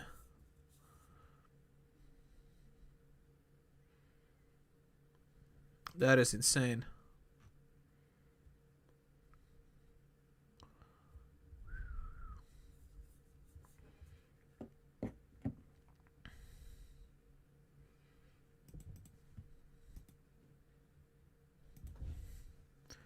Yeah, it should be rather bad for CD Projekt. But it's whatever, you know. Let me check. Yeah, you should. Okay, so my kind of philosophy, I'm a contrarian. If a stock is performing bad, I want to buy it. I want to buy stocks that are performing bad because usually those stocks are the same stocks that will be running up. My philosophy is that if a stock is good enough, while it's falling, it's a buying opportunity. So if Tesla would fall 30%, the same way CD Projekt is falling 30%, it's a buying opportunity. Nothing more. That's just how I think about it. Obviously, you have to look at the market, what's happening in the news, what is the trend. Usually it's fine. You obviously don't want to buy a stock, so it doesn't work with everything. You can't just buy a stock because it's down 40%. You have to look at everything, what's going on with it. And usually when it's a good established company, it's fine. Usually it's fine.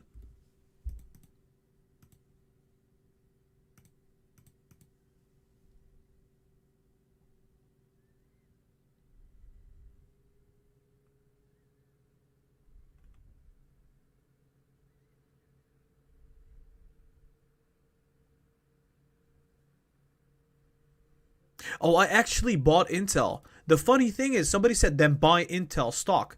Well, the thing is, I bought Intel. I actually did buy Intel. I bought Intel right here. Wait, hold on. This is the 30 minutes, right? It was sitting right here, right?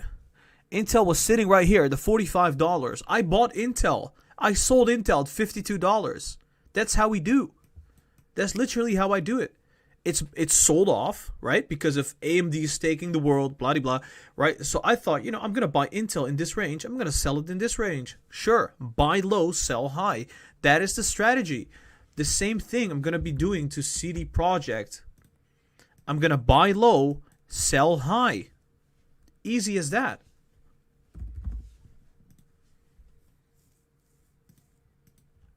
It's funny, though, because, people come up with examples like, then buy Intel. I actually did. I bought Intel low. I sold it high. I even have the history of it.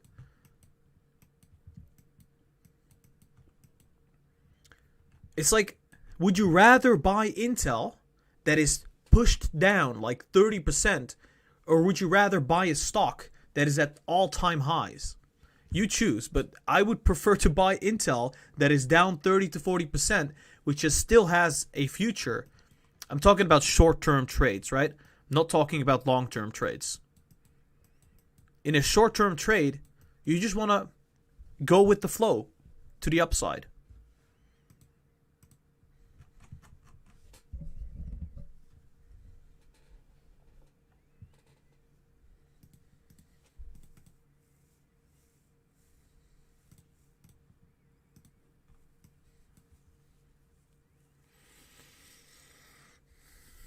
It would be funny if CD Projekt goes bankrupt and I'm like, oh boy, that was it, guys. That's it, folks. I don't think it will go bankrupt. I think it's here to stay. I just want to briefly check what's happening in the live chat right now.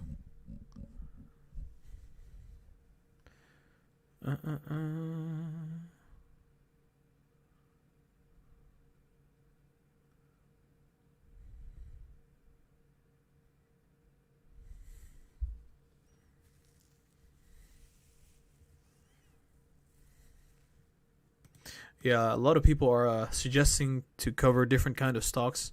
Very interesting. Splunk. I know Splunk. I know what you're talking about. Splunk is running up nicely. I think Splunk right now, honestly, if I'm going to be really honest with you, is looking rather nice. I think it's going to fill the gap. It has about 10 to 20% to the upside for earnings. Not so bad at all. Market cap sitting at 27 billion. I think they're doing fine. Tesla's still not moving. Not moving a whole lot. That's unfortunate. It's just moving sideways, honestly.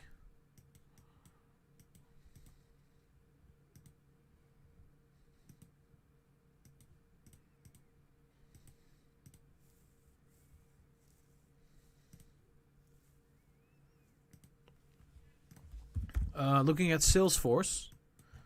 What did I say would happen? I said it would potentially run up. We did run up nicely. Then I said there would be kind of a downturn. I would say sideways movement. I think I did the daily chart, didn't I? Oh yeah, I did the daily chart. So I said there would be upside, and I think there will be upside. I think we're going to fill the gap here. At the least, I would say. Yeah. Looking pretty bullish. Still not moving on Tesla right now. Still staying at the same level. Virgin Galactic. Yeah, I would say they're about to be bottoming out. The stock is about to bottom out right here in this range.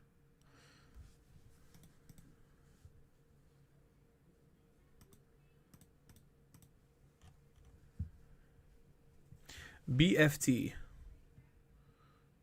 Let's see. BFT. TTCF.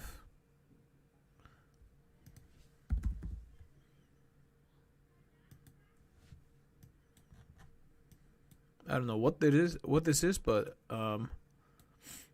Acquisition Corporation, okay. Foley Trism, okay, I don't know what it is. What can I say? It's rather new, right? I think it's gonna see some upside, just a little bit of upside. That's all I can tell right now. Let's go to NEO. Neo's still looking bullish. Yeah, I'm telling you guys, Neo's ever since it hit the $39, we said, guys, Neo's super bullish. It's gonna be going up huge, and it's been going up nicely. It's following the trend line that we drew initially. At some point, I was bearish, right? I said maybe it's gonna go in this way, but it's been following the trend line instead. So, yeah, what can I say?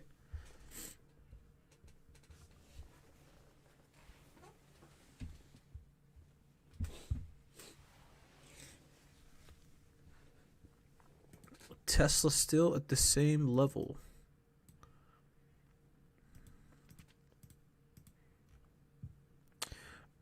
Wait, what happened? I think we just got a new member.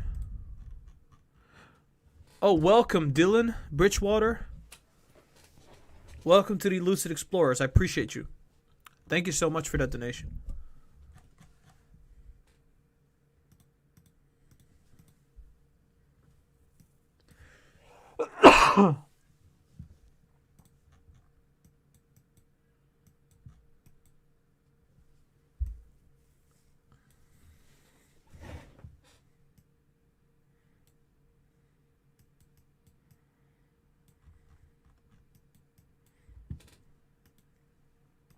Guys, so as you guys know, the market is very, very volatile right now.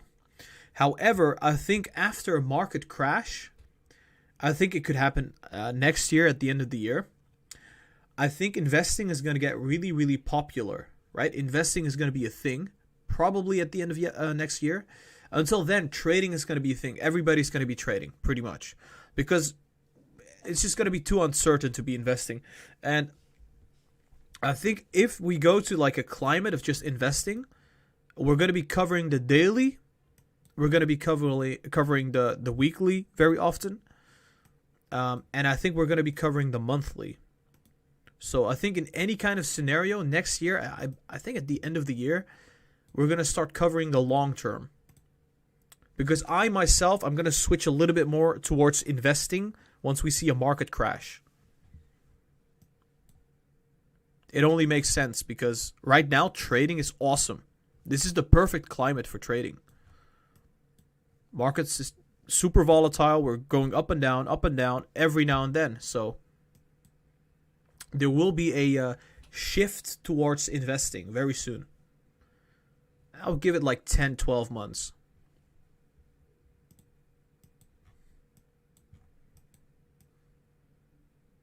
Maybe longer if like the Federal Reserve like pumps it up again, printing all that money. But yeah, right now it's a trading climate. It's not necessarily investing climate. I think most people right now are trading and speculating.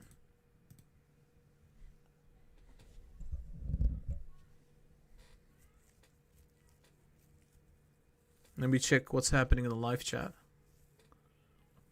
Yes, I am trading 212. I'm using trading 212.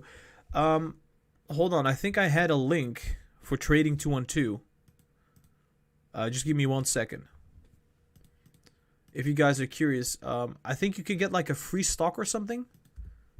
Well, I'll share it with you. If people are curious about trading 212, it's a really awesome trading platform for stocks.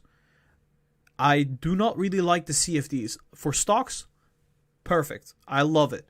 For CFDs, not necessarily. Where's the trading 212 link? I think I'm gonna have to go to my channel. Just give me 1 second. I think Tesla's right now just still. Oh, it's starting to run up. Oh my, 673. We're finally seeing some movement. Nice. Hold on.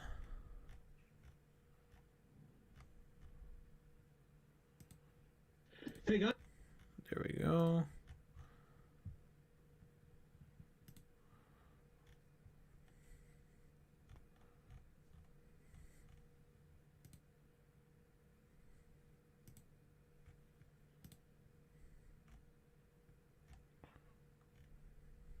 No, I can't find the trading 212 link, unfortunately. Alright, I'm gonna find it on my phone. I think I'm gonna have it somewhere there. I mean, probably. We're now sitting at the 672.7. Oh my. Looking pretty sweet.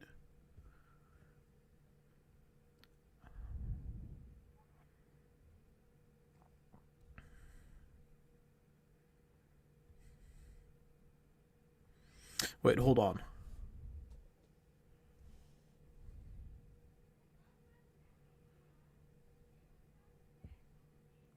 Are we now sitting above the 670s without even going down? That is insane. Let me check the 5 minutes. Okay, we're trending upwards now. I'm gonna draw this short-term bullish line over here.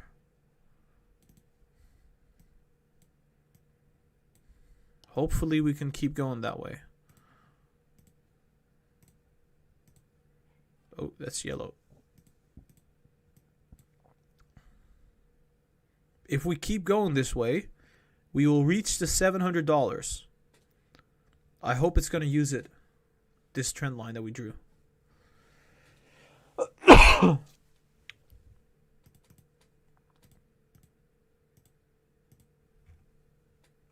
We got a new member, Nainar Babu DS. Thank you so much for becoming a Lucid Explorer. You are awesome. Thank you, thank you, thank you. I have a tough time with names.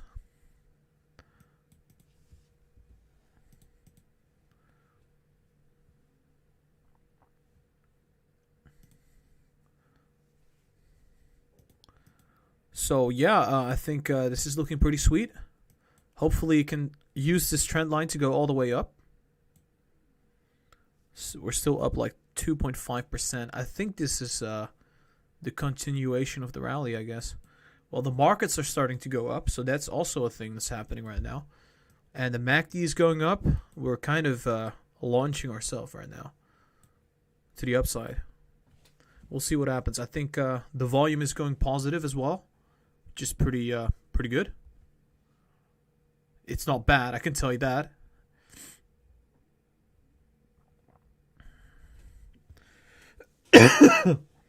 Hold on. So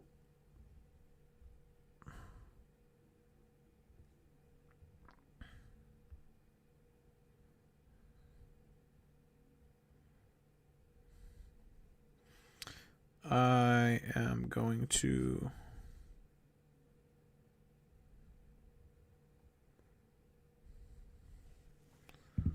hold on.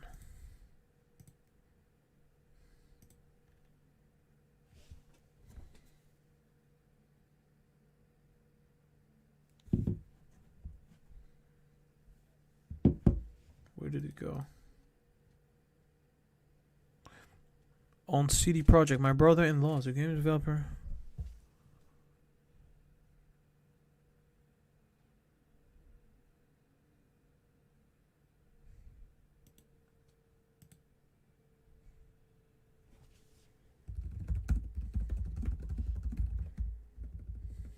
Hold on. I'm just checking something out right now.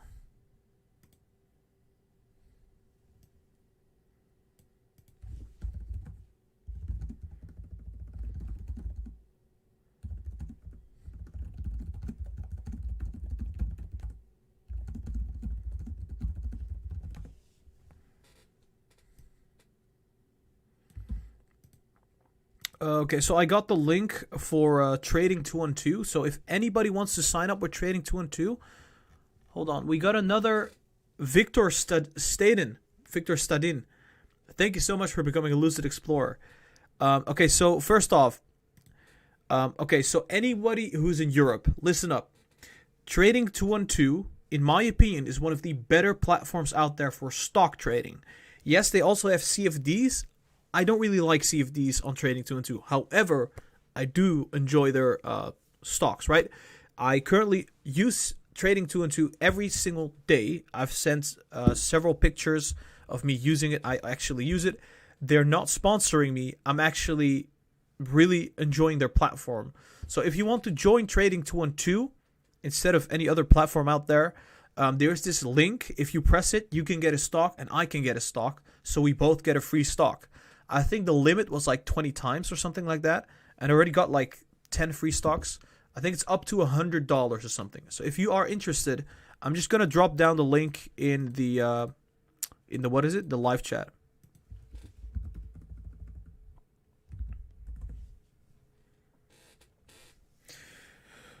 We got another Lucid Explorer. V. Nimely just joined the Lucid Explorer. Thank you so much. Thank you so much for donating. I appreciate that. I'm actually going to put the Trading 212 link in the description as well. Because I think a lot of people don't know which kind of platform they should be using. I personally enjoy Trading 212. It's just my personal option. I'm going to put it down below.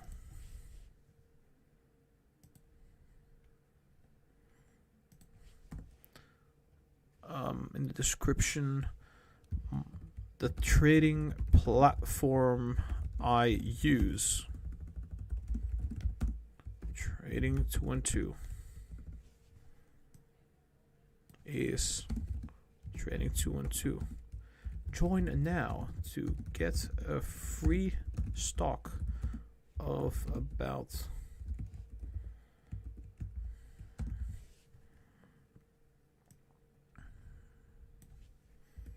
Yeah, I've never had a problem with the stock trading on Trading 212. I do dislike the CFDs. I actually dislike the CFDs that they have a lot. Tesla's starting to move upwards. We're following the trend line so far.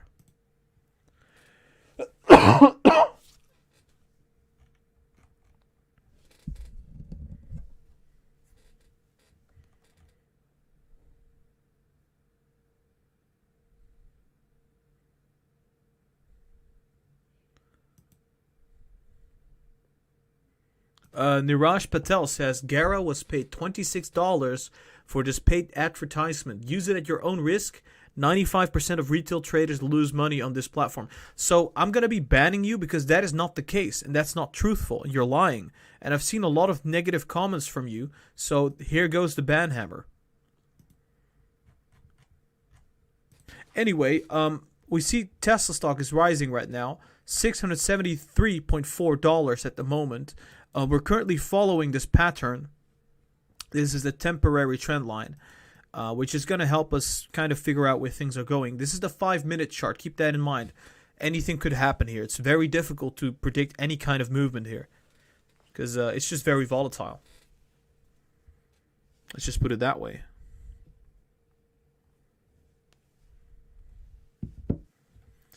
Okay.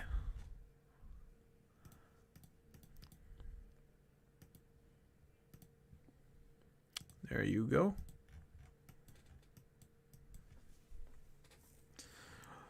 I would say it's going to gradually follow the pattern, but we'll see. There's also resistance here. So I want to briefly check what's happening with CD Projekt. I think oh, okay, so it's going negative right now. It's going down a little bit. No problem.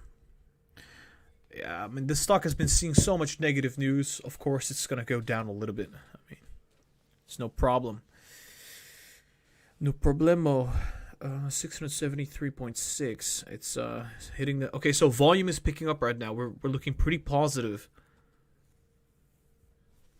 as we speak.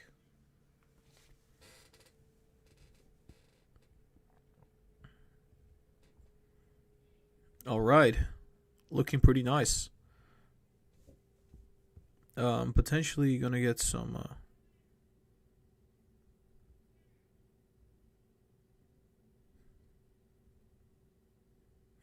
yeah, I mean, 673.7 still looking fine.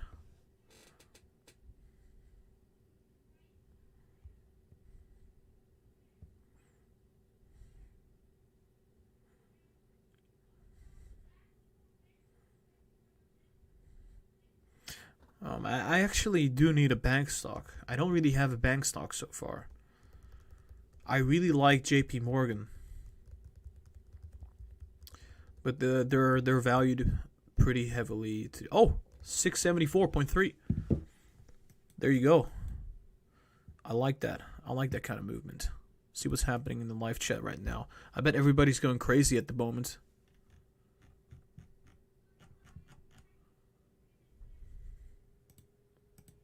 Yeah, so we're running up now. We are running up now already. How much cash do I have on hand? Quite a bit.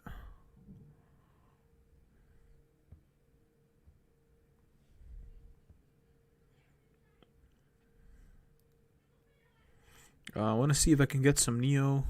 I mean, Tesla's hitting that 670, 75 potentially. Oh, we are hitting 675. Are we going to breach it? Are we going to keep going? Nope, resistance. We're seeing some resistance right now. Neo is running up, by the way. Ever since we said Neo would go up, it's been going up like a rocket to the moon. Airbnb is also like super highly priced.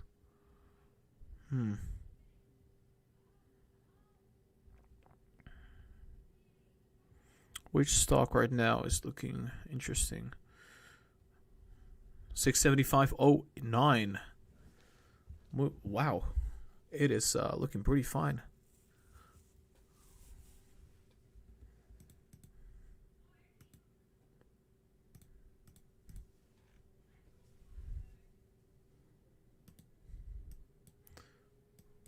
Oh, there we go. People are taking profits in this range.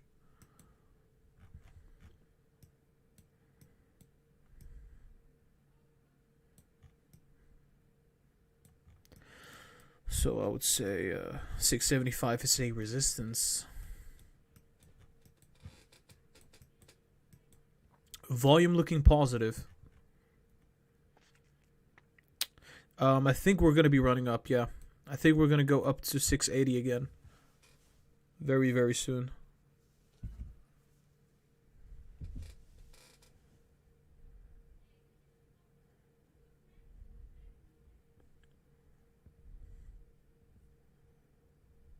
Let me check. Yeah, I mean, it's just having a really tough time at a 675. You can see it right here. It was resistance for quite some time. I think it's more likely than not that we are we gonna breach it? That we come back to this 673 potentially. Either that, or we're just gonna really surge to the upside, like potentially all the way to the 680. We'll see what happens. I mean, honestly,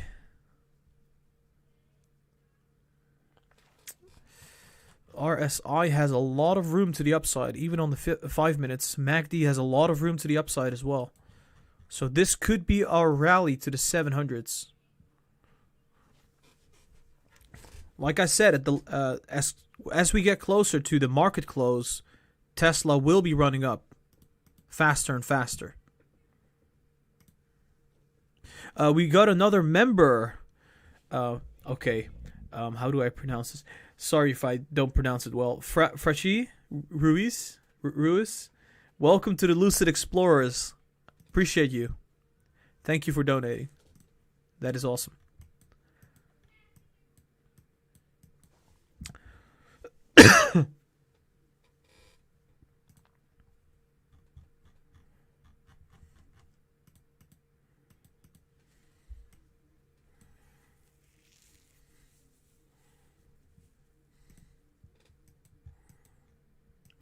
I want to say it one more time. Guys, I see it too often. People asking me, which trading platform do you use?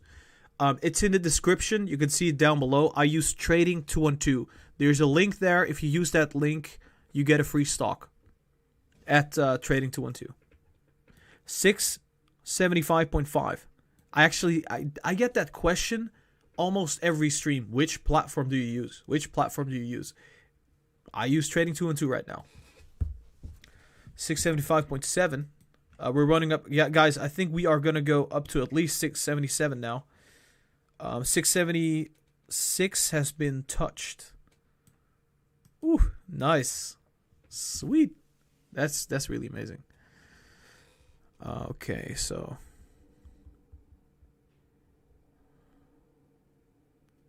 what's going to be happening next?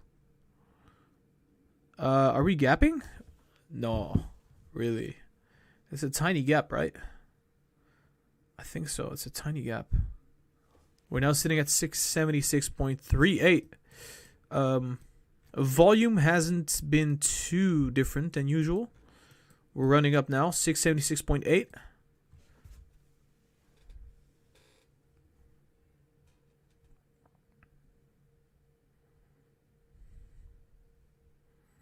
Great. This is great. Really nice. 677. Could potentially go all the way to 680, but there is resistance right here. There is some resistance. There you go. We breached through. Okay, we're going through it. 677. Okay, we're running now. We are running. 678 coming up. Another resistance point. 677.8. 678. Okay, we got 678 going. Now, next target will be 679, I guess. Yeah, it does look like we see resistance at the 679. If we even get there at this point, I think there's a good chance we will, though. We're looking pretty bullish. I guess the rally has started a little bit earlier than I thought. Interesting. Yeah, but we are rallying, so good news to anybody holding Tesla. We are seeing a nice rally here. We're going into the overbought now. Will we go into the overbought, or will we see that as resistance? Yeah, so that's a question we should be asking. No, I think there's good enough room left to go to the yeah. I think we're gonna keep going. 678. There you go. 678.5. Resistance. We're running now. Fantastic. All right, so Tesla's going up now.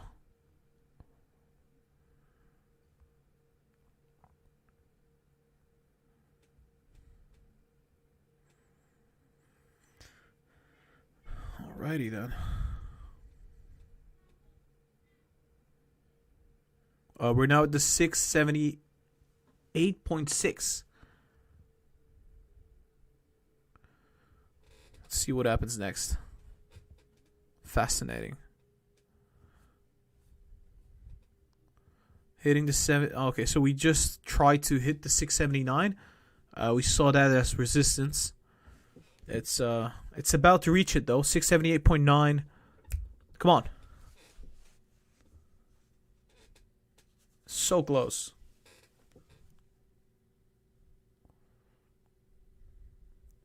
$678.98. Dang it. So close. Okay, so I think we're going to get... Yeah, 679 has been reached.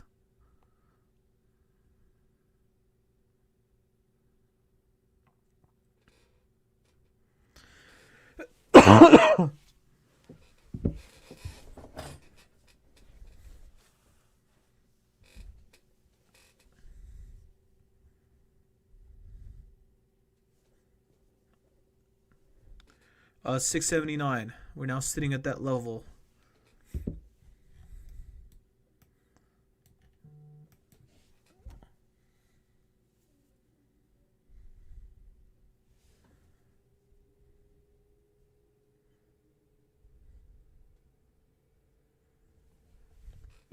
Oh, we just went down, right? 676.6.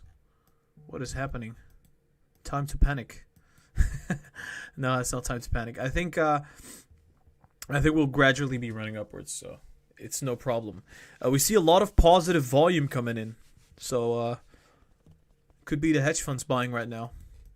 I think they're really gonna buy at the end of the day, before market close.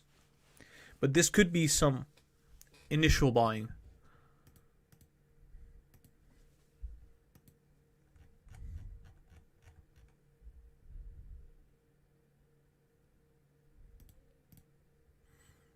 $678.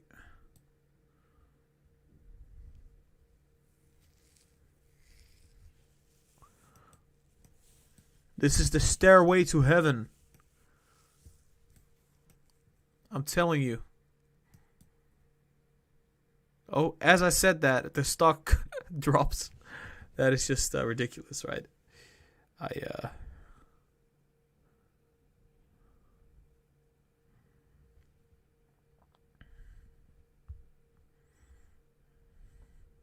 Hold on.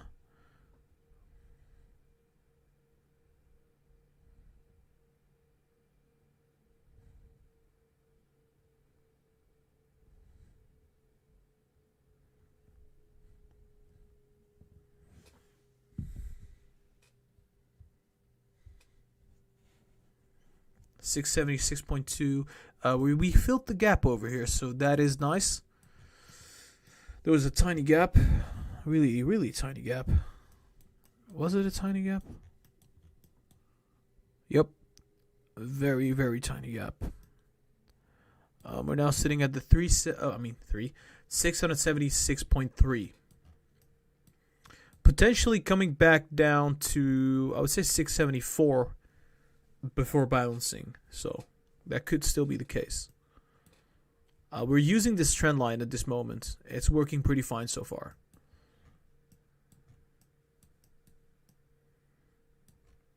Yeah, we don't really... We can't really analyze it properly without the trend line.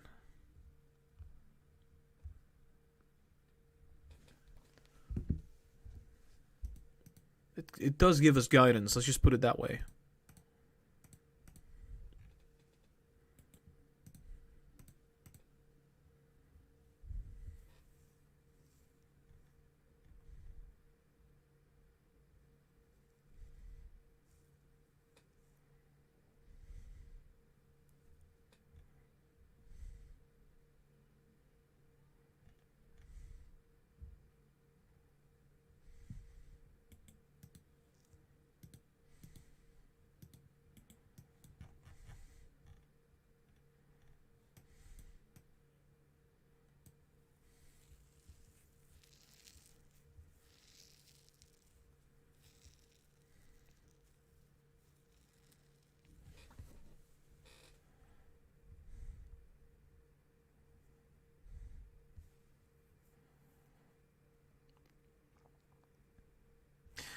What is the market cap for Tesla right now?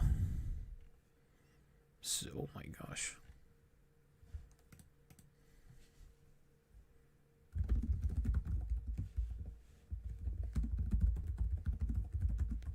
What was it again?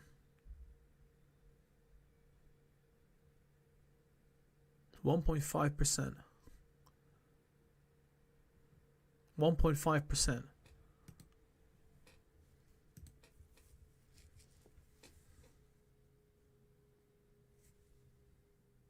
Really? 1.5%? 1.5% of the... What the frickin' frick? That's a lot, though. Is Tesla gonna... What? 1.5% of the S&P 500. That's a lot. They're gonna be they're gonna be buying a lot of Tesla shares. Let's just put it that way.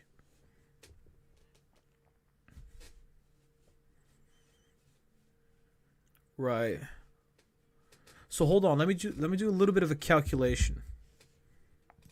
The S&P 500 market cap is about 23.5 trillion. Of that amount, I would say, well, what is 1%? 1% is 235 billion, right? So that would mean, oh gosh, let me think about it.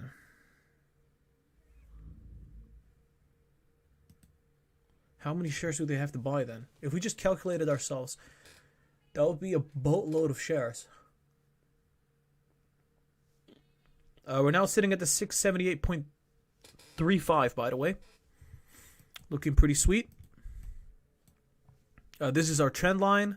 This is Tesla moving. This is the pattern that we did. So looking pretty bullish.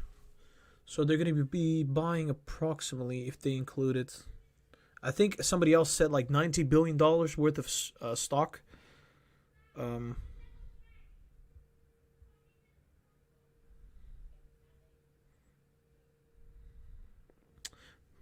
Hold on.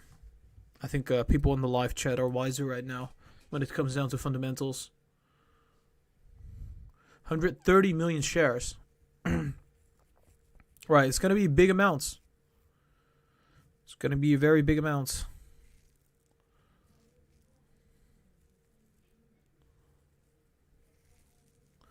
Yeah, it's oh boy.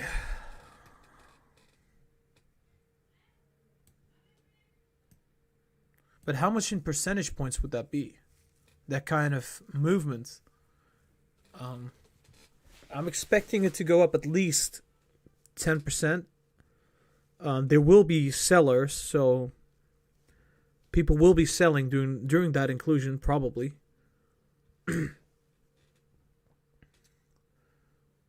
So yeah, I'm expecting about 10 to about 15%.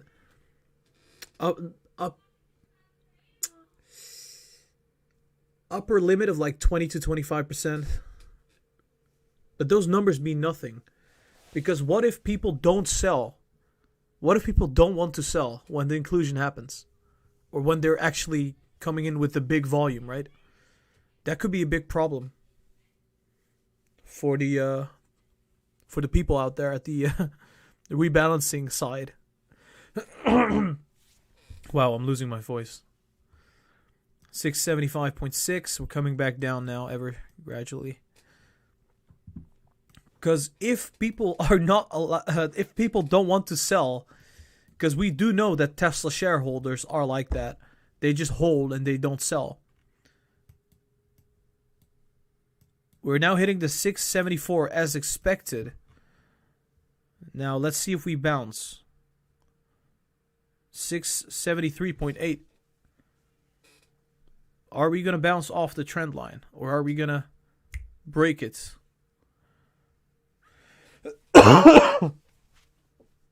Seems like we're bouncing.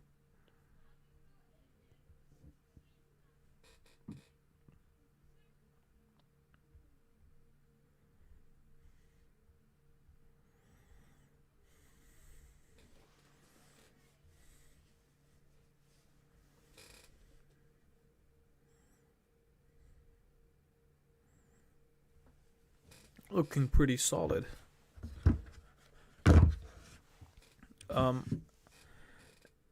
Let's see how long we got. RSI's pointing downwards. MACD is pointing downwards. Sitting at the 673.2. We're breaking the trend again. Potentially, right? We still could like bounce at this current one. I think we had a line over here. I think what was that again? Yeah. So worst case scenario, we're gonna bounce on the 670.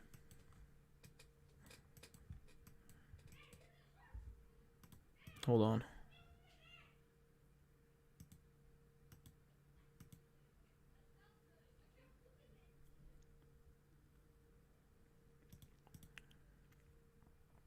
Well, guys, remember, you have to remember one thing.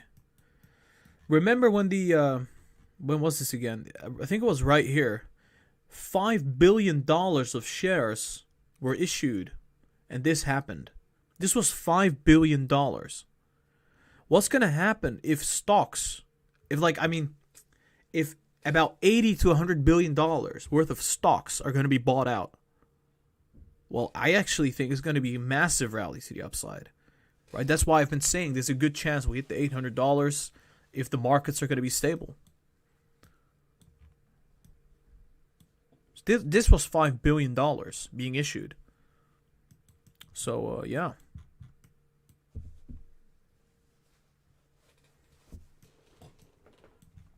It seems like we're not breaking trend. It seems like we're bouncing off the trend line. Nice. That is amazing.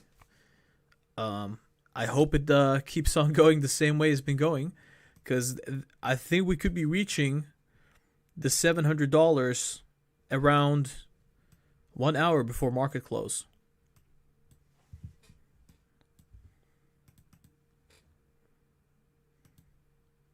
Oh, hold on.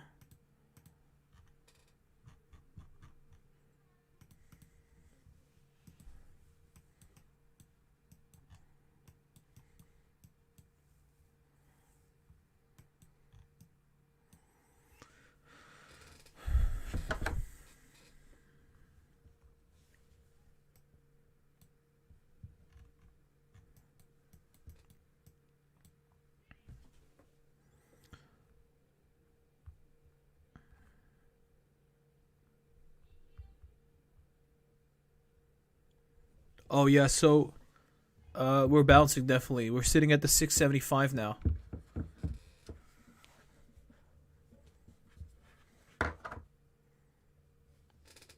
$675.2. We're gonna try to go through again for how many times have we tried this now? 1, 2, 3, 4, 5, 6, 7, 8, 9, 10, 11. We're having a very tough time getting above this level and staying above it. Above the 675.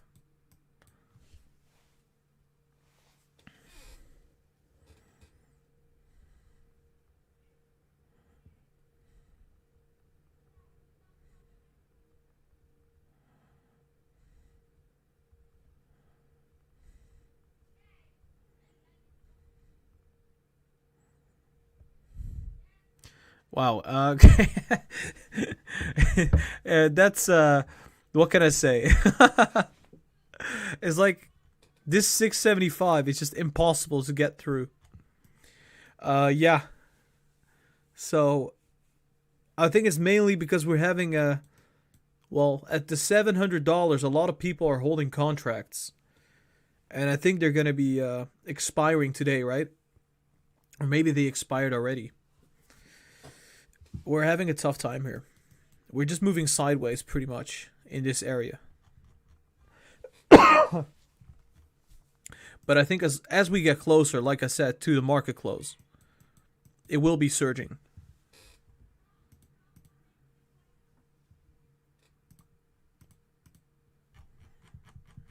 Let me check what's happening.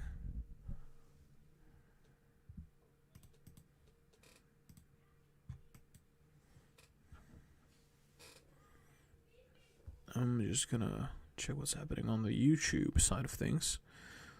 So,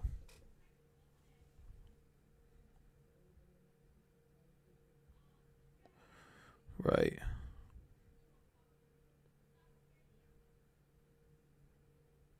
Right, so Um, I want to say one thing. Because we didn't upload videos in the pre-market, I noticed that like we're not getting any traffic on the social media pages, because usually I say at the end of the video, hey guys, check the social media, and hey guys, check the Patreon and the Discord. So I'm going to say it right now as we are live.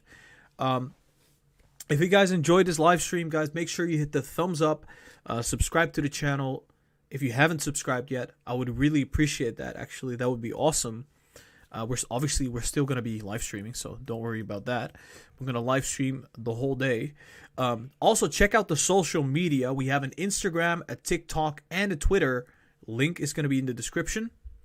We also have a Patreon where you can donate and you can get many benefits like buy and sell signals, early access, exclusive content, consultations, Q&As, name it. So at the Patreon, you can get these kind of benefits. So check the Patreon out as well. That link will be in the description as well. Along with the Discord server if you want to join the community. So if you want to join the community where we talk about trading, investing, and finance, and everything, you can join that by clicking on the link in the description. So all the links are down below. I just recently also added the Trading 212 platform link where you can get a stock of about $100 for free from Trading 212 if you start using their platform. I currently use Trading 212. I'm not getting sponsored by them. I just think it's a good platform and their stocks are awesome. And I get a free stock if you get a free stock. So we both win. And on top of that, guys, obviously I am not a financial advisor. Everything I draw on the charts, everything I say on the charts and the technicals, that's just my opinion. So keep that in mind. All right, we're starting to run up now, 675.5. Yeah, so I noticed like nobody was like following me or like anything like that, so I just had to say that because usually some people start following and some people do things because I make the pre-market videos, but I haven't been able to do so because I've been live this whole time, which is awesome. I love being live all the time. That's perfectly fine for me. I will be uploading videos later on though, so expect them to be coming out soon. Hold on, guys.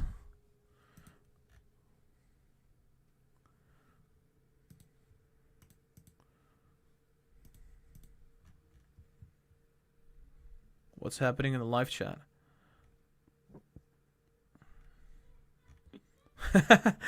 This is amazing. I love what's happening in the live chat. Everybody's going crazy. Understandable. I mean, there's a lot of things happening.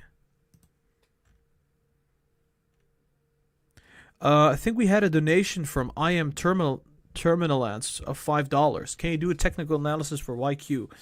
We're busy with Tesla, man. But thank you so much for the donation. I Am Terminalance. I almost forgot that we had a. Wait, Roberto Polo also became a Lucid Explorer, and SH Lever became a Lucid Investor. Thank you so much. Appreciate it. I think I missed some people.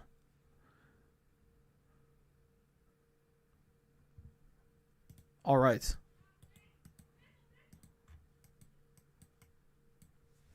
This should be fine now. Yeah, so I think while I was gone, people donated, and also I believe somebody. Oh, I got a notification.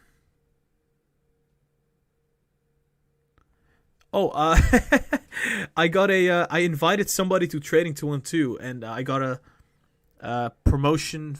I got one General Electric share. Thank you so much. That's funny.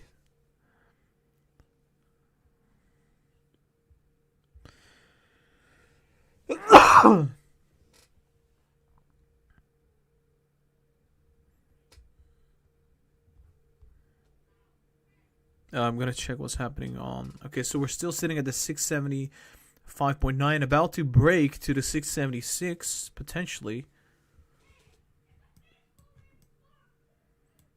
I hope it breaks. Wait 1 second.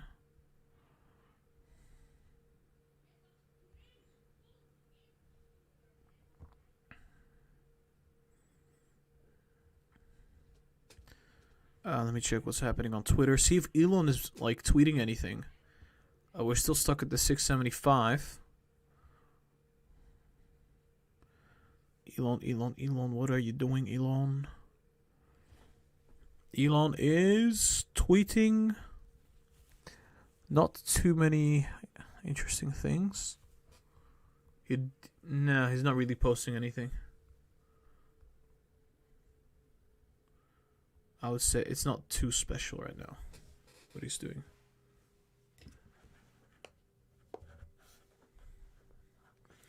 Okay, so we went down again. We're now still following the trend line, but I think we're about to break it. We're about to break this line to the downside.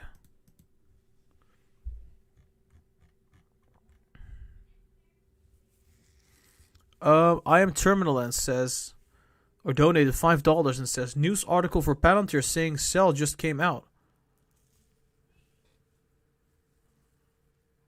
Wait, what? But thank you for that donation. I am Terminal Lens. Hold on.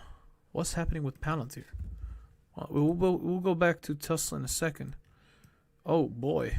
Oh boy. That is not good. Honestly, not surprising yet. Not surprising at all. I did say we would come down, guys. I said we would be coming down. This is not surprising. Not at all. This was our analysis for today. It is unfortunate we're not seeing too much bullishness today. Like we said, we did this in the pre-market, I believe. We did an analysis on Palantir. I'm not worried about it. Not worried at all.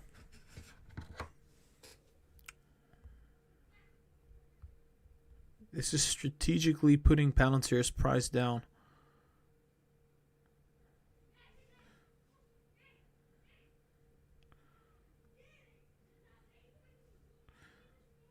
Hold on. 676.3. There we go. Still following the trend. Strong. Very strong. I like very much. Keep going.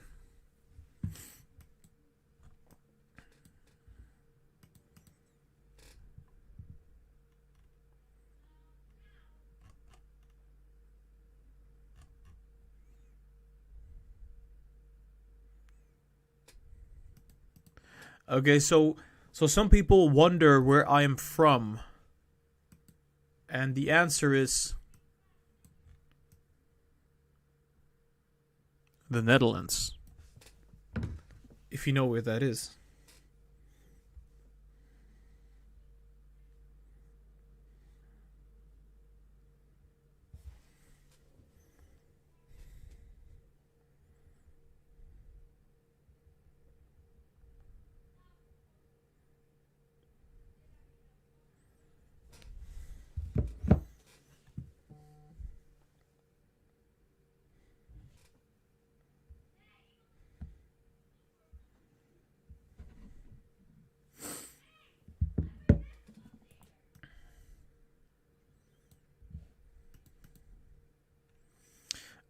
We got I think we got another, hold on.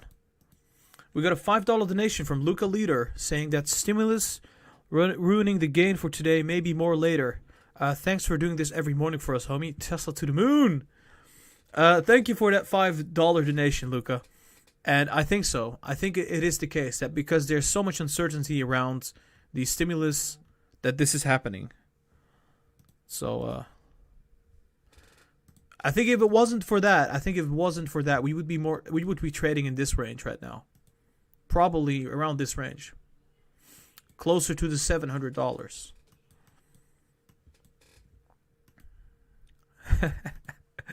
Tesla to the moon. Yeah, I guess. There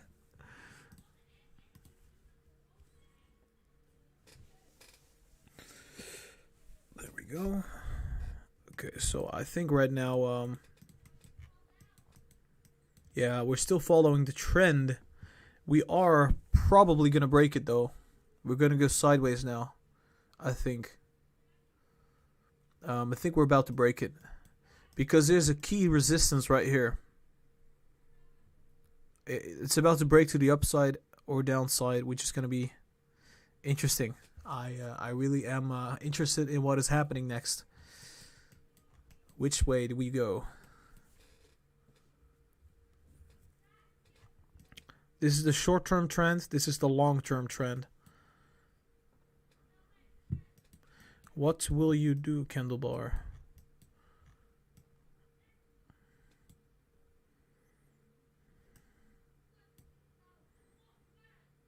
Okay, 676.3.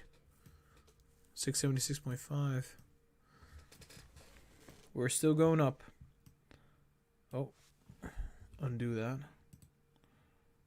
There you go.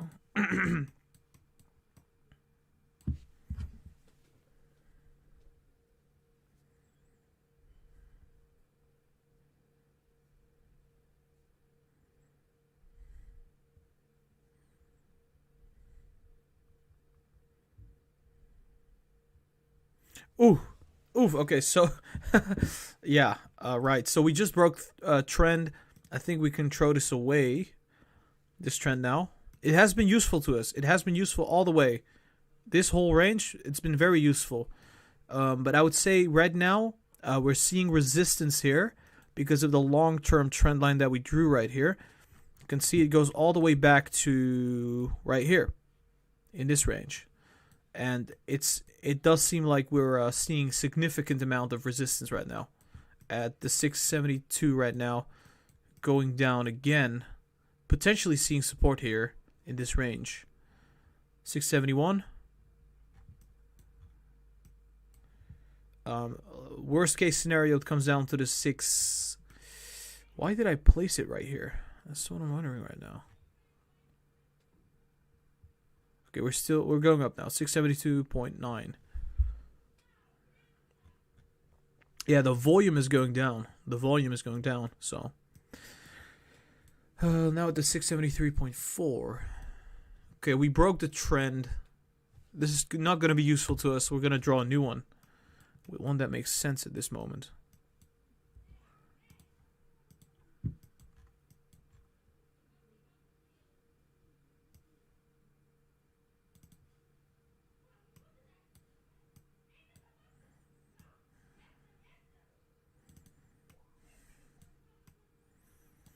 I think I just want to have a bullish channel now. I think that would be nice to have right now. This.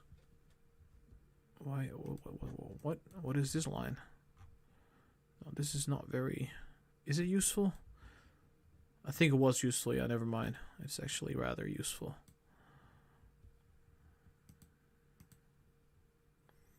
We're gonna get another trend line.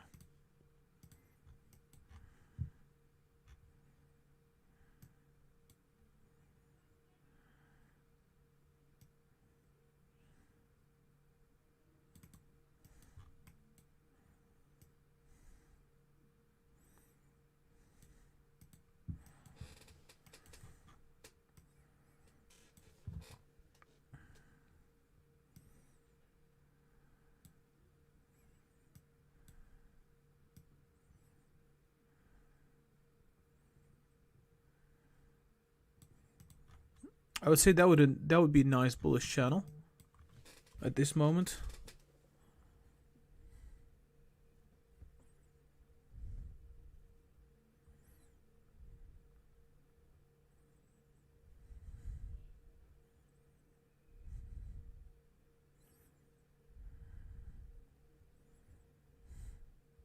Yeah, CD Projekt is coming down now. Oh my. Did I make a mistake? I don't think so.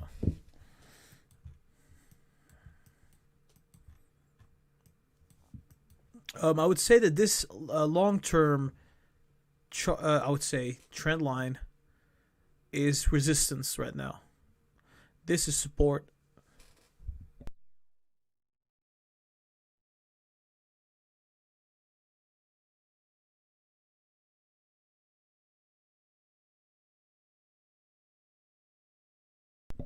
So I would say that this is going to be resistance and this is support. Once again, a resistance again.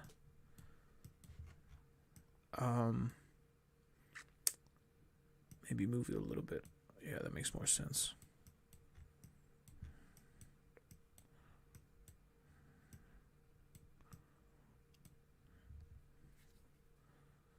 We could also draw a wedge pattern, but I don't want to make it too complex.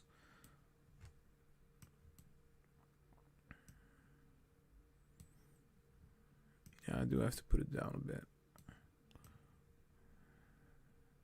Yeah, that makes more sense. Oh, there you go. We have a, wait, hold on.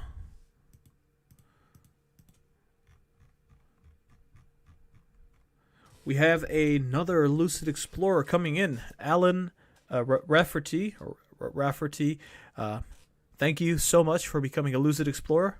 I appreciate it. That's awesome. And I would say thank you so much for your donation, M. Kim. He donated $5. That's great. Thank you. Yeah, Neo is still rising. I bet you Neo. I bet you Neo is still rising. Maybe still be able to do this. Potentially. Does that work? Yeah, okay, fair enough. Maybe come down a little bit further.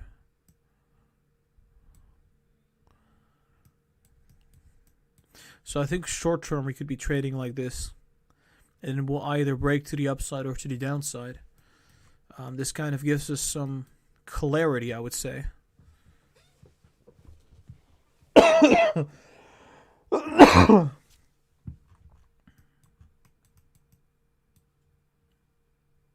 Still sitting at the 673.3.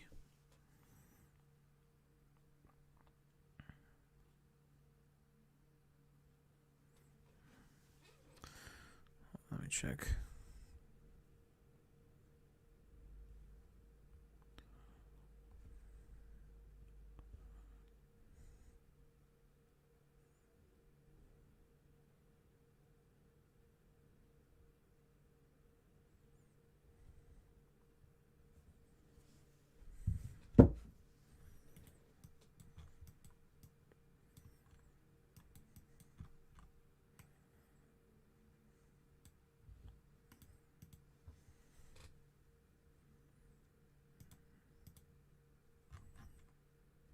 I'm looking at the live chat right now. Seeing what's happening right now.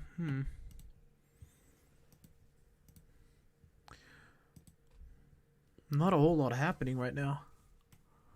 We're still trending sideways. We're in this mini bearish channel to the downside.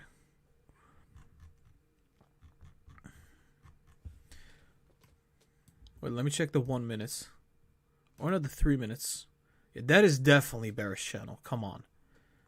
This is a tiny bearish channel like this. Yeah. So I would say we're still stuck in it right now. This is the 1 minute chart.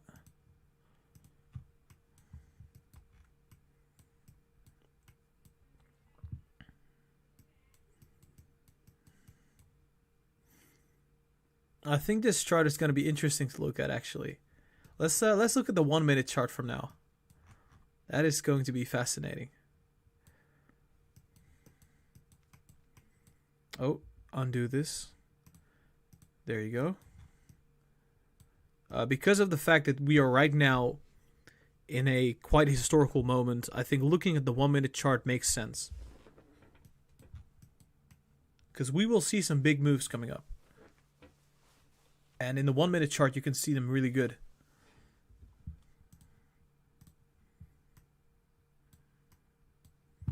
So it looks like we're about to break on the MACD.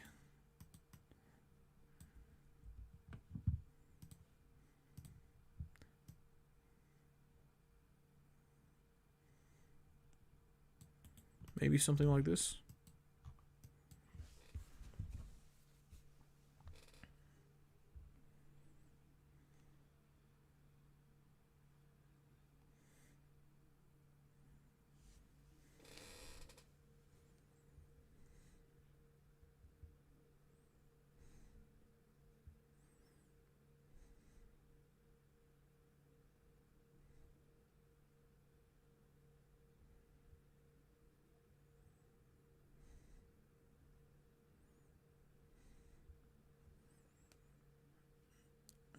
go.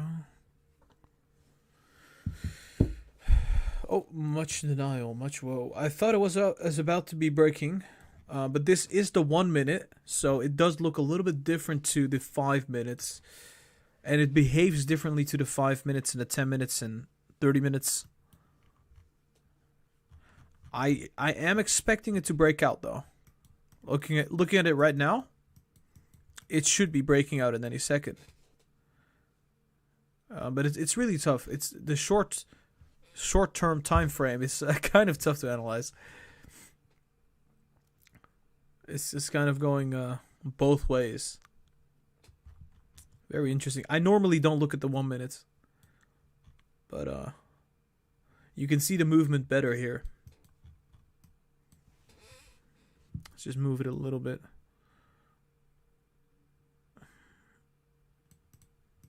Any moment now.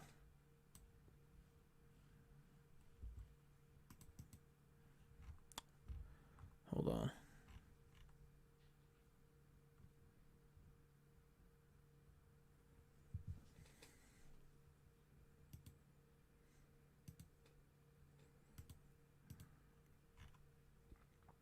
Palantir update. Wait, hold on. Oh, Tesla Palantir. Oh, we're going down. Yeah, we're going down. Like expected. Nothing new happening there. I think it's gonna look fine. Palantir's gonna be fine.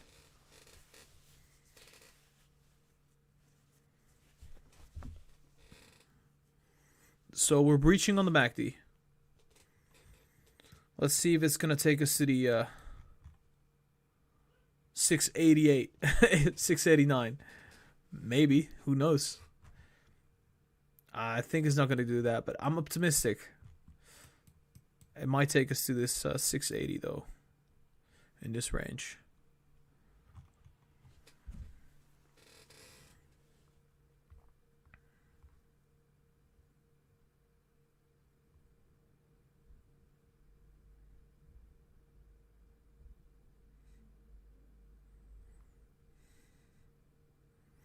Hold on, guys.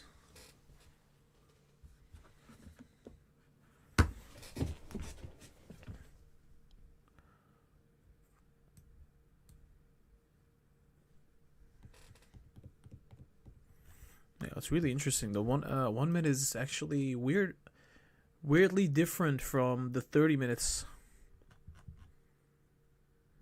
It's like these really tiny moves represent massive moves on the MACD, so I'm not really used to that. So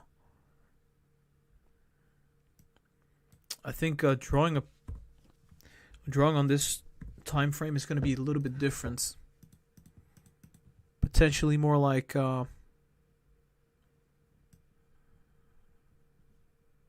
like that.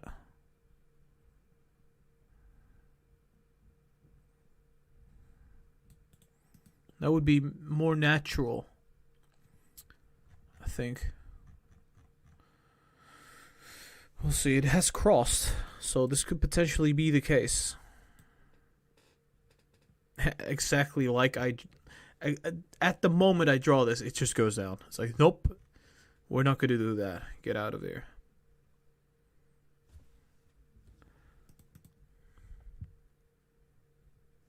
What are people talking about? Big wedge.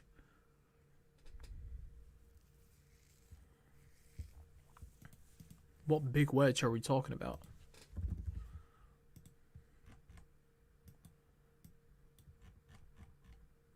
Wait, hold on.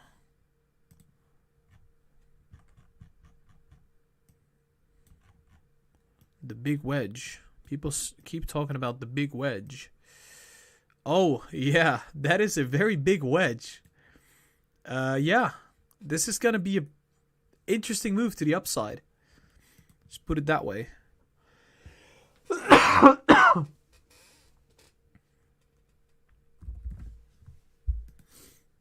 understand.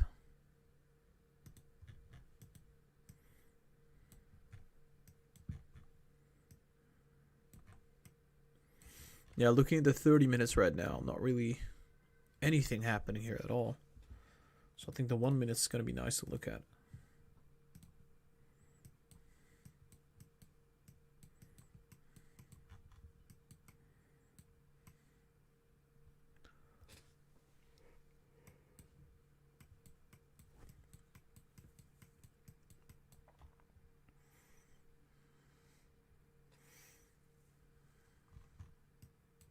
What's really weird is like we crossed and yet we are bearish on the 1 minute. It's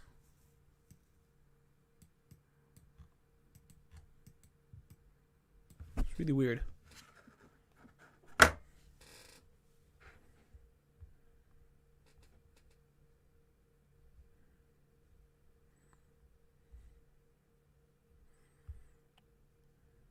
Still going bearish. You know, I'm not even going to try to predict on this time frame. This is just impossible. Literally.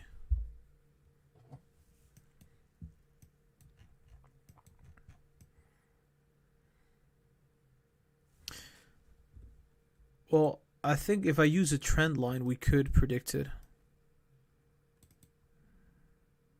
It's this direction, right?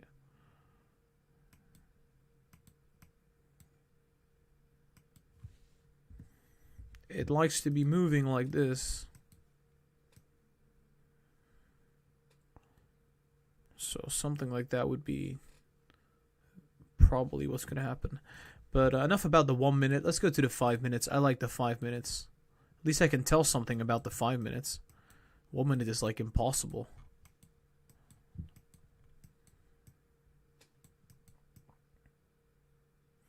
Wait, so we had the resistance. We went above it. Wait, what? Hold on. Did we? Did we go above the resistance?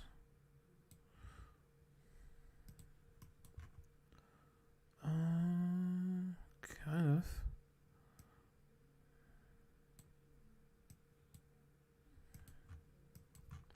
Alright, so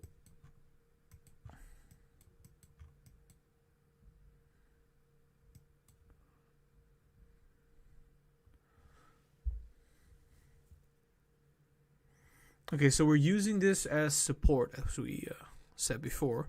We're also using this as support. This is the trend line. Did we draw that? Yeah, so now we're kind of trading in this manner, zigzagging around to the upside.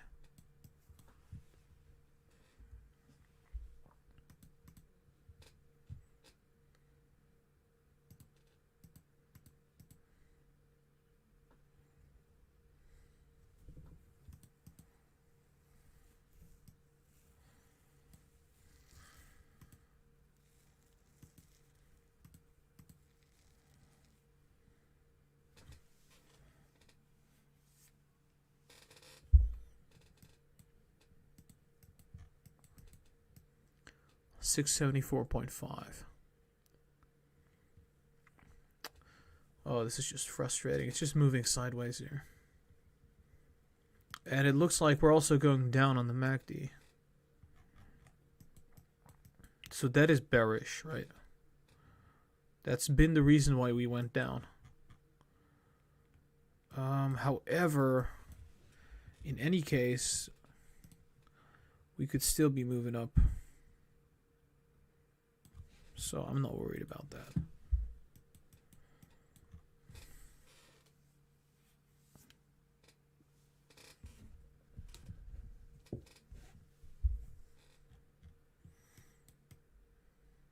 Yeah, I really notice like my eyes are becoming dry because of the fact that I'm like constantly looking at the screen without like how you say that?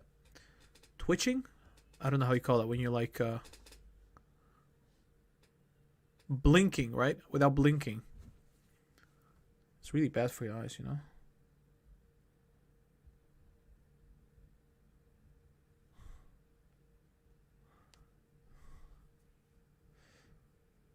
But it's whatever.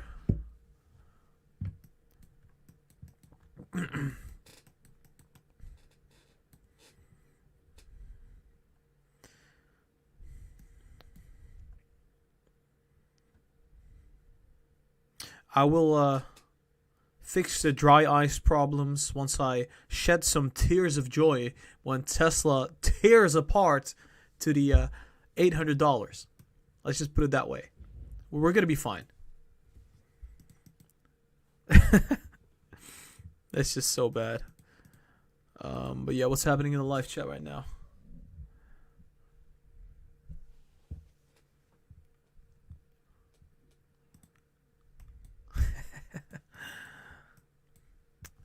Yeah, it's looking pretty nice. I know a lot of people that bought Tesla at like 600, 500, 300. So yeah, we're looking pretty good. Yeah, I used to own Tesla. I think it was like pre-split levels of like 200 or something, 175, which is right now like $30 or something. So I used to own Tesla at like $30, $40. Unfortunately enough, I sold it after it rose 100% or something. Foolishly enough, I did that. I think it was 2 years ago. And look at Tesla now.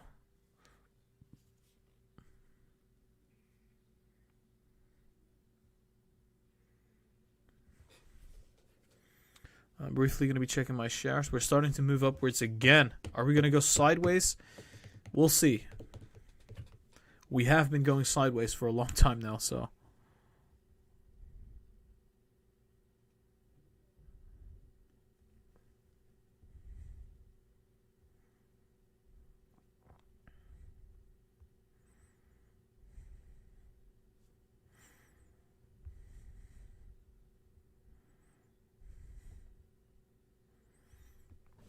Nothing happening here.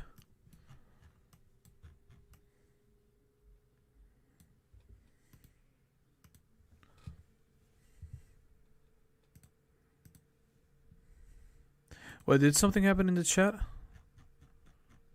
Hold on. Just briefly checking. Not a whole lot. Not a whole lot. Alright, cool. Alright, so I think it's going to be about, what is it, like 8 p.m. or something? For me, it's 8 p.m., right? 2 hours before market close. I think it's going to get really, really volatile from here. That is my opinion right now. I think it's going to get really volatile. Like incredibly, incredibly, incredibly volatile. So we have to be careful here. Like I said, I even drew this, right? Around 8:30, we're going to see a surge. Now, I don't know if we're going to go to the 800s necessarily, but we could definitely see us go to that $700 and breach it. Still moving sideways.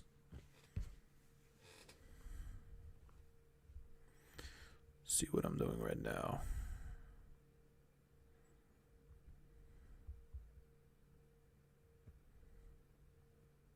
Oh, Apple's going down huge.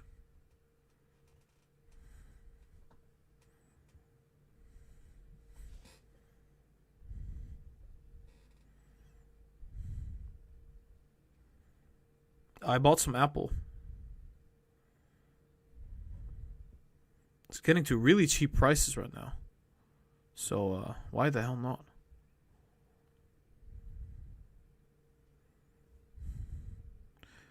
What is getting really cheap at the moment? Amazon's looking pretty cheap as well. What is happening with S&P? S&P is going down.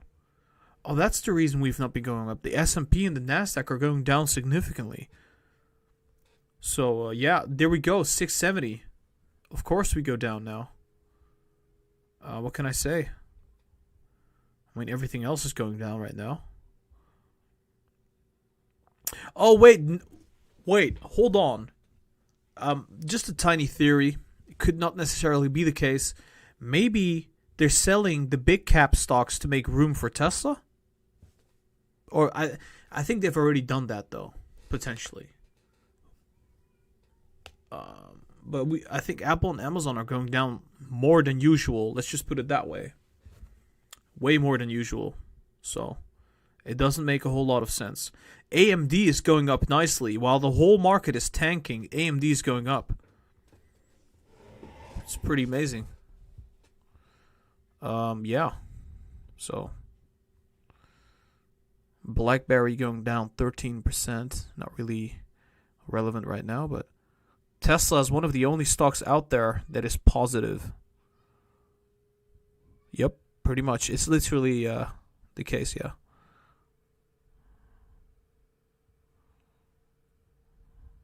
Well, no, never mind. Neo looking pretty sweet as well. Snowflake is up huge, like we said. Square is up for some reason.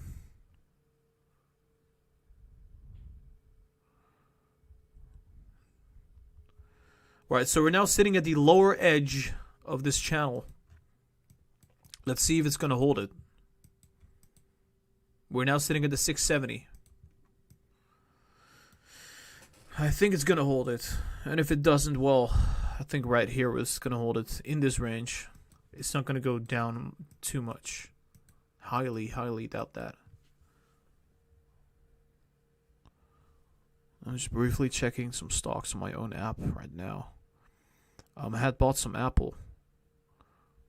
Should I buy more Apple? That is the question. What's happening to Palantir right now? Palantir is still down in amounts. So we're surging again at the 671.8. Like we said, this is kind of a support over here. This right there is a support. So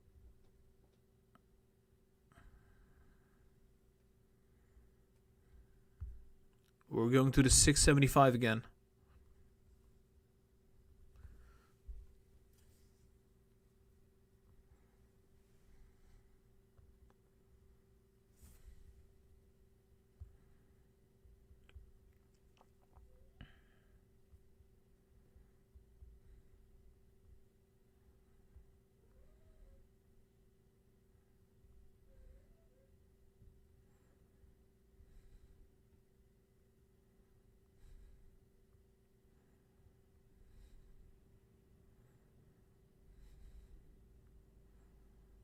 Yeah, okay, so I bought some Palantir again. And I put some in Apple as well.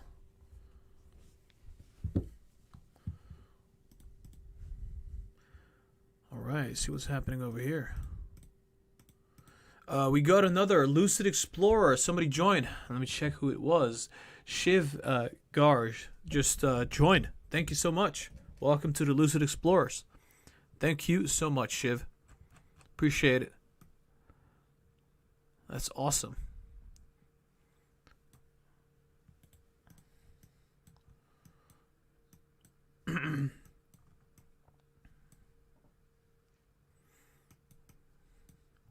Yeah, so we're still in this bullish channel as we speak for Tesla.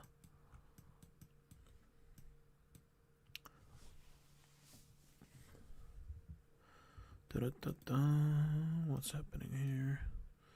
MACD is still lower than usual. Hold on.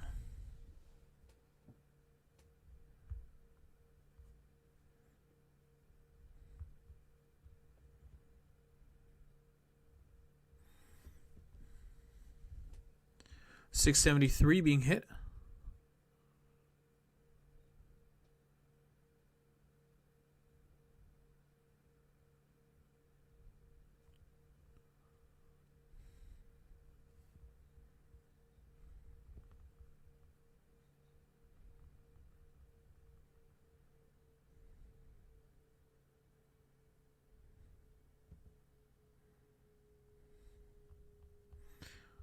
Briefly checking the Discord. Not a whole lot happening there as well. I would say we're still just waiting for Power Hour. I think once Power Hour hits, though, it's going to be incredible. And if it doesn't surge today, I think it's going to be Monday. But I think it's going to happen today.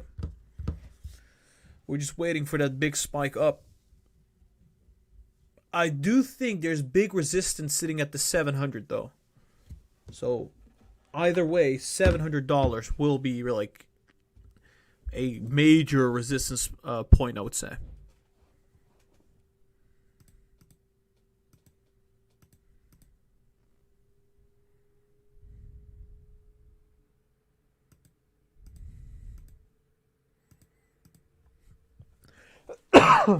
Yeah, I just bought some Apple.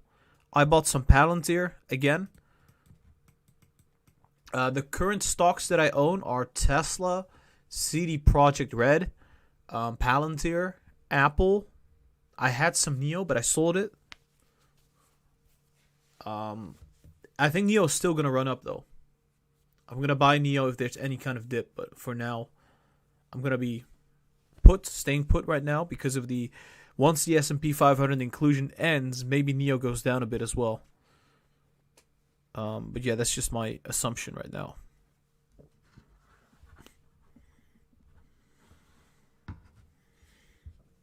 Briefly checking out the live chat. Not a whole lot happening, I would say.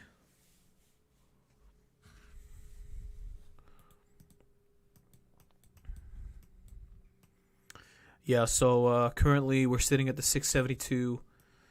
We're still in this channel that we just recently drew, which is honestly, I think this was a great idea. This gives us some perspective on where we are at and where we are going, and where the resistance is and where the support is. This is why I love technical analysis so much. Now, what we can do, because we have some history now, we can also draw more resistances and supports. So we know that this here is a resistance right here, and this as well. I would say, which one is the strongest resistance? I think that point is a very strong resistance. Just like that. That is resistance, and I would also say that potentially right here could be support.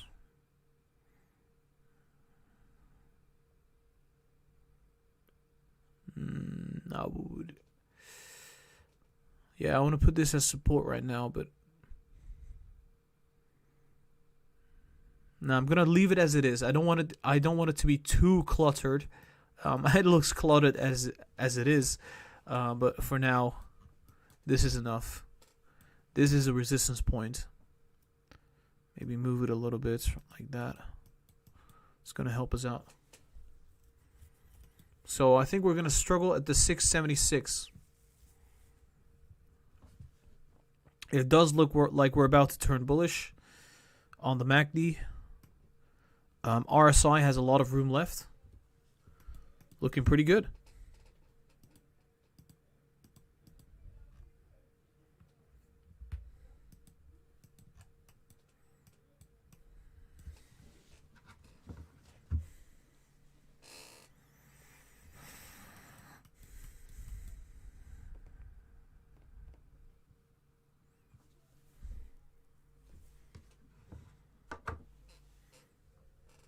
Hold on.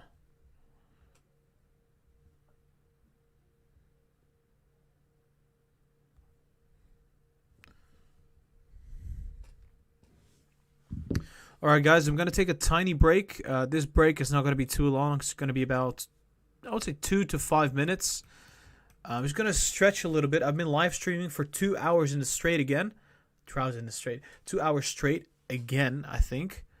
How long have we streamed? Okay, cool. It's about 2 hours, right? Straight after having streamed 3 hours and having a break for approximately an hour. So I hope you guys don't mind. I'll be back in a minute. We're going to be covering Power Hour, definitely. I'm not going to be gone for too long, so I'll be back in a second.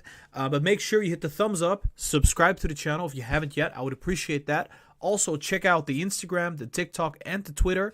Links are going to be down below in the description. On top of that, guys, we also have a Discord server, so check that out if you want to join the community. If you want to donate, you can donate at the Patreon to get benefits like buy and sell signals, exclusive content, early access and consultations. You can find that at the Patreon, so links will be down below for that. On top of all of that, guys, I'm not a financial advisor. This is just for entertainment only. This is my opinion on the technicals. I hope you understand. I'm just gonna stretch a little bit, move around a little bit, because sitting in a chair for like 5 to 6 hours does wear you out. So I'll be taking a break. I'll be back in a second. This is not going to be too long. So once I'm back, we're going to be covering Tesla and everything else right away. So be back in a sec.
Hello.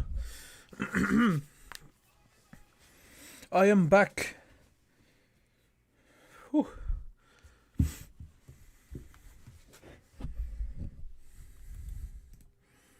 I told you it was a tiny break.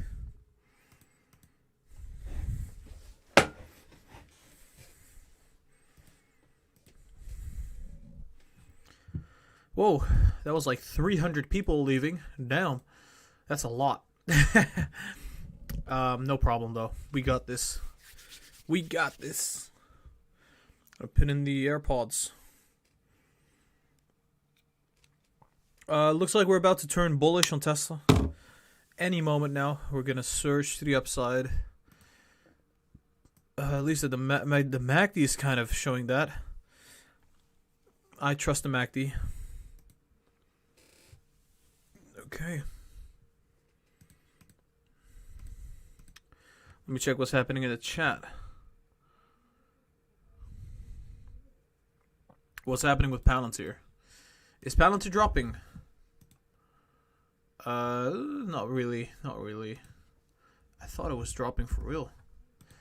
But it's not dropping that much. Now sitting at the $675 again almost. For Tesla.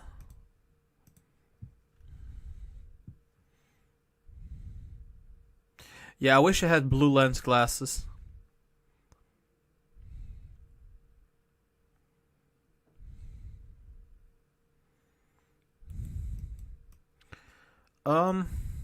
I think selling Tesla right now would not be wise. But that's just my opinion. I think there's a big move coming. It depends, right? I mean, if you've been holding Tesla since $400 or $500, it would be a nice move to profit.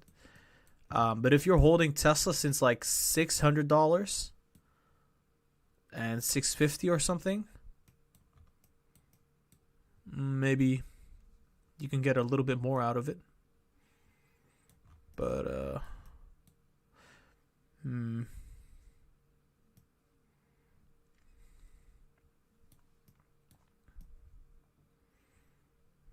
I'm still bullish. I'm still waiting for the big spike to come.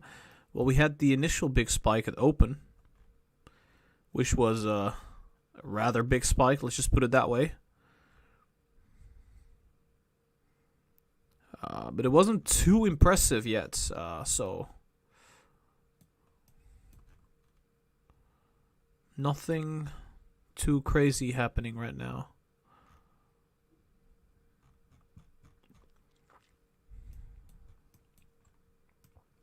We could potentially see a break now. The break to the upside. It does look gradually more like we're about to see that move.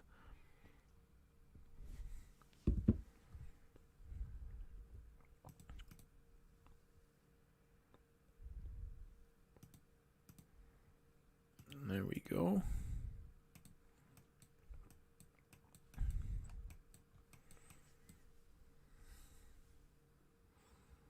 $674.8. Yeah, we're not really doing anything, are we? Volume is lower than usual.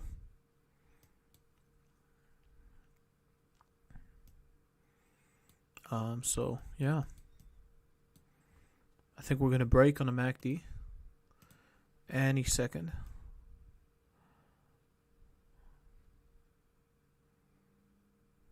Maybe like that. Who knows? Yeah, I think so. Something like this on the MACD, and I would say the RSI will be moving to the overbought as well, which would be something like this.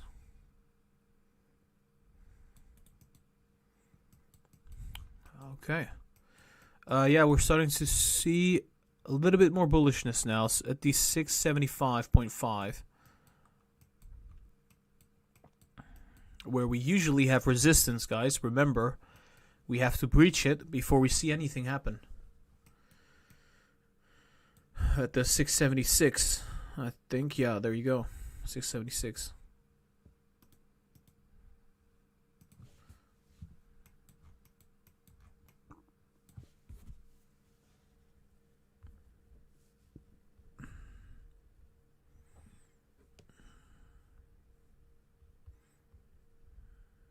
Briefly checking my own stocks right now. CD Projekt is coming down. Dang it. That is just annoying. That is just annoying.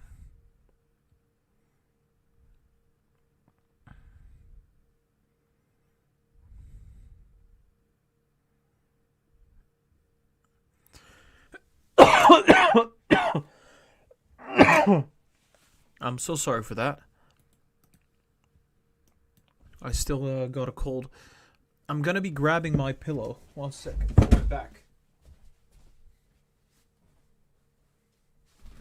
That is gonna help a lot. I can tell you that. Been sitting for such a long time now. Oh, that's much better. There you go.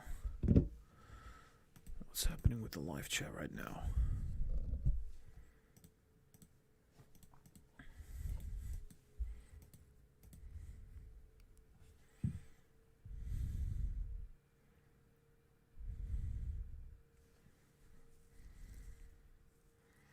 The volume today is only 63 million. S&P needs 130 million shares. The buying has not started yet. Well, I think that is not the case. I think the buying has already started. And I would say that we just breached the resistance for a second. At this 676.4. Come on. We're pushing now. We're pushing now.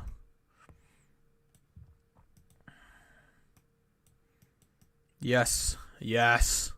We're going, guys. We're going to the 677 now. Come on. We're breaching on the MACD. 677. No, resistance. Okay. I think it could be breaching now, so. Let's go. 676.7. 676.8.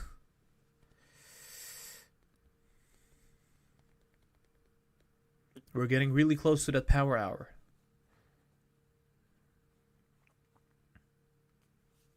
And we see resistance again. Nobody can defeat this zone over here. Look at that. We're coming down against 675. We were about to breach the MACD, but apparently he's having a tough time.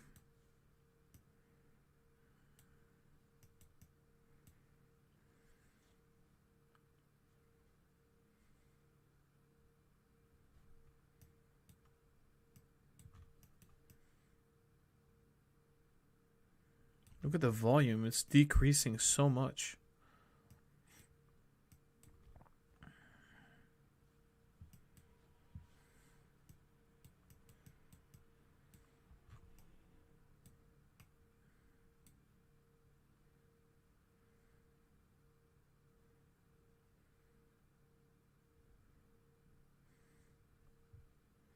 I think we could go parabolic here. Like that. We'll have to see.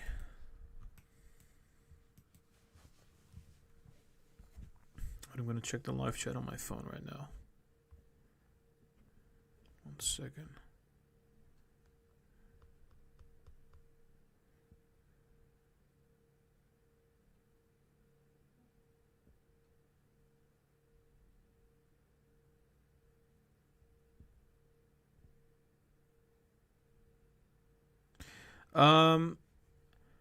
Technical analysis is pseudoscience admitted. No. I don't think so. I do think that fundamentals are like 80% and then technicals are about 20%. But keep in mind, fundamentals is long term and technicals rather short term. So I think technicals reign supreme over fundamentals in the short term. It's a difficult one. I think if you're really good with technicals, it could be. You could outperform any person that is good at fundamentals. Technicals, because I think you could put mathematical equations on technicals, and that could get you more profit than if you do that on fundamentals. But then again, if you do the fundamentals properly, you can just put some money in a stock, wait 50 years, and profit. So they're both really good. I do think fundamentals are more important than technicals, though. But I think technicals are also important. They are equally important, ish. It's like you kind of determine what the trading psychology is, which we are humans, right? Psychology is a key part of our nature, and if we can predict the psychology of traders, we can predict the movement. That is what technicals is, in my opinion. So is psychology a pseudoscience? I don't think so. I think it's important.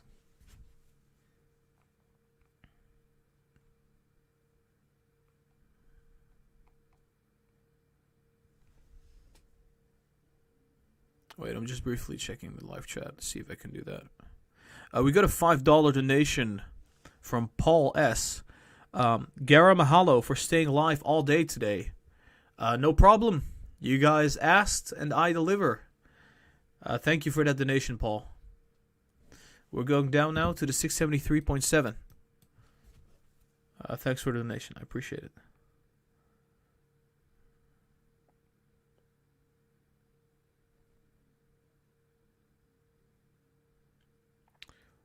I did not get the 650 pounds. No. Somebody said that if Tesla would breach 650, they would donate me 650 pounds. I didn't get 650 pounds, but it definitely breached the 650 level. Let's just put it that way. That's all right. Ali Moyes donated $5. He says, why isn't Tesla popping yet? What should we expect in the next hour? Okay, thank you for the donation, Ali. I think Tesla is not popping yet because I think the institutions and hedge funds will be buying in the last hour. I think the last 2 hours, right now we're still in it, they could start buying heavily. And usually they do that way. It's just because, generally speaking, I think it was what was the reason again? Oh yeah, with the contracts expiring, right? It's quad witching today, and it makes sense to just buy at the last minute. And they actually chose today because it's quad witching, because all those contracts are expiring, because the volume is going to be higher than usual. At power hour, the volume is going to be extremely high, and that is, in my opinion, when they're going to be buying. If they don't buy today, I think Monday is going to be super bullish. So I think they have already bought a bunch, though, because this volume spike that we saw at open, we can see it right here, I believe. Yeah, right there. That is a kind of an irregularity. It could have been the small fish, the small investors, but this could have also been the institutions buying some. And not only that, I think the last hour of yesterday, we saw the volume spike as well. So that could have been it as well. So both those hours where the market moved gradually, I think that was the institutions, right? They were allowed to buy the stock. And but I think it's going to continue. I think at market close we're going to see this again, and it's going to be a big spike towards, I would say, I think we're going to get really close to the $700 at the least. I would say at least $10 to $20 in that last hour. If I'm going to be like very conservative. Hopefully we also breach 700, but I think that might be a tough one.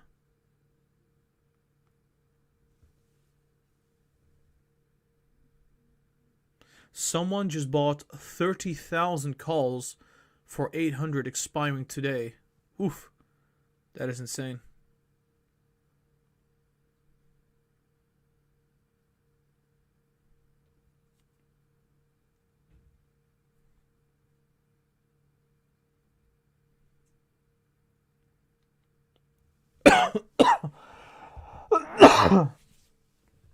We're going to go to the support again at the 673. Are we going to breach it? I think the market is coming down, possibly. We were about to breach in the MACD. We didn't do it. We're in for another round of bearishness, I guess. But I think at any moment we could still be spiking to the upside. We're getting closer and closer to power hour, so. Now sitting at 672.97, going lower as we speak. Let's see if it holds it. Would be nice. We got a $5 donation from Nat Klungmont. I'm having a tough time pronouncing this. Nat, should we buy now and hold till Monday, or buy now and close before market close?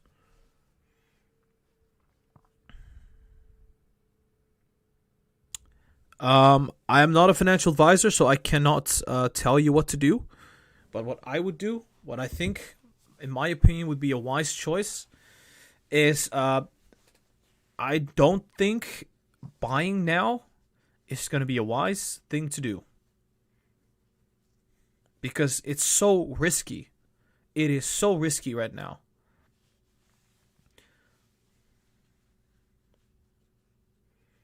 I think waiting this out until the inclusion ends, that will be a nice move. Especially with the stimulus uncertainty, I personally would not buy more, necessarily. Even if it goes up another 10%, I think I would have a tough time timing it. Because we are already at rich valuations. You can see it right here. I think it's going to spike upwards and potentially come down very fast.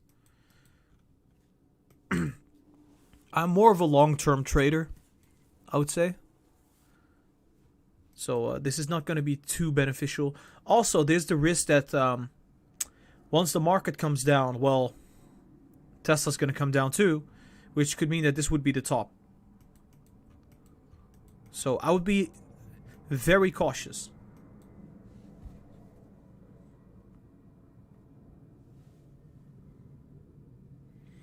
We just received €6 from Donald. Thank you so much, Donald. I appreciate it. That's awesome.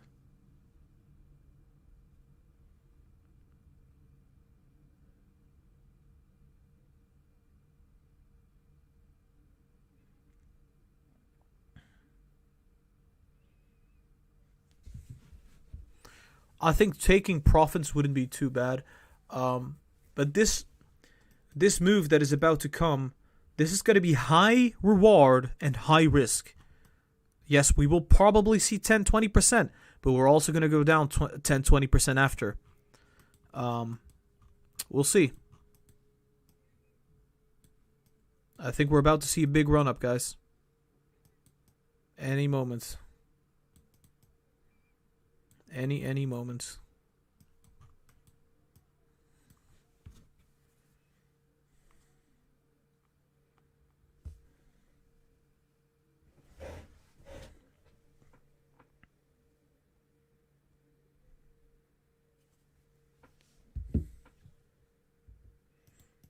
Hold on, I'm briefly checking out what's happening here.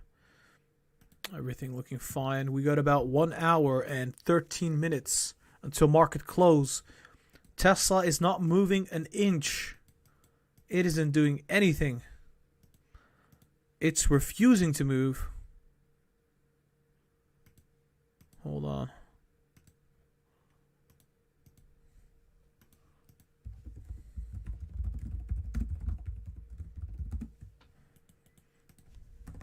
What is this? Why does it not move? Come on.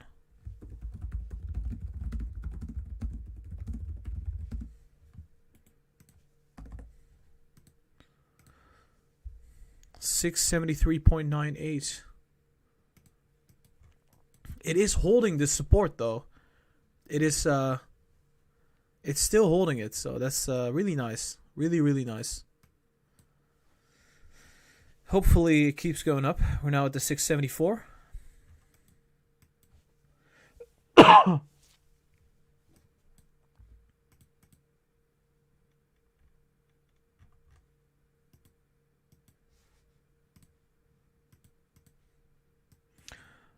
Still sitting at the 674.2. Oh, we got a donation. Hold on. Let me check. We got awesome.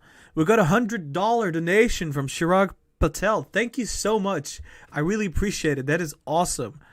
He didn't say anything with that donation, but I really, really appreciate it. I do know that you've been in this, you've been following Lucid trading, so thank you so much. That's awesome.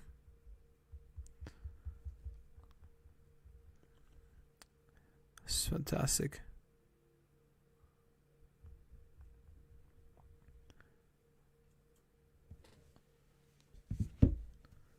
Oh boy. We also had a donation on PayPal, I believe. We got a donation from Mario. Thank you so much, Mario. $10 donation from Mario. Thank you. Briefly checking what's happening here. 674.2. So right now, as we speak, Tesla is still in our bullish channel. I think we're about to launch to the upside. Guys, I'm going to move this just a little bit. Just in case, Just in case. I think we're about to see a big move to the upside. Power hour is about to begin. We're very, very close. 10 minutes left. I think the volume is gonna skyrocket through the roof. I'm telling you, I think it's gonna happen. It's gonna be to the upside. It's gonna be crazy. It's gonna be absolutely crazy.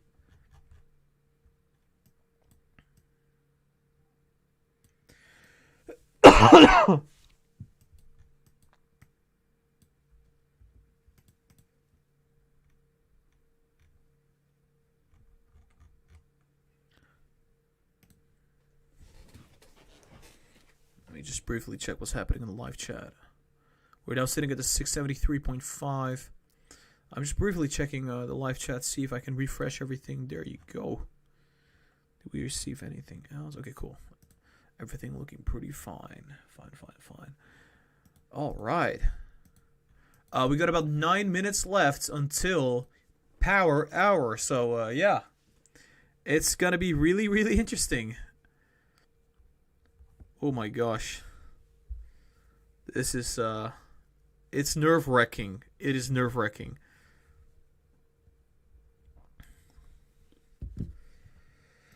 Oh boy.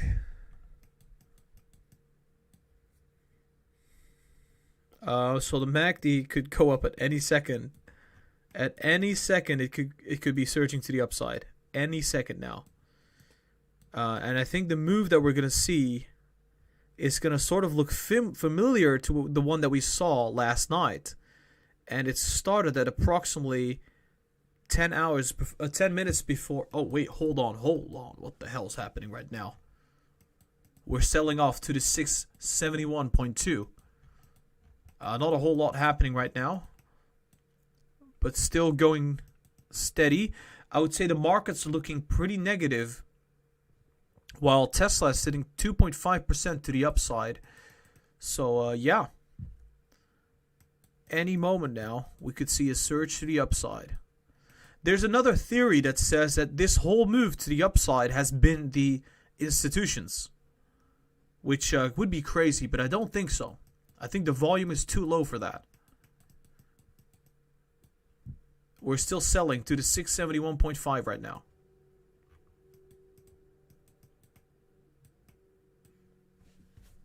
Just gonna check what's happening on my side of the trade. So my own stocks are right now in the red, unfortunately. I'm holding CD Projekt Red, holding Palantir, I'm holding Tesla. Gosh, CD Projekt, please. I'm going to be transferring some more to my stock account. 1 second. 672, still looking a little bit bearish. Kind of a sell-off happening right now as we speak. We're still fine.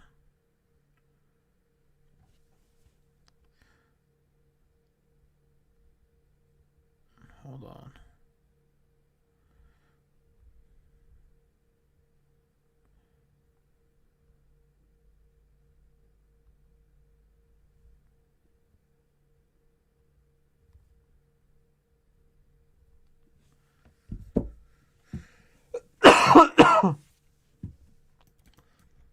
Power hour beginning in a couple minutes. 6 minutes left. Oh boy. Oh boy. This is going to be insane. We got a $10 donation from Frashi Ruiz. Thank you so much. Thank you so much for that donation. I appreciate it. That's yeah, I should really practice names now. Or pronunciation. Pronunciation? I don't even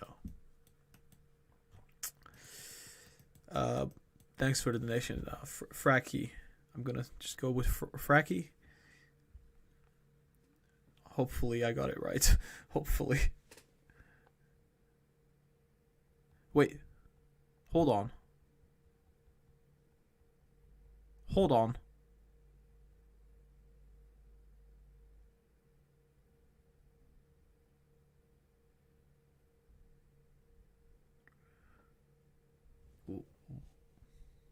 $673. Okay, cool.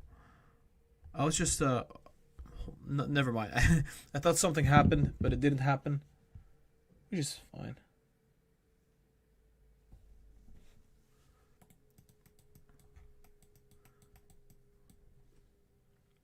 Waiting for power hour, guys. I think we're going to break out to the upside on power hour.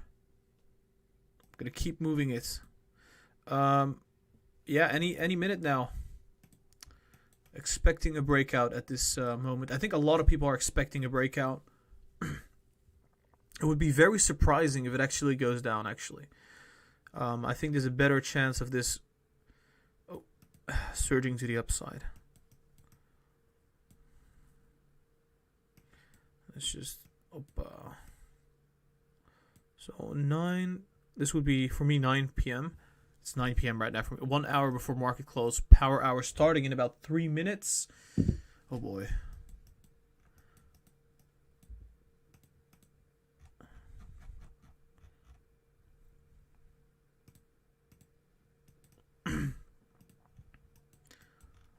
So yeah, so far so good. We're holding this I would say support level still looking pretty good.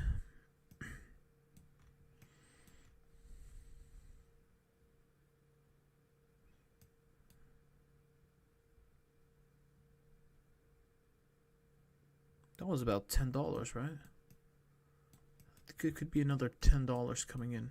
$10 to $20, like I said, at the least. 3 more minutes. It's gonna get really interesting, guys. It's gonna get really, really interesting.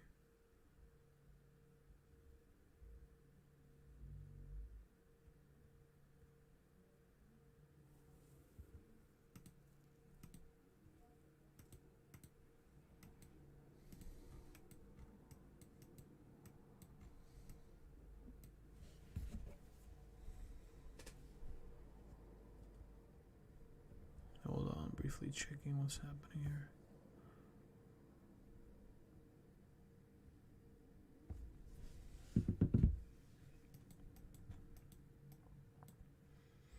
Any moment. Clock is ticking. 671.09. Alright, are we gonna be... If we breach this 670, we're done. So that would mean that there are no institutions buying at all. I would say, potentially.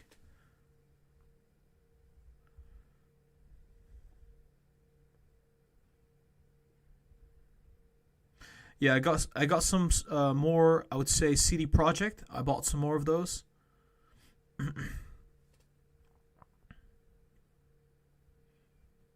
So, yeah, that's in my portfolio now, officially. Tesla not moving a whole lot.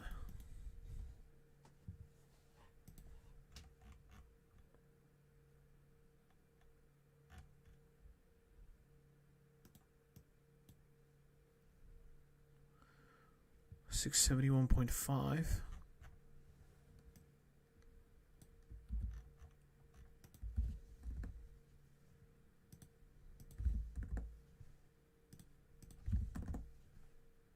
Alright, so it's going to get really interesting. 1 minute left until power hour. Oh my god. This is going to get really interesting. 1 minute left until power hour. Let's just move it a little bit to make some sense out of this. Maybe like that. Obviously, I'm not trying to predict at this moment. I'm trying to get some more guidance of where things are heading. Which, this would look a little bit better.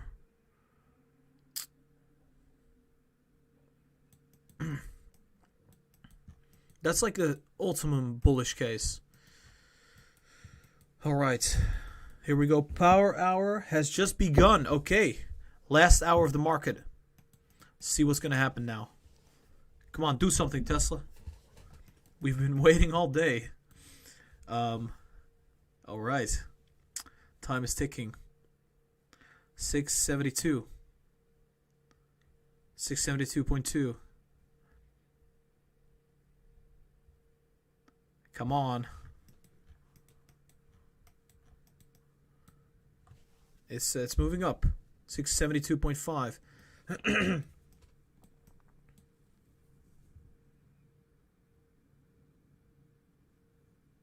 Look at the volume, though. There's like no volume coming in. What is this? What is this tiny volume? Come on. We gotta pump those numbers up. Are you kidding? Come on, this is power hour. 672.6. Looking pretty sweet so far, I would say. I mean, it's not going down. Yeah, so cross at any second on the MACD. 672.75. See, it's seeing resistance here right now. See what's happening as this goes along. I think it'll be fine.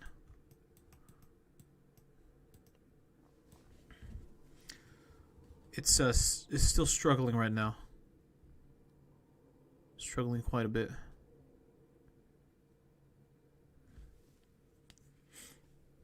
I would say, yeah, it's not doing a whole lot yet. I don't think institutions are buying right now, at least not the big ones, the ones that are like rebalancing the portfolios.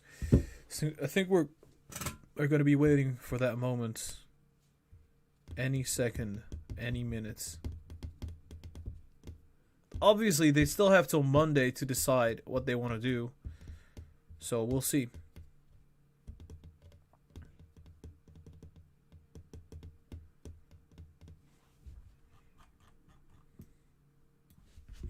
I'm going to check what's happening on Twitter, see if those institutions already bought or not, see if anybody's like doing some research.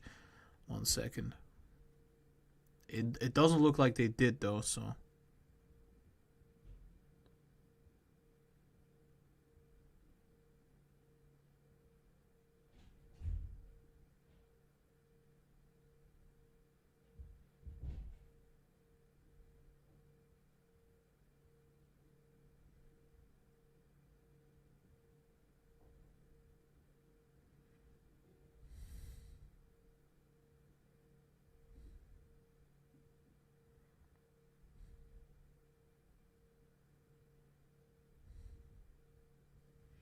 660. Okay, we're coming down right now. Oh, so the opposite of what we thought is happening right now as we speak. We're coming down. We're hitting the 668.7. The volume is not coming. Nobody's buying. It's power hour. Nothing yet happening as we speak. Surprise, surprise. There's no. It's like everybody's waiting for the institutions to buy, but there's nothing happening. So we're going down now. 665.8. So, oof, look at that. Very, very red candles coming in. The markets are starting to be even more bearish. So Tesla is right now following the market. You can see that. The S&P is now going down. QQQ coming back down as well. So it's taking Tesla with it. And there's nobody buying it up. It's a complete sell-off.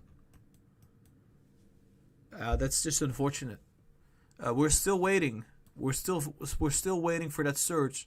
However, our bullish channel is now useless. We're coming down all the way. It's just going. It's at the 661 right now. There we go. Potentially seeking support at the 660. Hold on, I'm going to briefly check what's happening on my own app. Okay, so we're seeing support now. I think the big volume could happen at any second right now. It's looking pretty cheap now for institutions to come in and buy.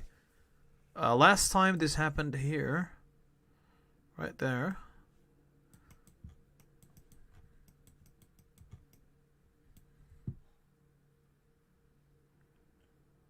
Let's see what's going to happen next. This basically happened because I think the markets just plummeted. That's just unfortunate. I think this target is going to be impossible to be reached today. I think it's, what was it? The $700. It could still happen. I'm still gonna be looking at this as a potential run up to 700. Yeah, I'm not as confident. I mean, if the markets are not on our side, it's not gonna help us even a tiny bit.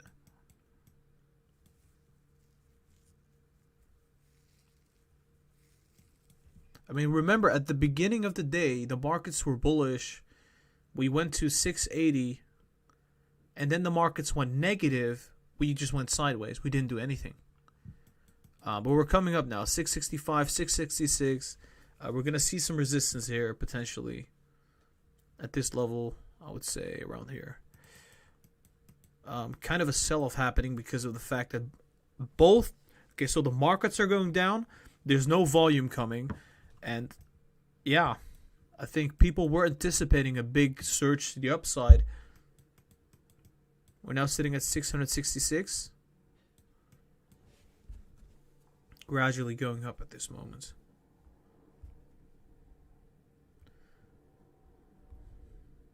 Just going to briefly check what's happening on my trading app. Yeah, the markets are looking so negative. Holy moly. So, yeah. It's a tough one, guys. What is happening with the S&P? We're definitely not going up. Let's just put it that way. I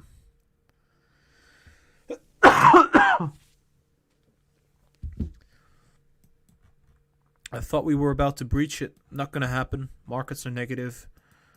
We did hit the oversold on the 5 minutes.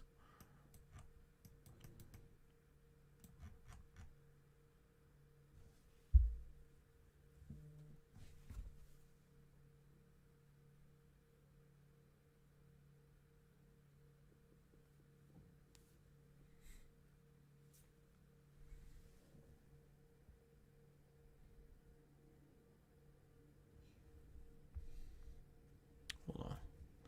667.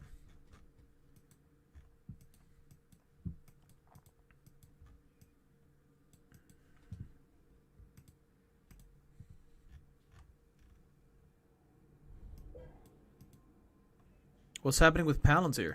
People are panicking about Palantir right now. Hold on, let me check. I'm gonna check it on my phone as I'm looking at Tesla as well. Palantir stock. I mean, I did do an analysis for Palantir. Palantir's fine. It's just bottoming out. It's moving sideways. There was negative news. Palantir will do fine. I still hold a lot of Palantir myself. 667.4. So a lot of people have been messaging me. They're going to buy the last 5 minutes of the market. I don't think that's going to be the case necessarily. I think it's going to be this hour, not necessarily 5 minutes. And they're not going to tell you when they're going to buy. They won't. They won't. Why would they? Why else would they be going... why else would they include Tesla on the quad witching day? Because you don't know when they're going to do it. That's the whole purpose of it. Nobody knows. But my estimation is the last hour to last hours of the day.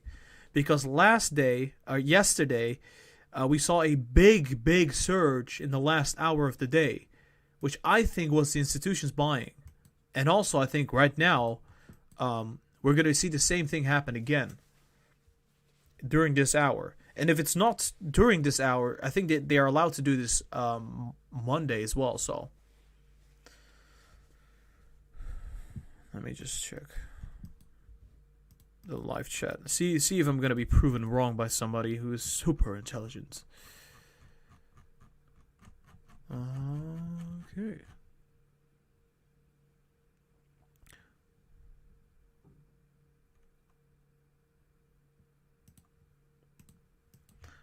Last 5 minutes. Look, okay, so listen up. So, hold on. Right, cool. People are listening, right? Think about it. If institutions buy the last 5 minutes, what's going to happen 30 minutes to about an hour before the institutions buy? 1 + 1 is 2, right? So, if you know that 5 minutes before the market closes is going to go up, what's going to happen 1 hour before that event? It's going to go up. Because people think, at least the big institutions out there, they're going to buy before it happens. Because then they can profit from that volume surge, from that pump to the upside. Then they're going to sell it off as the institutions are buying it. So we got two different kind of institutions. Ones that are rebalancing and ones that are not rebalancing. They will be buying Tesla shares, right? There will be many institutions buying it right before that inclusion. Because it's, I don't want to say it's like free money, like that meme from the free real estate guy. It's almost like free money because it's going to go up anyway. So I think that will be happening. That was the idea behind it, is that before that happens, we will see a surge anyway. The price will pick up. That's an assumption though. I think the probability is high though. My throat is like killing me now. I'm just going to check what's happening in the live chat.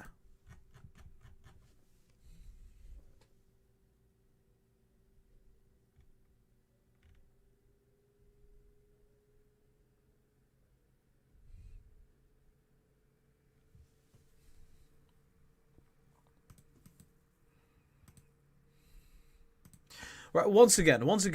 Okay, how can I explain this, right? Okay. Okay, so this is market close. Around here is market close, okay? If you know that the volume is going to spike 5 minutes before market close, and it's going to spike by 30 million shares or something like that, and it's going to go to this $700 mark, are you going to buy right here? Or are you going to buy right here? No, you're going to buy right here. So what's going to happen is the price will spike before that event, and then it spikes even more. Because traders out there and institutions out there that are not rebalancing their portfolio will be benefiting from that spike. That's my hypothesis. We'll see what happens. I think most people already bought though.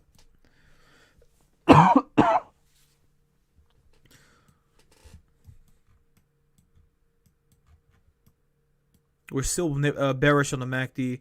At any moment, we could be surging. I think the only thing really holding us down, I think, is the markets are looking pretty negative. So that's problematic.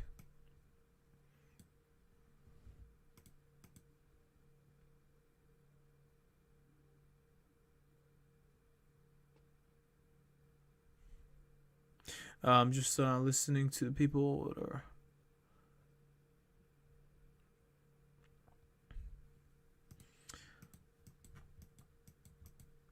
There you go.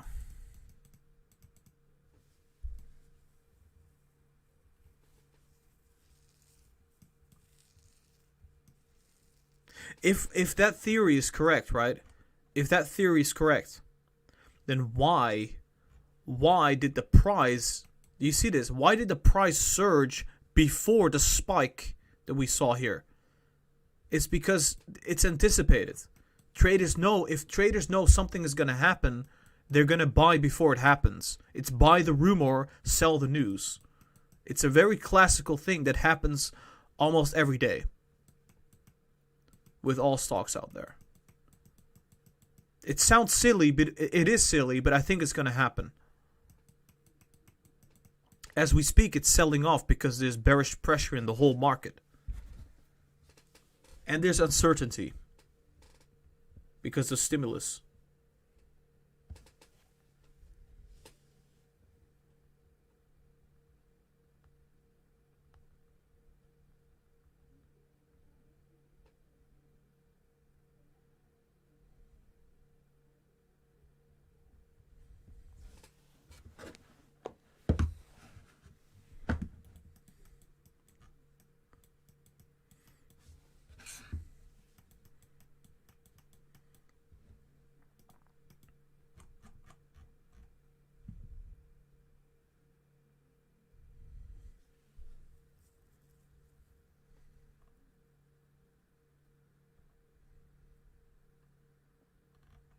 But I'm just checking what's happening in the live chat.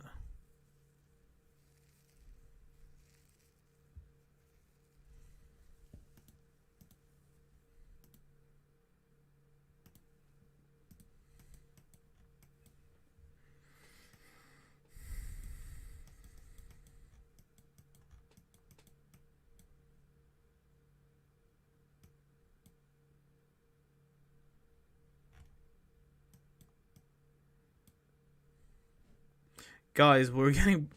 I think this price is going to be launching to the upside any second now. I've been saying this for a while now.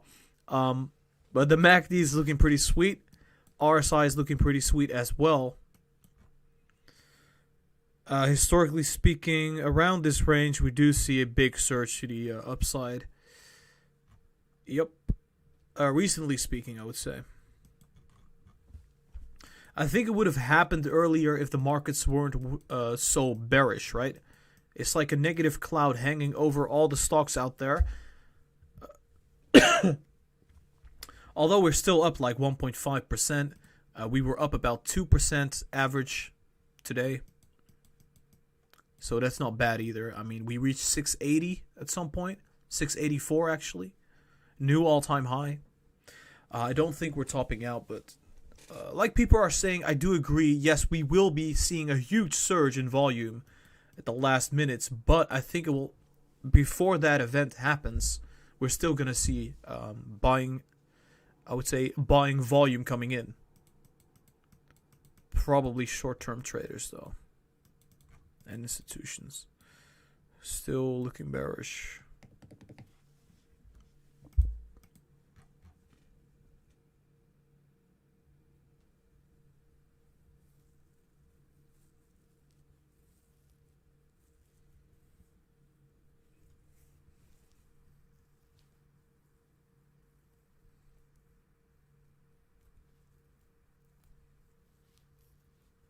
So I'm hearing different stories from people. It's like last 5 minutes, last minute, last 10 minutes, last 15 minutes, last 30 minutes. See, if everybody's not on the same page, we don't know. We can speculate, but we don't know. I am speculating right now that it's going to happen around the last hour, the power hour. As we speak, it's not happening.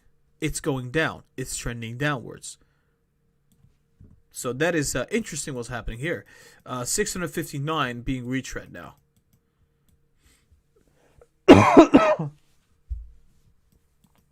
This is not what I expected. And once again, I don't have a crystal ball. I don't know what's happening right now. I did not expect this at all. However, the whole market is negative. So I didn't expect the whole market to be negative. I didn't expect stimulus to be so negative in terms of like the effect it has on everyone. I expected stimulus to be pushed through, which would have been the ticket to $700. I mean, it's not bad because we still reached 684. Not bad at all. Potentially, we could move towards the $700 as we reach the last minutes of the day. But it is unfortunate that we're not getting stimulus today. That is unfortunate. Yeah, it sucks. Because we have been quite right on Tesla for quite a, I would say, substantial time. And but this is the short-term chart, obviously. Keep that in mind. Anything can happen long-term.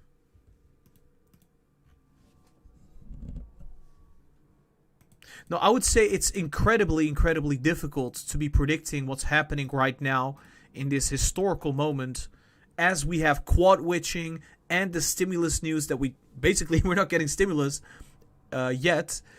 There's a lot of things happening at the same time, which is making it difficult to predict anything at all right now, I would assume. But the trend is still up. As long as the trend is up, I am fine. I am fine.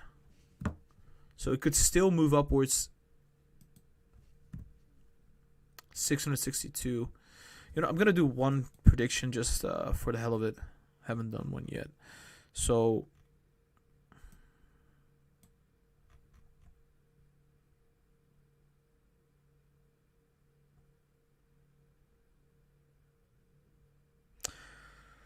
okay, so historically speaking, we bottom out approximately right here. We kind of go up like that.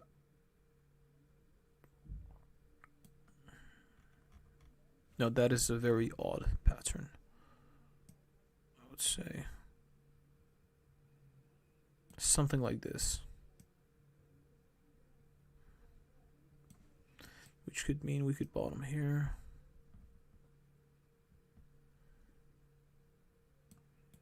Yeah, okay, fair enough.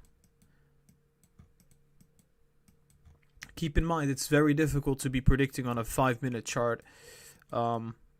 It's very volatile. And I would say this could happen, though.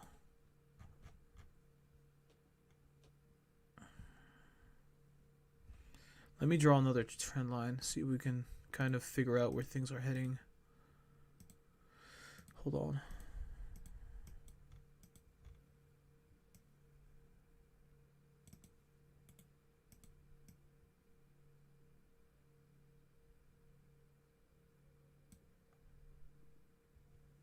Okay, it will go. It will do. It will do. It will do. That could potentially be it for now. We're now sitting at the 658. If it breaks it even further, then I can throw this away as well, because we're basically going to be super bearish.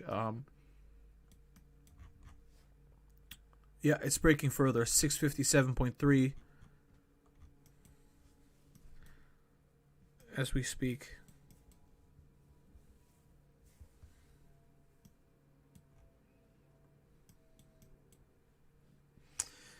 Any moment.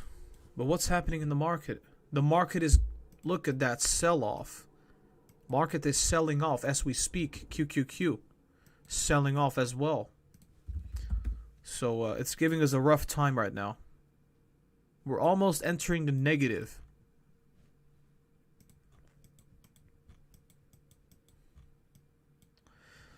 Yes, we're gonna be. Yeah, this trend line doesn't matter anymore because we're looking at a very bearish market at this moment.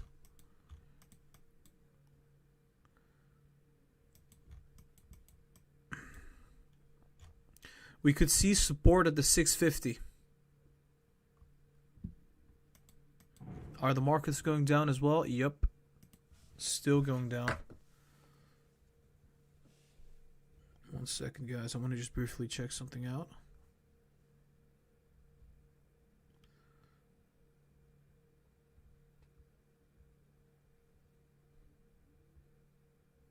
$653 coming down to the 650. Almost everything out there is going down though, so it's not only Tesla. 652.5. People are freaking out. Why are the institutions not buying? That's what they're thinking.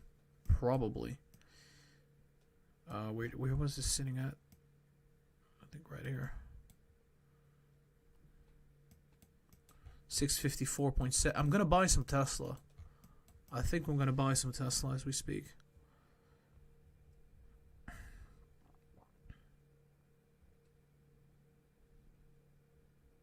I just bought some Tesla. We'll see what happens. It's not a whole lot though. I bought a little bit.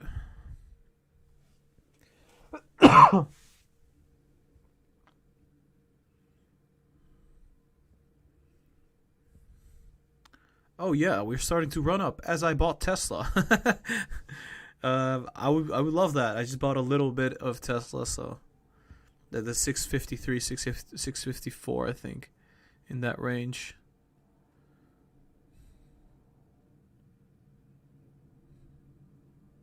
But yeah, I think we're looking pretty fine. As we are nearing market close, it will surge. Let's put it that way.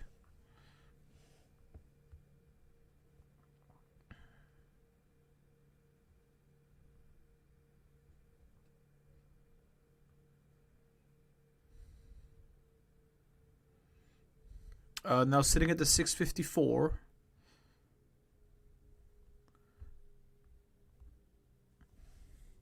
I bought like $2,000 worth of Tesla right now at the 653. Hopefully it's going to do something. I think there's a good chance it's going to come down to 646 if this keeps going. And it is. It's going to the 650. It's selling off as we speak. Gonna buy a little bit more now. See if we can play this right.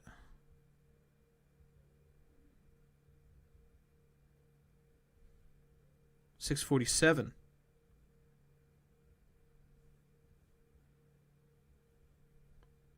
Panicking is starting to ensue.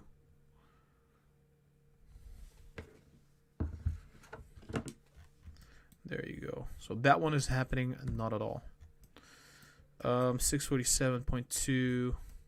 Big sell-off happening as we speak. We're now in the oversold.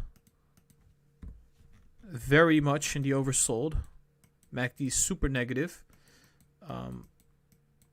Going up to the 651.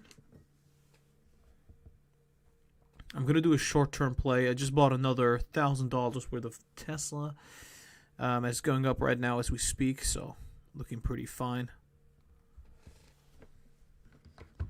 I'm going to play, I think I'm just going to wait until it gets included, and I'm going to possibly sell out at that point. I think a lot of people are doing that right now, so. Yeah, but the RSI right now in the oversold, usually we don't stay there that long. I think the MACD is also going to potentially be going up any moment.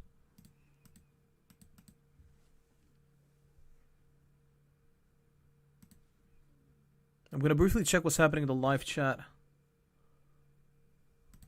There you go. So big selling off right now because of the stock market being negative, because people have held Tesla ever since at the $400, $500. It's selling off right now. I think it's still going to be going up.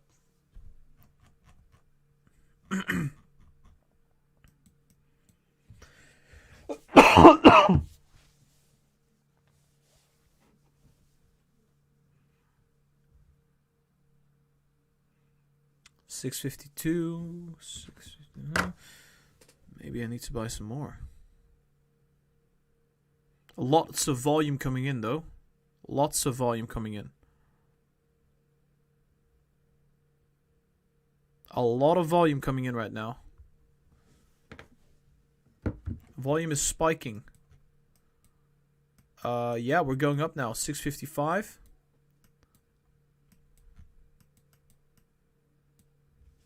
See what's going to happen next. I think we're now in a bearish channel. Until we get proven wrong, guys, we're now in a bearish channel, though. So we'll see.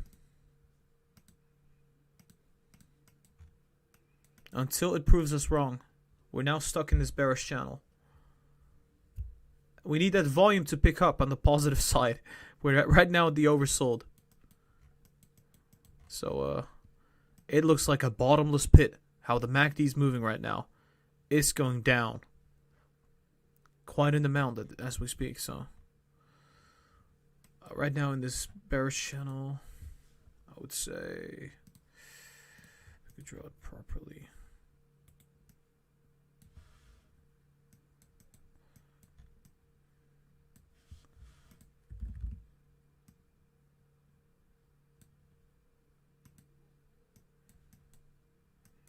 We need some volume to come in. Some positive volume. 655. Come on, any minute. Okay, so it's now 30 minutes before market close. The volume has picked up.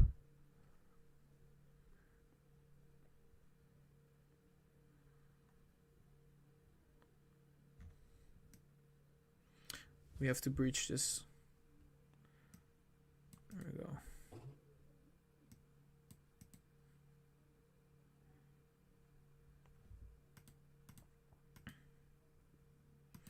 We got another $5 donation from TZ Talk Bunny OSRS. Remember, all people who panic are the people who contribute to our portfolios. Yeah, well, that's true. That is true. It's kind of true. 655.6. Are we gonna go up now? 656.2. We're picking up now. 657 potentially. We have to breach this 660. If we don't, then this is just all for nothing. 658.3. Here we go.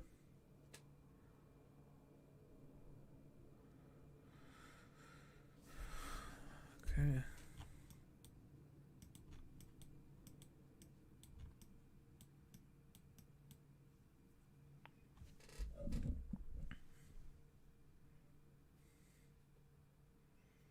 Just having a tough time here.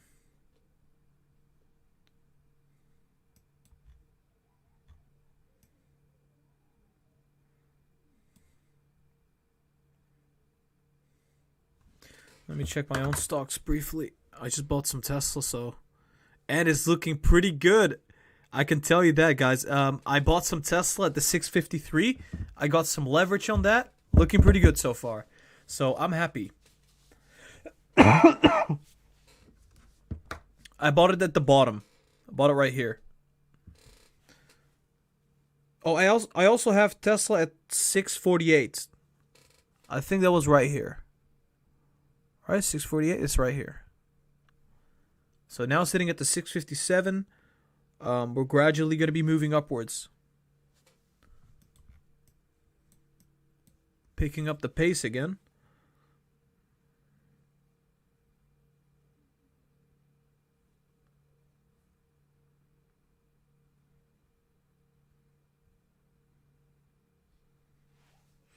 Uh, 658.9. There you go.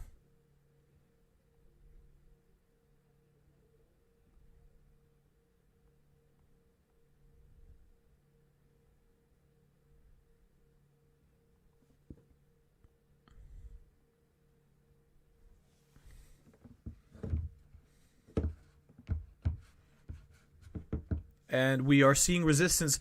Guys, like I said, we're stuck in this nasty bearish channel.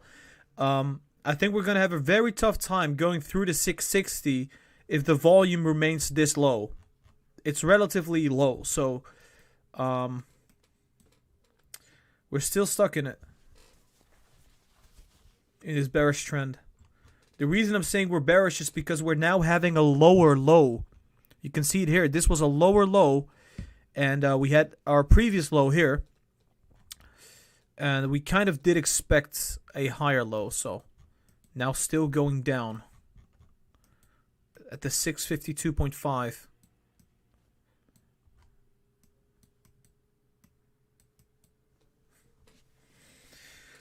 That's just unfortunate. What can we do? Not a whole lot of volume coming in. Not the things that we expected, right?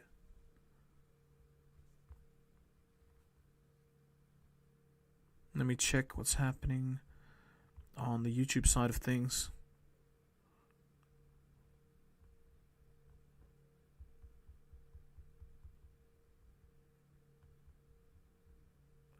Yeah, so I would say right now we're still looking quite bearish in this bearish channel.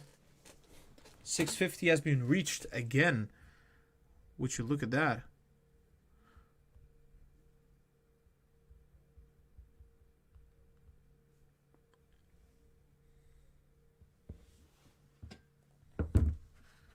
$652.4.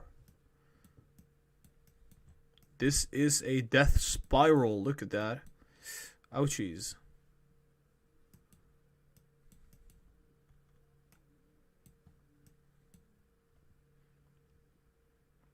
$647.8. Coming down again.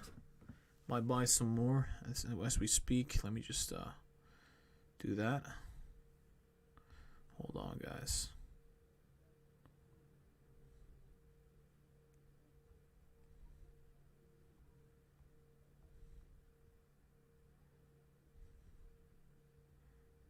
I bought some more Tesla. I think this will be the risky play that I'm just doing right now. But, you know, who knows? We've gone down quite a bit here, and we're seeing a strong support at this level. So I'm willing to take that risk. This is a very strong support, so if it breaches it, if we go down to the 640, that is a very, very bearish signal. Yep, we're going down there, aren't we? 645.7. We're bouncing back now. 647, 648. Okay. Still stuck in the bearish channel, guys. Guys, make sure you hit the thumbs up and subscribe to the channel if you are enjoying the live stream right now, guys. I would really appreciate that. That would be awesome. So hit the thumbs up right now. And subscribe if you haven't subscribed yet. We live stream every single day, twice a day, once before market open and once after market, or once before market close. So make sure you hit the thumbs up and subscribe. Hit the it's getting really dangerous over here. 643.7. We're going down all the way. Look at that sell-off.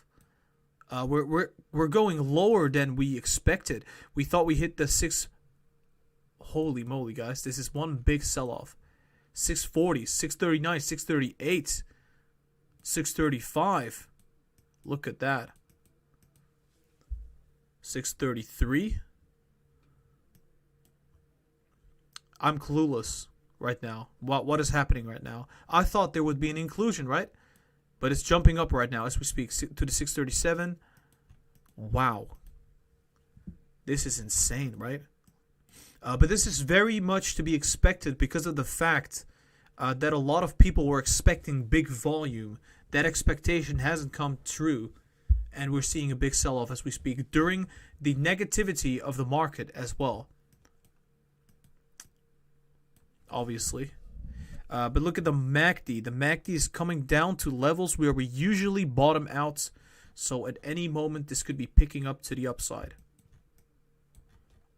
We went even below the bearish channel right now. So we're even more negative than we said. So, but maybe it comes up. That could also be the case. But so far, it's looking quite negative. Like I said, super risky. Anything could have happened. If the market would go down, if there was bad stimulus news, I did say several times in my videos that we would not be going up so much if that would be the case. And right now, it seems like the worst case is playing out as we speak. We're going to the 634.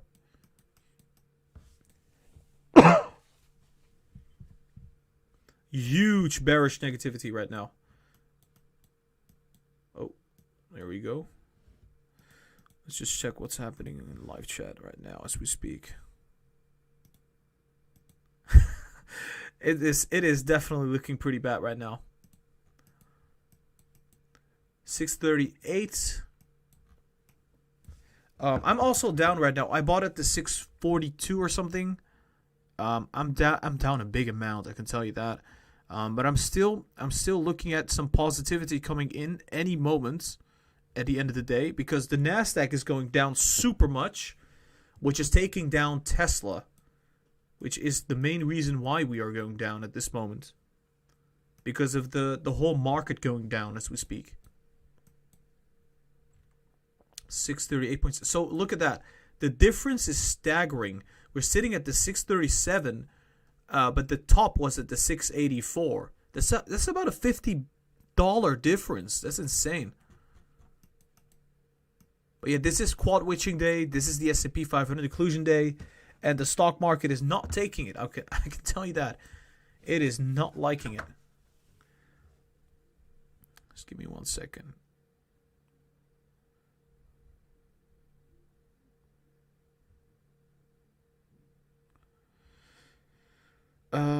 So what should I buy? What should I buy? What is cheap right now?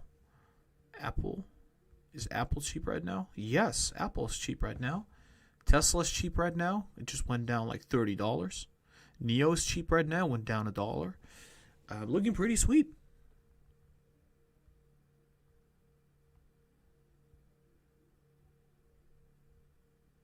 I just bought some Tesla. I bought some more Tesla as we speak at the 635. So I bought Tesla at the 648, at the 635, and I bought at the I would say 650s. I got a good amount now, so pretty sweet.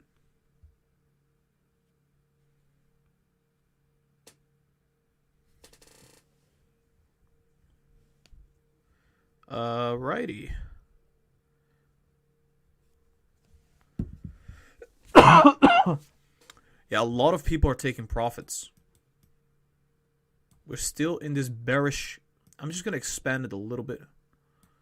Just like that. It makes a bit more sense.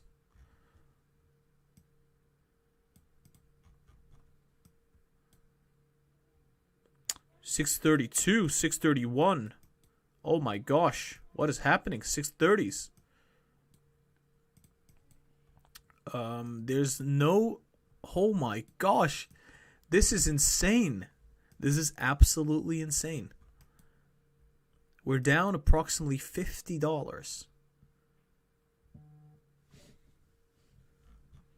Look at that. Big sell-off happening here. The MACD is just a bottomless pit as we speak. So sad.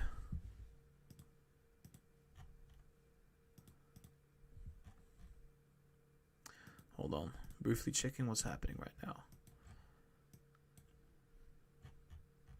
Yeah, I mean, generally speaking, power hour goes to the side that is, I would say, more in favor. And right now, with the market so negative, with stimulus news not coming out, at least not positive news, with the market makers, I would say the hedge funds and institutions still not buying in, well, that is having a very negative effect on the stock. Let's just put it that way. Lots of people taking profits, fearfulness. People are holding diamond hands. It's getting bloody. I would say.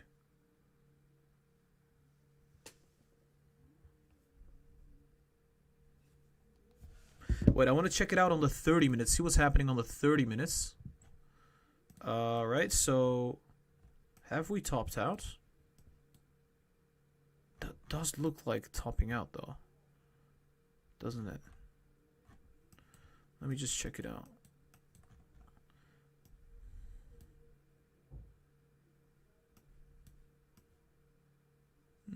Yeah, kind of does look like it. We just hit the oversold like that. What did we do in the stock split? We didn't hit the oversold right away, nah. But we hit it after a while. Volume is relatively high. I would not be surprised if we rebound.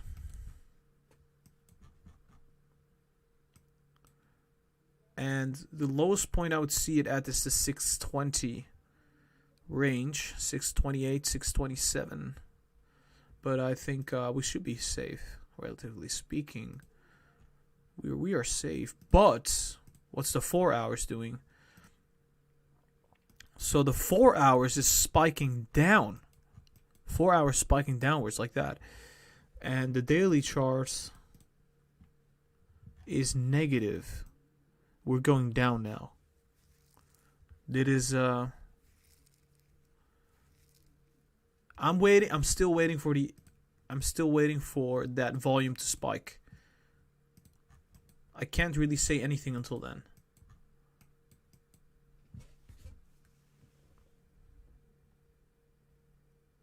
Here I thought I was getting a good deal for Tesla stock. But it keeps crashing down as we speak. But I think it will be fine, honestly. It's Tesla stock, right? We still have many, many catalysts coming up for Tesla.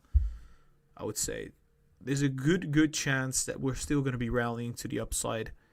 Once I would say the big institutions start buying in, right? My suspicion was that they already partially bought in right here, and potentially a little bit right here as well. So because the whole market was going negative while Tesla was going up, like there was no problem. So maybe they're already done buying, but who knows? Maybe you guys are right. I heard some people saying that the last 5 minutes they start buying. My suspicion was that they bought at the beginning, they bought at the middle, and pretty much now there is no buying pressure. So there's a big sell-off happening as we speak. But that's just my suspicion. I also expected at the last hour to be some buying pressure. But we'll see. Maybe they're going to start buying at the last 5 minutes like some people said they would. I don't know. My suspicion was today they were going to buy at the beginning. They already bought at the last hour of the day. That was yesterday.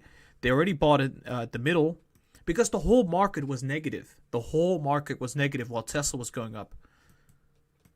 That made no sense. Now we're starting to copy reality, which is that we're down 3 percentage points and the markets are also down.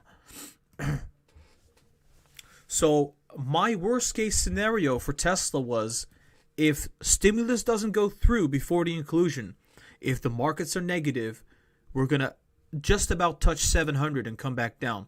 We didn't touch the $700 because of QUADWITCHING, which means at the $700 range, there are people stuck with contracts. Well, basically, the market makers are not going to trigger that range. Why would they? So we're seeing a sell-off right now. We didn't hit the $700. We hit the $684, which is perfect. I'm happy with it. I've been saying for a very, very, very long time, it is high risk. Don't get into Tesla at this range. High risk, high reward. And I said dollar cost average. I also said, what did I say? I said don't go all in. Super risky. But I was optimistic in my bullish case, which I should be because that's a bullish case. I think we're about to be bottoming here. Thank God I'm not holding a whole lot of Tesla because I held a lot of Tesla shares. I think it was like in this range. Hold on. It's in this range, right? So I knew something like this could have been the case if like stimulus didn't go through, and guess what? It didn't go through.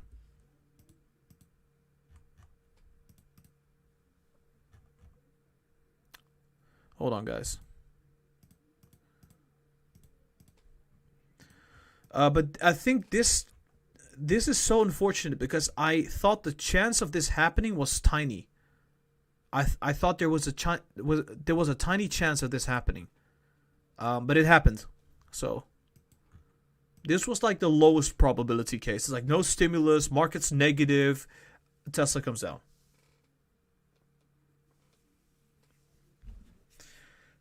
Anyway, we're in the last 10 minutes. I'm not seeing any kind of positive volume yet, but maybe it comes. I mean, a lot of people have been saying the last 5 minutes. So maybe the big institutions and hedge funds are waiting for the last 5 minutes to buy up Tesla shares. It could still be the case. I don't think so.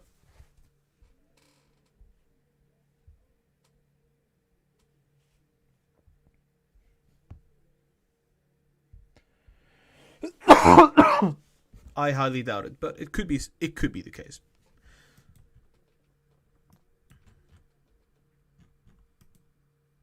Oh, maybe it is the case. Look, there we go. Yep. It's the case. 654. 657. Here we go. Holy moly. Did you see that? We just jumped like $20. They're buying. Hell yeah. Okay, so sorry for doubting you. It's actually happening. This is amazing. This is absolutely amazing. It's okay. Holy moly, look at that 658. Look at that spike. It's happening as we speak, guys.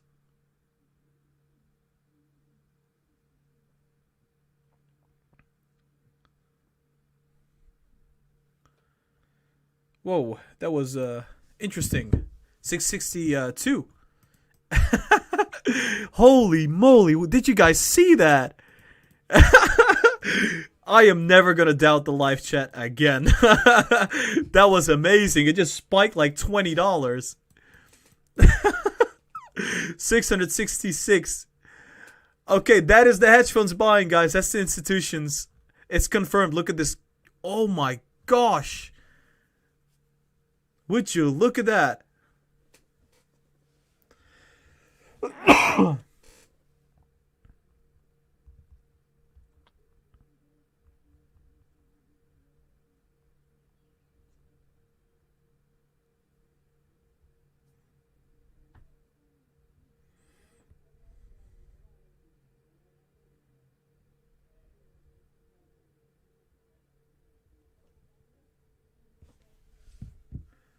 Wow, this is amazing.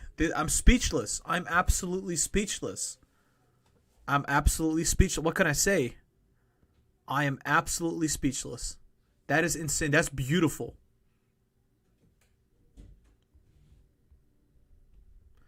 That is just beautiful. Wow. Wow, that is amazing. Wow.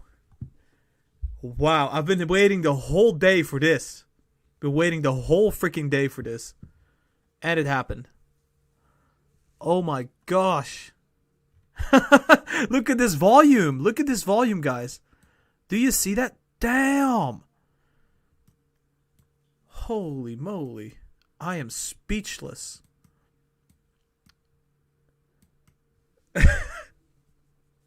I knew something like this would happen, but I thought it would be like a gradual surge, not a spike to the upside.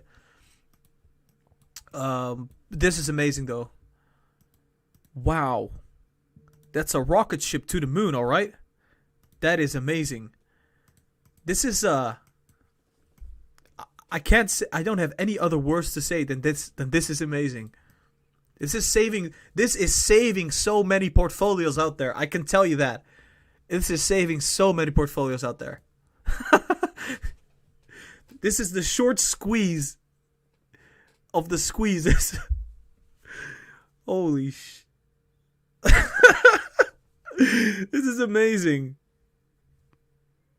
I am cracking up.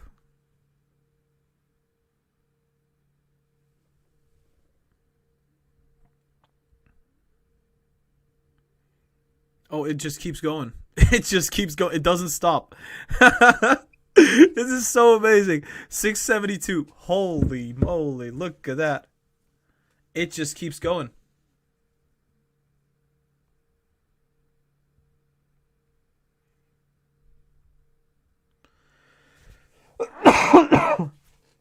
Sitting at 673.3.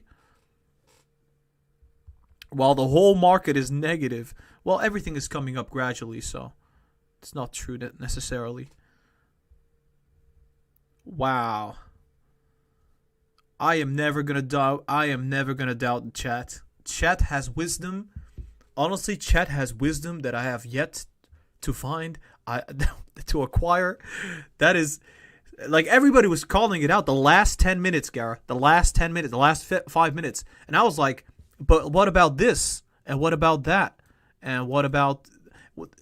No. You guys were right. The last 10 minutes. Pretty much. Look at that. Oh my gosh. Mind-boggling. It's just mind-boggling, right? Look at it. Look at that spike. What's happening? What the hell? 674. Holy moly. It's at every downturn there's a spike to the upside, right? Oh, what's this? It's going down properly now.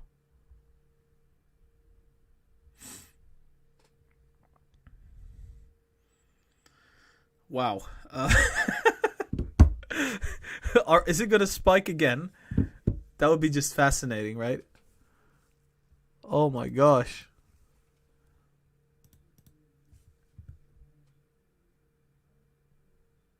Let me just briefly check. 665. How many minutes left? 4 minutes left. We're going down again.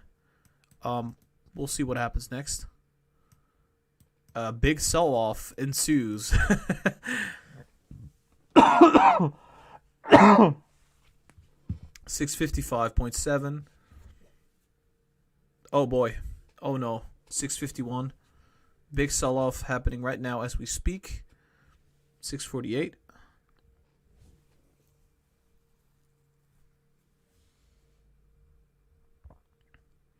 That was absolutely magnificent. Wow.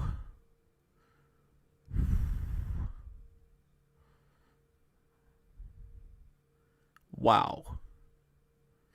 I swear to God, if it happens again, though. Well, it could happen again because the MACD is about to breach, right? So that does say, but it's kind of bending downwards, so we'll see. It's coming down now again to 650. Was that it? Was that everything?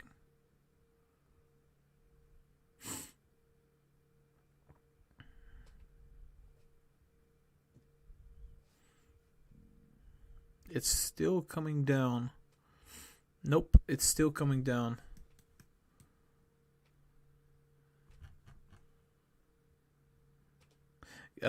This could be the top, guys. Potentially, right? Potentially. How many minutes left?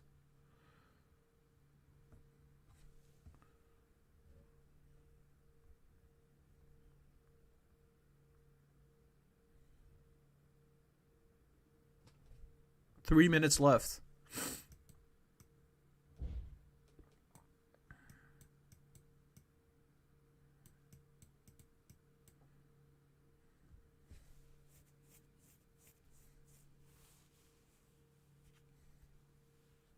Oh, 661.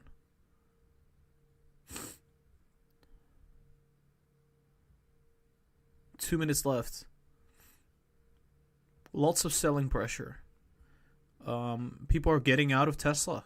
That's what they're doing, I would say.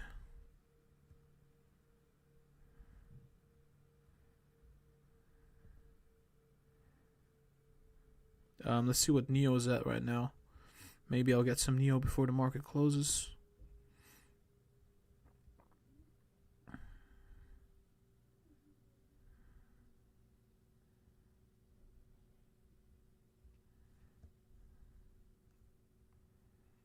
It's still going down to the 655.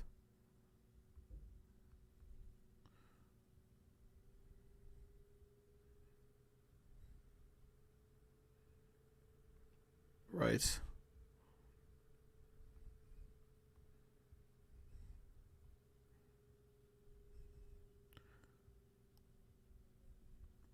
$655 right now. Is it going to surge again? Potentially. Everything has closed on my app right now, so sitting at the 657, 658. Wow, that was amazing. I think that was amazing. I'm baffled. That was pretty sick.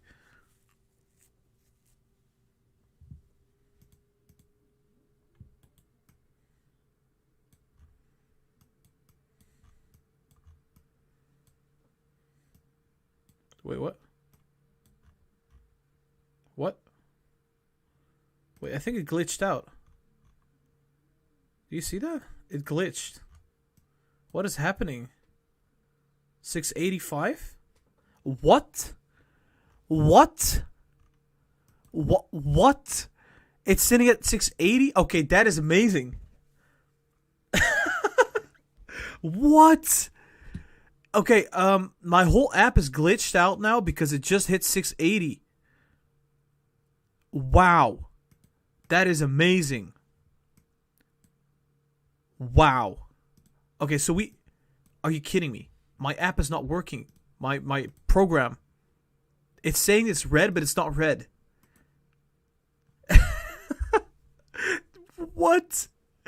It's sitting at 680 now. 682. Wow. Okay. Let's just assume that this is not a... Okay, can I change the colors?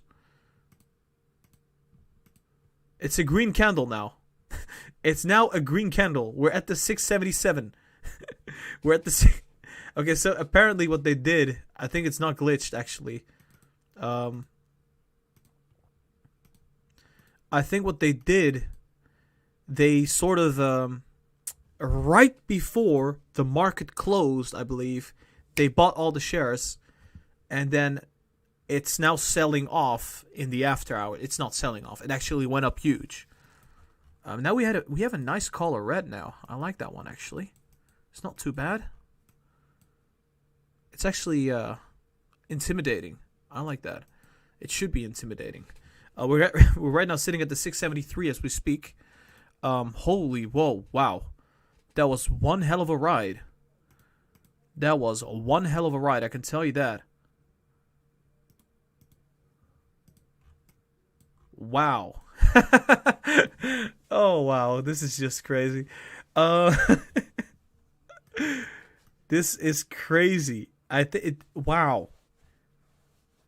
Okay, so it almost hit our target of $700. My target was $700, guys. Do you remember? I said today, potentially $700. We hit the 695. We'll take it. This is amazing, though. Like, wow. Wow, wow, wow, wow, wow. Mind-boggling, right? It's like, this is, wow. What can I say? All right. How long have we been live at all? Wow. Wow, wow, wow, wow, wow, wow. 666 now. Jesus Christ. What's happening? This is, some really weird things happening right now.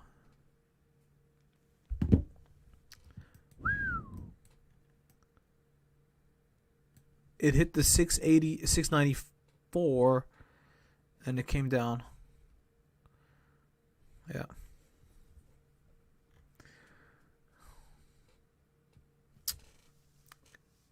guess we were right. Guess Tesla did go very close to the $700. Maybe we'll see even higher levels on Monday. We'll see. Wow. Speechless. I'm speechless, guys. That was one intense roller coaster. I can assure you that that was really, really intense. Hold on, I'm just going to briefly check what's happening on the YouTube side of things.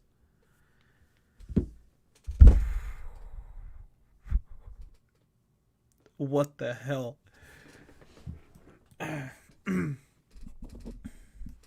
Nobody believed me.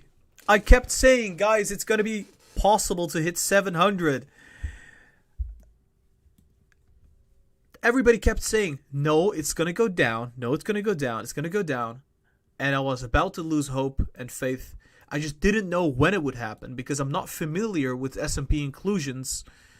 I should have done some more research about that. I did do some research, but it was not proper enough, I would say.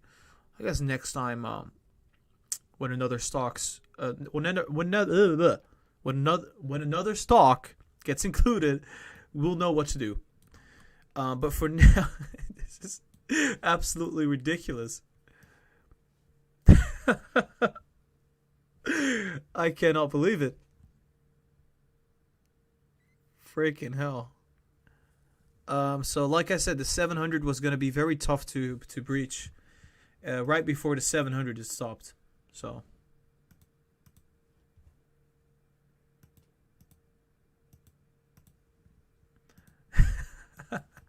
This is just great. This is fantastic. Let's just check what's happening on the 30-minute time frame. It seems like we could still be surging further on Monday, though. If I'm right. No, it's iffy. We're sitting at the 674.7, right?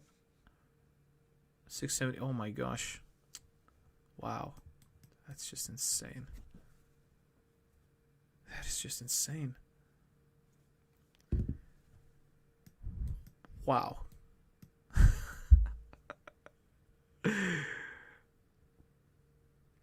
Speechless.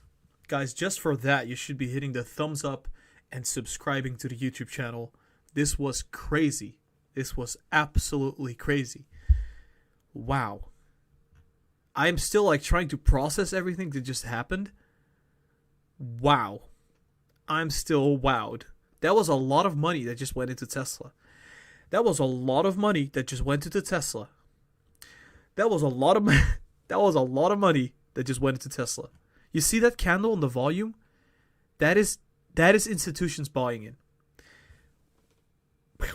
Mind is exploding.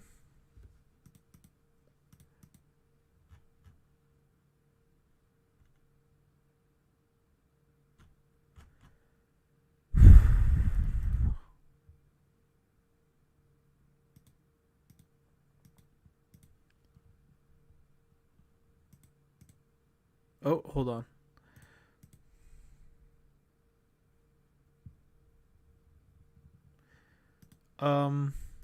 It's at the 681. It's at the 681. What the hell? 683. 683.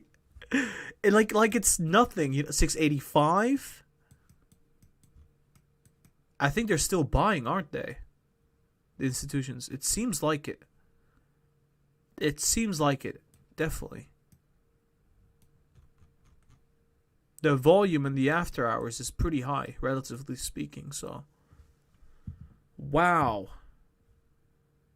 I'm still cautious. 678.3. There's a whole lot of shares being dumped. Today, guys, millionaires were made. Today, I am telling you. Today, millionaires were made. Today, freaking millionaires were made.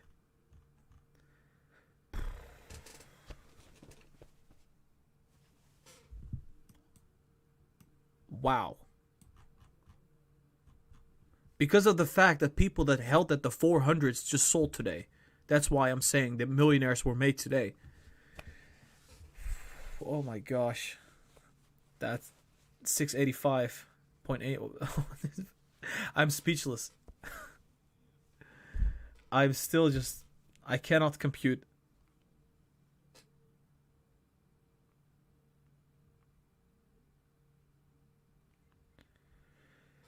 Wow. Wow, wow, wow, wow, wow, wow, wow.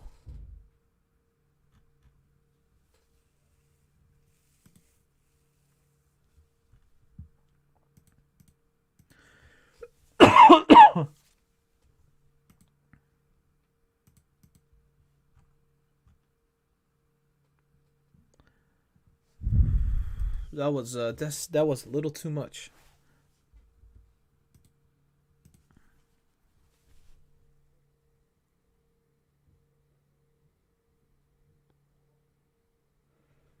I'm shocked. You know, I've been watching this chart the whole day. I've been covering Tesla like weeks now. I've been saying 700, 700, 700, 700, 700 every day. You know, I covered Tesla in the pre-market and in the before the market close, right? 700, 700, 700, 700, 700, 700, 700, 700. And look at that. 695. That is just boggling my mind. It's like, whoa. We're getting there. We're actually getting there. We hit the 695 in the after hours. That is technical analysis up. I'm telling you, those random lines that I draw on the chart, they mean something. Okay? Now stop hating on me. Please.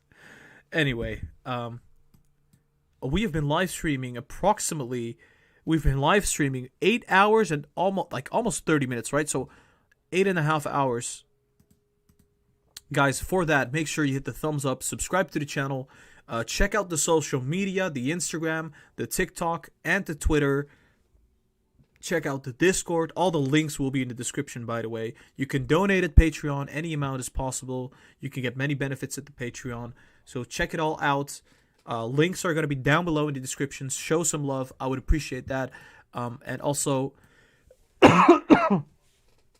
if you don't know which trading platform to use, I currently use Trading 212. There's a link for Trading 212 in the description as well. So if you want to join Trading 212, you can get a free stock of about $100 if you start using it. So that's nice. All the links are in the description. Wow, 680. Okay, so we're still trading in this range. I am just blown away. I am just absolutely, absolutely blown away.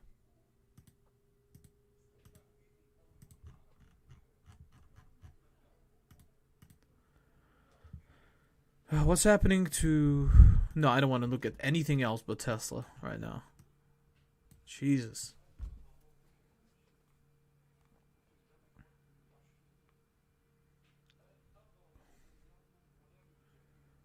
Wow.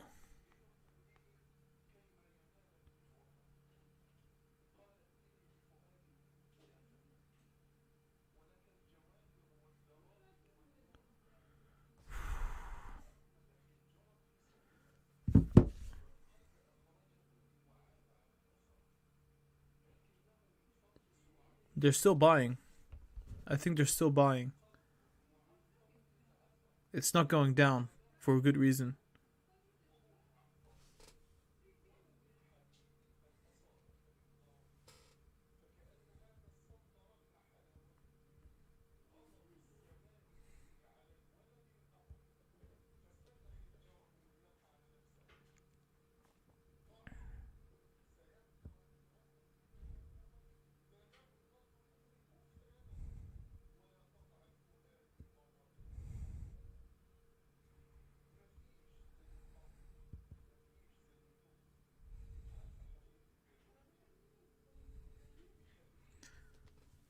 Wow. Wow. Hold on 1 second.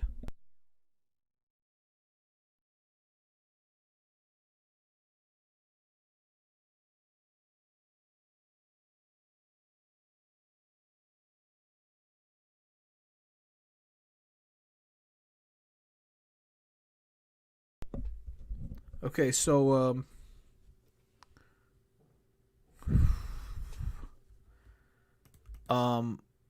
I'm still speechless. This is so bad. Okay, I don't know what to say. I just don't know what to say. I want to I want to briefly take a look at NEO. NEO is down a little bit. Palantir is down a little bit. Apple is down. It's up a little bit. Well, Tesla is up huge.